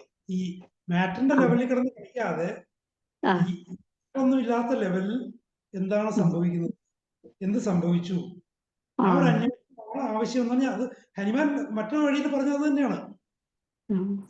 ഒരു ഡിസീസ് കോസിങ് മെറ്റീരിയൽ, ഇപ്പോ ബെൽഡോണ കൊടിയ വിഷം, ആഴ്സനിക് ആൽബം കൊടിയ വിഷം, ഡിസീസ് ഉണ്ടാക്കുന്ന ഒരു സാധനം എടുത്തിട്ട് ഹോമിയോപ്പതിക് രീതിയിൽ അറ്റന്വേഷൻ നടത്തിയാണ് പോകുമ്പോൾ അതിന്റെ ഡിസീസ് കോസിങ് പ്രോപ്പർട്ടി കുറഞ്ഞു വരികയും അതേ സമയം അതിന്റെ ഹീലിംഗ് പ്രോപ്പർട്ടി ഡെവലപ്പ് ചെയ്ത് വരികയും ചെയ്യുന്നു. അത് സൈമൾട്ടേനിയസ് ആയിട്ട് ഒന്ന് കുറയുന്നു, ഒന്ന് കൂടുന്നു, അത് സംഭവിക്കുന്നു. അപ്പൊ അദ്ദേഹം പറഞ്ഞിരിക്കുന്നത് ഞാൻ മനസ്സിലാക്കിയത് അതിൽ ഇൻഹറന്റ് ആയിട്ടുള്ള ഹീലിംഗ് പ്രിൻസിപ്പിൾ ഏത്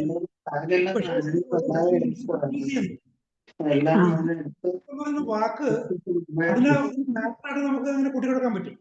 അവിടെ എനർജിയെ വരുള്ളൂ. ഇവിടെ എനർജി ലെവലിൽ നമുക്ക് ചിന്തിക്കണമെന്ന് ഞാൻ പറയാം. ഹനുമാൻ തന്നെ വേറെ തരത്തിൽ പറഞ്ഞിരിക്കുന്നത് അതാണ്. വേറെ തരത്തിൽ പറയുന്നത് ഫിസിക്സ് പഠിച്ചുകൊണ്ടിരുന്ന ഒരു സെക്കൻഡ് ഇയർ വിദ്യാർത്ഥിയായിട്ടുള്ള എനിക്ക് ആ ഹനുമാന്റെ വിശദീകരണം കേട്ട് എനിക്ക് യാതൊരു സംശയവും തോന്നിയില്ലെന്ന് പറയാൻ കാരണം അതാണ്. അതിലൊരു അശാസ്ത്രീയത എനിക്ക് തോന്നിയില്ല. അന്നും തോന്നിയില്ല, ഇന്നും തോന്നുന്നില്ല. 10-15 വർഷം ഇന്നും എനിക്ക് തോന്നുന്നില്ല. കാരണം ഒരു എനർജിയുടെ മണ്ഡലത്തിൽ മാത്രമേ ഹോമിയോപ്പതിക് മെഡിസിൻസ്, വിശേഷം ഹയർ പ്രോട്ടീൻസ് നമുക്ക് വിശദീകരിക്കാൻ പറ്റുള്ളൂ. അതെ, ഹോമിയോപ്പതി ഉണ്ടായ അവിടെ തന്നെയാണല്ലോ. ലോ ഓഫ് സിമിലേഴ്സ് അല്ല, പൊട്ടൻറ്റൈസേഷനിലാണ് ഹോമിയോപ്പതി എന്ന് പറയും. തീർച്ചയായും അവിടെ തന്നെയാണ് ഹനുമാന്റെ കണ്ടുപിടുത്തം, അത് തന്നെയാണ്. ഡോക്ടർ അനിത സോമൻ സംസാരിക്കാമോ? ഡോക്ടർ അനിത സോമൻ അൺമ്യൂട്ട് ചെയ്യാമോ? ഹലോ ഡോക്ടറെ, ഈ സാറ് പറഞ്ഞത് സത്യമാണ്. എനർജിയാ ഹനുമാൻ തന്നെ പറഞ്ഞിട്ടുണ്ട്. ഇറ്റ്സ് ഇമ്മറ്റി എനർജി ആണെന്നാണ് ഹനുമാൻ പറഞ്ഞിട്ടുണ്ട്. കാരണം 284 അഫോറിസത്തിൽ ഹനുമാൻ പറയുന്നുണ്ട്, ഒരു കോമ പേഷ്യന്റ് കിടക്കുകയാണെങ്കിൽ ആ മെഡിസിൻ എടുത്ത് ഒന്ന് മണപ്പിച്ചാൽ മതിയെന്നാണ് ഹനുമാൻ പറയുന്നത്.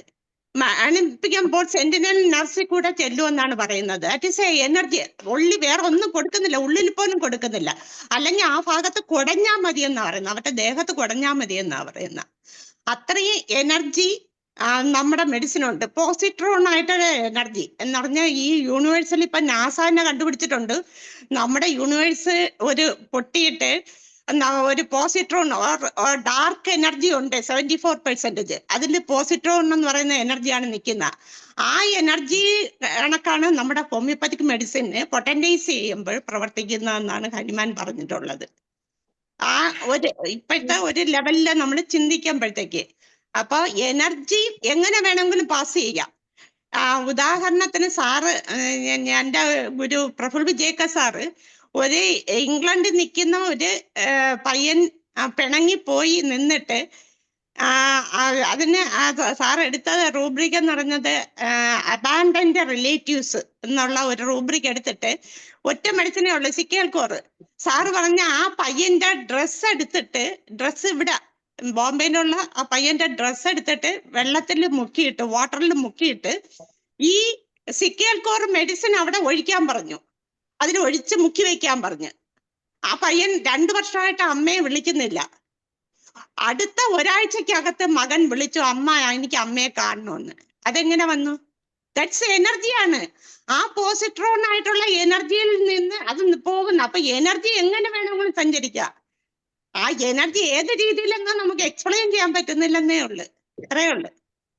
ഞാൻ അതാണ് വിശ്വസിക്കുന്നത്. അത്രയും പവർഫുൾ ആണ്. നമ്മുടെ എവിഡൻസ് ആണ് നമുക്ക് കിട്ടുന്നത്. അതുപോലെ നേരത്തെ ഡോക്ടർ ചോദിച്ച് അൺകോമൺ പെക്കുലിയർ സിംറ്റം ഹനുമാൻ തന്നെ പറയുന്നുണ്ട്. 153 അഫോറിസത്തിൽ ഹനുമാൻ പറയുന്നുണ്ട്, ഒരു സിംഗിൾ അൺകോമൺ പെക്കൂലിയർ ആയിട്ടുള്ള സിംറ്റം PQRS കിട്ടുകയാണെങ്കിൽ അത് വെച്ചിട്ട് മെഡിസിൻ കൊടുക്കുക. ആസിഡ് നൈട്രിക് അവിടെ ആക്ട് ചെയ്ത് എങ്ങനെ മ്യൂക്കോക്യൂട്ടേനിയസ് ജംഗ്ഷനും ബാക്കിയുള്ള സിംറ്റം എല്ലാം ആ കുട്ടിയുടെ പെക്യുലാരിറ്റി, ആസിഡ് നൈട്രിക്കസിന്റെ പെക്യുലാരിറ്റി ഉണ്ടായിരുന്നു കാണും. അതുകൊണ്ടാണ് അത് ആക്ട് ചെയ്തത്. ക്യാരക്ടറിസ്റ്റിക് ആയിട്ടുള്ള peculiar characteristic uncommon peculiar characteristic symptom ഉണ്ടായതുകൊണ്ടാണ് ആക്ട് ചെയ്തത്. ഒറ്റ സിംറ്റം കിട്ടിയാൽ മതി. ഇപ്പൊ എപ്പിക്കാക്കിന്റെ സിംറ്റം എന്താണ്? ഏത് ഇതിന് വന്നാലും നോസിയ തീർച്ചയായിട്ടും ഉണ്ട്. യൂണിവേഴ്സൽ നോസിയ ഉണ്ടായിരിക്കും. ഇത് വെച്ചിട്ടാണ് നമ്മൾ എടുക്കുന്നത്. സിംഗിൾ ആ സിഫിലിറ്റിക് ആയിട്ടുള്ള സിംറ്റം വെച്ചിട്ടാണ് എടുക്കുന്നത്. ഡിസ്ട്രക്റ്റീവ് സിംറ്റം വെച്ചിട്ടാണ് എടുക്കുന്നത്. നമ്മൾ ഓരോ മെഡിസിനെയും ക്യാരക്ടറൈസ് ചെയ്യുന്നത്. അപ്പൊ അത് വെച്ചിട്ട് നടക്കും തീർച്ചയായിട്ടും. എനർജിയാണ്. എന്തായാലും വേദാന്തത്തിന്റെ ഭാഷയിൽ പറഞ്ഞ തദന്തിയെ തദരിയെ എന്ന് പറയേണ്ടി, അതായത് ബോംബെയിൽ ഇരുന്നുകൊണ്ട് ചെയ്ത കാര്യം ഇംഗ്ലണ്ട് എന്ന് പറയുന്നതും ശരിക്കും പറഞ്ഞാൽ ഡെല്യൂഷൻ ആണെന്നും കൂടെ പറയേണ്ടി വരും. അത് തന്നെയാണ് തെളിയിക്കുന്നതും. ലതാമോഹൻ ഡോക്ടറെ. ഡോക്ടറെ, എനിക്കൊരു സംശയം. ഇപ്പൊ ഇത് മറ്റേ ആ ഷർട്ട് മുക്കി വെക്കുന്ന കേസില് ടെലിപ്പതിയാണോ വർക്ക് ചെയ്തിരിക്കുന്നത് എന്ന് വളരെ കോൺസെൻട്രേറ്റഡ് ആയിട്ട് ആ അമ്മയുടെ ആ സ്നേഹവും എല്ലാം വെച്ചുകൊണ്ട് വളരെ സെൻസിറ്റീവ് ആയിട്ടുള്ള ആ തോട്ട് ഫോം ആണോ വർക്ക് ചെയ്തത് അതോ മെഡിസിൻ ആണോ വർക്ക് ചെയ്തതെന്ന് എനിക്കൊരു സംശയം അതിനകത്ത്. സിമിലർ മെഡിസിൻ ആണ് ഡോക്ടറെ വർക്ക് ചെയ്തത്. വർക്ക് ചെയ്ത മെഡിസിൻ ആണ്. മെഡിസിൻ ആ കുട്ടിയെ കൊണ്ട് ഒരു എനർജി അവിടെ ചെന്നു. എങ്ങനെയോ ചെന്നു, എങ്ങനെയാണെന്ന് അതറിഞ്ഞൂടാ. എന്തായാലും സാറിന് അത് വിശ്വാസം ഉണ്ടായിരുന്നു. അബാൻഡന്റെ റിലേറ്റീവ്സിനെ വെറുത്തിട്ട് പോയതാ. അപ്പൊ അവന് അവിടെ അവനിലോട്ട് ആ കറക്റ്റ് മെഡിസിൻ, ആ സിമിലിമം കിട്ടിയപ്പോൾ ആ മെഡിസിൻ അവിടെ അവന്റെ ഡ്രസ്സിനെ മുക്കി വെച്ചപ്പോൾ അവൻ ആ ഒരു ടെലിപ്പതി വല്ലിയായിരിക്കാം, എങ്ങനെയാണെന്ന് എനിക്കറിഞ്ഞൂടാ. എനർജി ലെവൽ എന്തായാലും പോയിട്ടുണ്ട്. അവൻ അടുത്ത ഒരാഴ്ചക്കകത്ത് വിളിച്ചു അമ്മയെ. 2 വർഷമായിട്ട് വിളിക്കാത്ത മകൻ. ഫോണും എല്ലാം കട്ട് ചെയ്ത്. Effects following causes in unbroken succession. Sir എന്ത് പറയുന്നു? അബി സാറേ, നമുക്ക് അതിന്റെ സമയം വരുന്നു. ഇനി ആർക്കും സംശയങ്ങൾ ചോദിക്കാൻ ദയവായിട്ട് ചോദിക്കുക. നിങ്ങൾ എല്ലാവർക്കും വേണ്ടി സാറിന് പറയാനല്ല, ശരിക്കും ചോദ്യങ്ങൾ ചോദിക്കാൻ തന്നെയാണ് സെഷൻ വെച്ചത്. ഓക്കെ, ഷായി ഡോക്ടർ എന്തെങ്കിലും പറയാനുണ്ടോ? ഷായി ഡോക്ടറെ അൺമ്യൂട്ട് ചെയ്യൂ. ഡോക്ടർ അൺമ്യൂട്ട് ചെയ്യൂ. ഡോക്ടർ മ്യൂട്ട് ആണേ, അൺമ്യൂട്ട് ചെയ്യാമോ? ഓക്കെ. സാറിന്റെ ചോദിക്കാനുള്ള ഒരു ചോദ്യമാണ്. നമ്മളിപ്പം സയൻസ് നമ്മളെ ഈ ഡൈല്യൂഷനെ കുറിച്ചാണ്, ഈ അൾട്രാ ഡൈല്യൂഷനെ കുറിച്ചുള്ള അതാണ് അൺസയന്റിഫിക് എന്ന് പറയുന്നുണ്ട്. ഇപ്പൊ തന്നെ നമ്മൾ ഒരു മെഡിസിൻ ഒരു ലിമിറ്റ് കഴിയുമ്പോൾ അതിന് പിന്നെ എനർജി ആണെങ്കിൽ പോലും ആക്ട് ചെയ്യാൻ വയ്യാത്തൊരവസ്ഥ ഉണ്ട്. ആ ലിമിറ്റ് നമ്മളെ സയൻസ് ഇതുവരെയും കണ്ടുപിടിച്ചിട്ടില്ല എന്നുള്ളതാണ് സത്യം. ശരിക്കും എന്ന് പറഞ്ഞാല് പിന്നെ ഈ ലൈറ്റിന്റെ സ്പീഡ് പോലും പണ്ട് നമ്മളൊരു കൺസെപ്റ്റാണ്, ഹോമിയോപ്പതിയുടെ കൺസെപ്റ്റ് തന്നെ ഈതർ മീഡിയത്തിൽ കൂടാണ് എല്ലാ ലൈറ്റ് പോകുന്നു എന്നുള്ളൊരു കൺസെപ്റ്റ് ഉണ്ടായിരുന്നു ആദ്യം. ആ കൺസെപ്റ്റ് ഇപ്പോഴേ തെറ്റി. അങ്ങനെ ഈതറില്ല, അല്ലാതെ തന്നെ പോകാം എന്ന് പറയുന്നുണ്ട്. പക്ഷെ അതിനൊരു ലിമിറ്റ് ഉണ്ട്. ഈ ലൈറ്റിന് പോകാൻ ഒരു ലിമിറ്റ് കഴിഞ്ഞാൽ അത് പോകില്ല. അവർ പറയുന്നത് ഈ കോസ്മിക് എനർജിയിൽ അല്ലെങ്കിൽ നമ്മളെ ഗ്രാവിറ്റി നമ്മളെ ഈ ലൈറ്റിനെ പിടിക്കുന്നത് കൊണ്ടാണ് ആ ലിമിറ്റ്, സ്പീഡ് ലിമിറ്റ് പോകാത്തത് എന്നാണ് പറയുന്നത്. അതേ കണക്ക് നമുക്കുള്ള മരുന്നിന് ഒരു ലിമിറ്റ് ഇല്ലേ? ഇപ്പൊ ആൾക്കാർ ഡൈല്യൂട്ട് ചെയ്ത് അവർ പറയുന്നതാണ് കടലിൽ കലക്കിയാൽ മതി എന്നുള്ള രീതി കളിയാക്കുന്നത് പോലും നമ്മളെ സയൻസിന്റെ ഈ ലിമിറ്റ് നമ്മൾ ഇന്നും നിശ്ചയിച്ചിട്ടില്ല എന്നുള്ളതാണ്. അതിന് ഒരു സ്റ്റഡിയും കൂടെ നമ്മൾ ശരിക്കും നമ്മളെ ഹോമിയോപ്പതി നടത്തിയാൽ മാത്രമേ, നമ്മൾ തന്നെ പറയണം ഇത്ര ലിമിറ്റ് കഴിഞ്ഞാൽ ഇതിന് ആക്ഷൻ ഇല്ല എന്ന് പറയുന്ന ഒരു അവസ്ഥ ഇല്ലെങ്കിൽ ഈ ശാസ്ത്രലോകം നമ്മളെ കളിയാക്കുന്നതെന്ന് പറയുന്നത് ഇപ്പോഴും പറയുന്നതും ഇപ്പോഴും നമ്മളെ ഏറ്റവും ബുദ്ധിമുട്ട് വരുന്ന ഈ ഡൈല്യൂഷനാണ് നമ്മളെ അൺസയന്റിഫിക് എന്ന് പറയുന്നതിന് ഒരു ലിമിറ്റ് നമ്മൾ കണ്ടുപിടിക്കുന്നില്ല ഇതുവരെ. ഓക്കെ ഡോക്ടറെ, സമയം ആകുന്നു. അതിനെക്കുറിച്ച് നമുക്ക് ദയവായിട്ട് ഉപയോഗിക്കരുത്, പൊട്ടൻസി വാക്ക് ഉപയോഗിക്കുക. ആൽബി സാറേ പറയാമോ? നമുക്ക് വൈൻഡപ്പ് സമയമാവും, പറയൂ. അത് നമുക്ക് ആവശ്യമുള്ള ഒരു ലെവൽ വരെ, നമുക്ക് ഒരു പരിധിയിൽ കൂടുതൽ ഹയർ പൊട്ടൻഷ്യൽ ആവശ്യം വരില്ലായിരിക്കും. മനുഷ്യരിപ്പോൾ വരുന്ന രോഗാവസ്ഥകളുടെ ഹീലിംഗിലൊക്കെ വേണ്ടത്, ആ ഹീലിംഗിന് വേണ്ടുന്ന ലെവൽ വരെ പൊട്ടൻസി ഉണ്ടാക്കിയാൽ പോരെ, അതിനപ്പുറത്തേക്ക് ആ എനർജിയുടെ ലിമിറ്റ്, സ്പീഡിന്റെ ലിമിറ്റ് പോലെ ഇതിനും ഒരു ലിമിറ്റ് ഉണ്ട് എന്നുള്ളത് സത്യമാണ് സാറേ. അത് നമ്മൾ വിസ്മരിക്കാൻ പറ്റില്ല. പക്ഷെ ആ ലിമിറ്റ് ഇന്നും നമ്മൾ കണ്ടുപിടിച്ചിട്ടില്ല എന്നുള്ളതാണ് ഒരു ലിമിറ്റ്. അവർ പറയും, അതുകൊണ്ടാണ് അവർ പറയുന്നത് ഈ മരുന്നെടുത്ത് കടലിൽ കലയ്ക്കുക മതിയല്ലോ എന്ന് പറയുന്നത് നമ്മളെ കളിയാക്കുന്നത് ശരിക്കും ഒരു സത്യമാണ്. കാര്യം അത് കലയ്ക്കാൻ പറ്റത്തില്ല. ഇപ്പം അനിത സോമൻ ഡോക്ടർ പറഞ്ഞല്ലേ, ഇപ്പൊ ഇവിടെ ദൂരെ എന്ന് പറയുന്ന ആ ഒരു കൺസെപ്റ്റ് എന്ന് പറഞ്ഞാൽ സയൻസിൽ നിന്ന് ഒരുപാട് വ്യത്യാസമായിട്ട് വരും. അത് നമ്മൾ എക്സ്പ്ലെയിൻ ചെയ്യാൻ പോയാൽ നമ്മൾ സ്യൂഡോ സയൻസ് ആയി പോകും. അങ്ങനെയുള്ള ആവശ്യമില്ലാത്ത എക്സ്പ്ലനേഷൻ നല്ലതല്ല എന്നാണ്. നമ്മളിപ്പോൾ തന്നെ ഒരു കൗൺസിലിംഗ് എന്ന് പറയുമ്പം എത്രയോ പേർക്ക് ക്യൂർ ആവുന്നുണ്ട്. അതിപ്പം വിദേശത്ത് നിന്ന് നമുക്ക് ഓപ്പറേഷൻ പോലും ചെയ്യാൻ പറ്റുന്ന അവസ്ഥയില്ലേ? അത്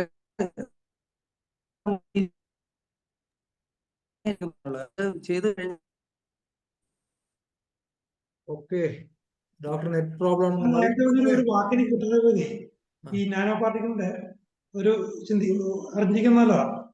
സ്മോളസ്റ്റ് നാനോ പാർട്ടിക്കിൾ, അതിനെ ക്വാണ്ടം ഡോട്ട് എന്നാ പറയുന്നത്. ആ വേർഡാ എനിക്ക് കിട്ടാതെ പോയി, ഞാൻ ചോദിച്ചിട്ടുണ്ട്.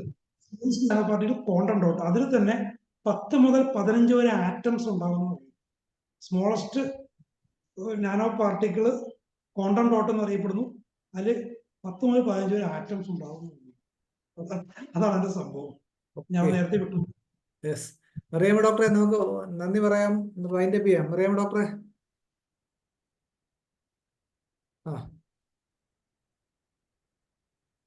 നന്ദി മനോജ് ഡോക്ടറെ. വളരെ ആരോഗ്യകരമായ ഒരു ചർച്ചയാണ് നടന്നുകൊണ്ടിരിക്കുന്നത്. രണ്ടാമത്തെ ചർച്ചയായിട്ട് ഹോമിയോപ്പതി ശാസ്ത്ര വീക്ഷണത്തില് ഇന്ന് നടന്ന ഈ ചർച്ച വളരെ ഭംഗിയായിട്ട് നടന്നു. PV ആൽബി സാറിന്റെ ഇത്രയും നമുക്ക് വിശ്വസിക്കാൻ പറ്റിയല്ല, ഒരു ഹോമിയോ ഡോക്ടർ അല്ലാതെ തന്നെ ഇത്രയും ഹോമിയോപ്പതി പഠിക്കുകയും അതിൽ താല്പര്യം കാണിക്കുകയും ഹോമിയോപ്പതിയുടെ ഒരു എനർജി ലെവലിലുള്ള ആക്ഷനെ കുറിച്ച് ഇത്രയും വിശദമായി സാർ മനസ്സിലാക്കുകയും ചെയ്തു. ഞങ്ങൾക്ക് ഇത്രയും നല്ല ഒരു ക്ലാസ് ഇന്ന് തന്നതിന് ആൽബി സാറിന് IFPHന്റെ പേരിലും ഇവിടെ വന്നിരിക്കുന്ന എല്ലാവരുടെയും പേരിൽ 1000 നന്ദി അറിയിക്കട്ടെ. അതെ, 1000 നന്ദി. അത് തന്നെ അത്രത്തോളം ആഴത്തിലുള്ള ആയിരുന്നു. മാത്രമല്ല ഇതിനകത്ത് പങ്കെടുത്തവരെ പ്രത്യേകം ഷാജി ഡോക്ടർ, അതുപോലെ ലത ഡോക്ടർ, നമ്മുടെ അങ്ങനെ പലരും, സലിംബ ഡോക്ടർ, എല്ലാവരെല്ലാം വളരെ നല്ലൊരു ചിന്തകന്മാരാണ്, ആഴത്തിൽ ചിന്തിക്കാൻ കഴിവുള്ളവരാണെന്ന് മനസ്സിലായി. നമുക്ക് ഇനിയും ഇതിന്റെ ഇത്തരം വിഷയങ്ങളുമായിട്ട് ആൽബി സാർ വരണം. ഇത്രയും പറഞ്ഞുകൊണ്ട് ഇന്നത്തെ പരിപാടി ഇവിടെ അവസാനിപ്പിക്കുകയാണ്. നാളെ ഇതേ സമയം വീണ്ടും കാണാം. അതുവരേക്കും നന്ദി, നമസ്കാരം.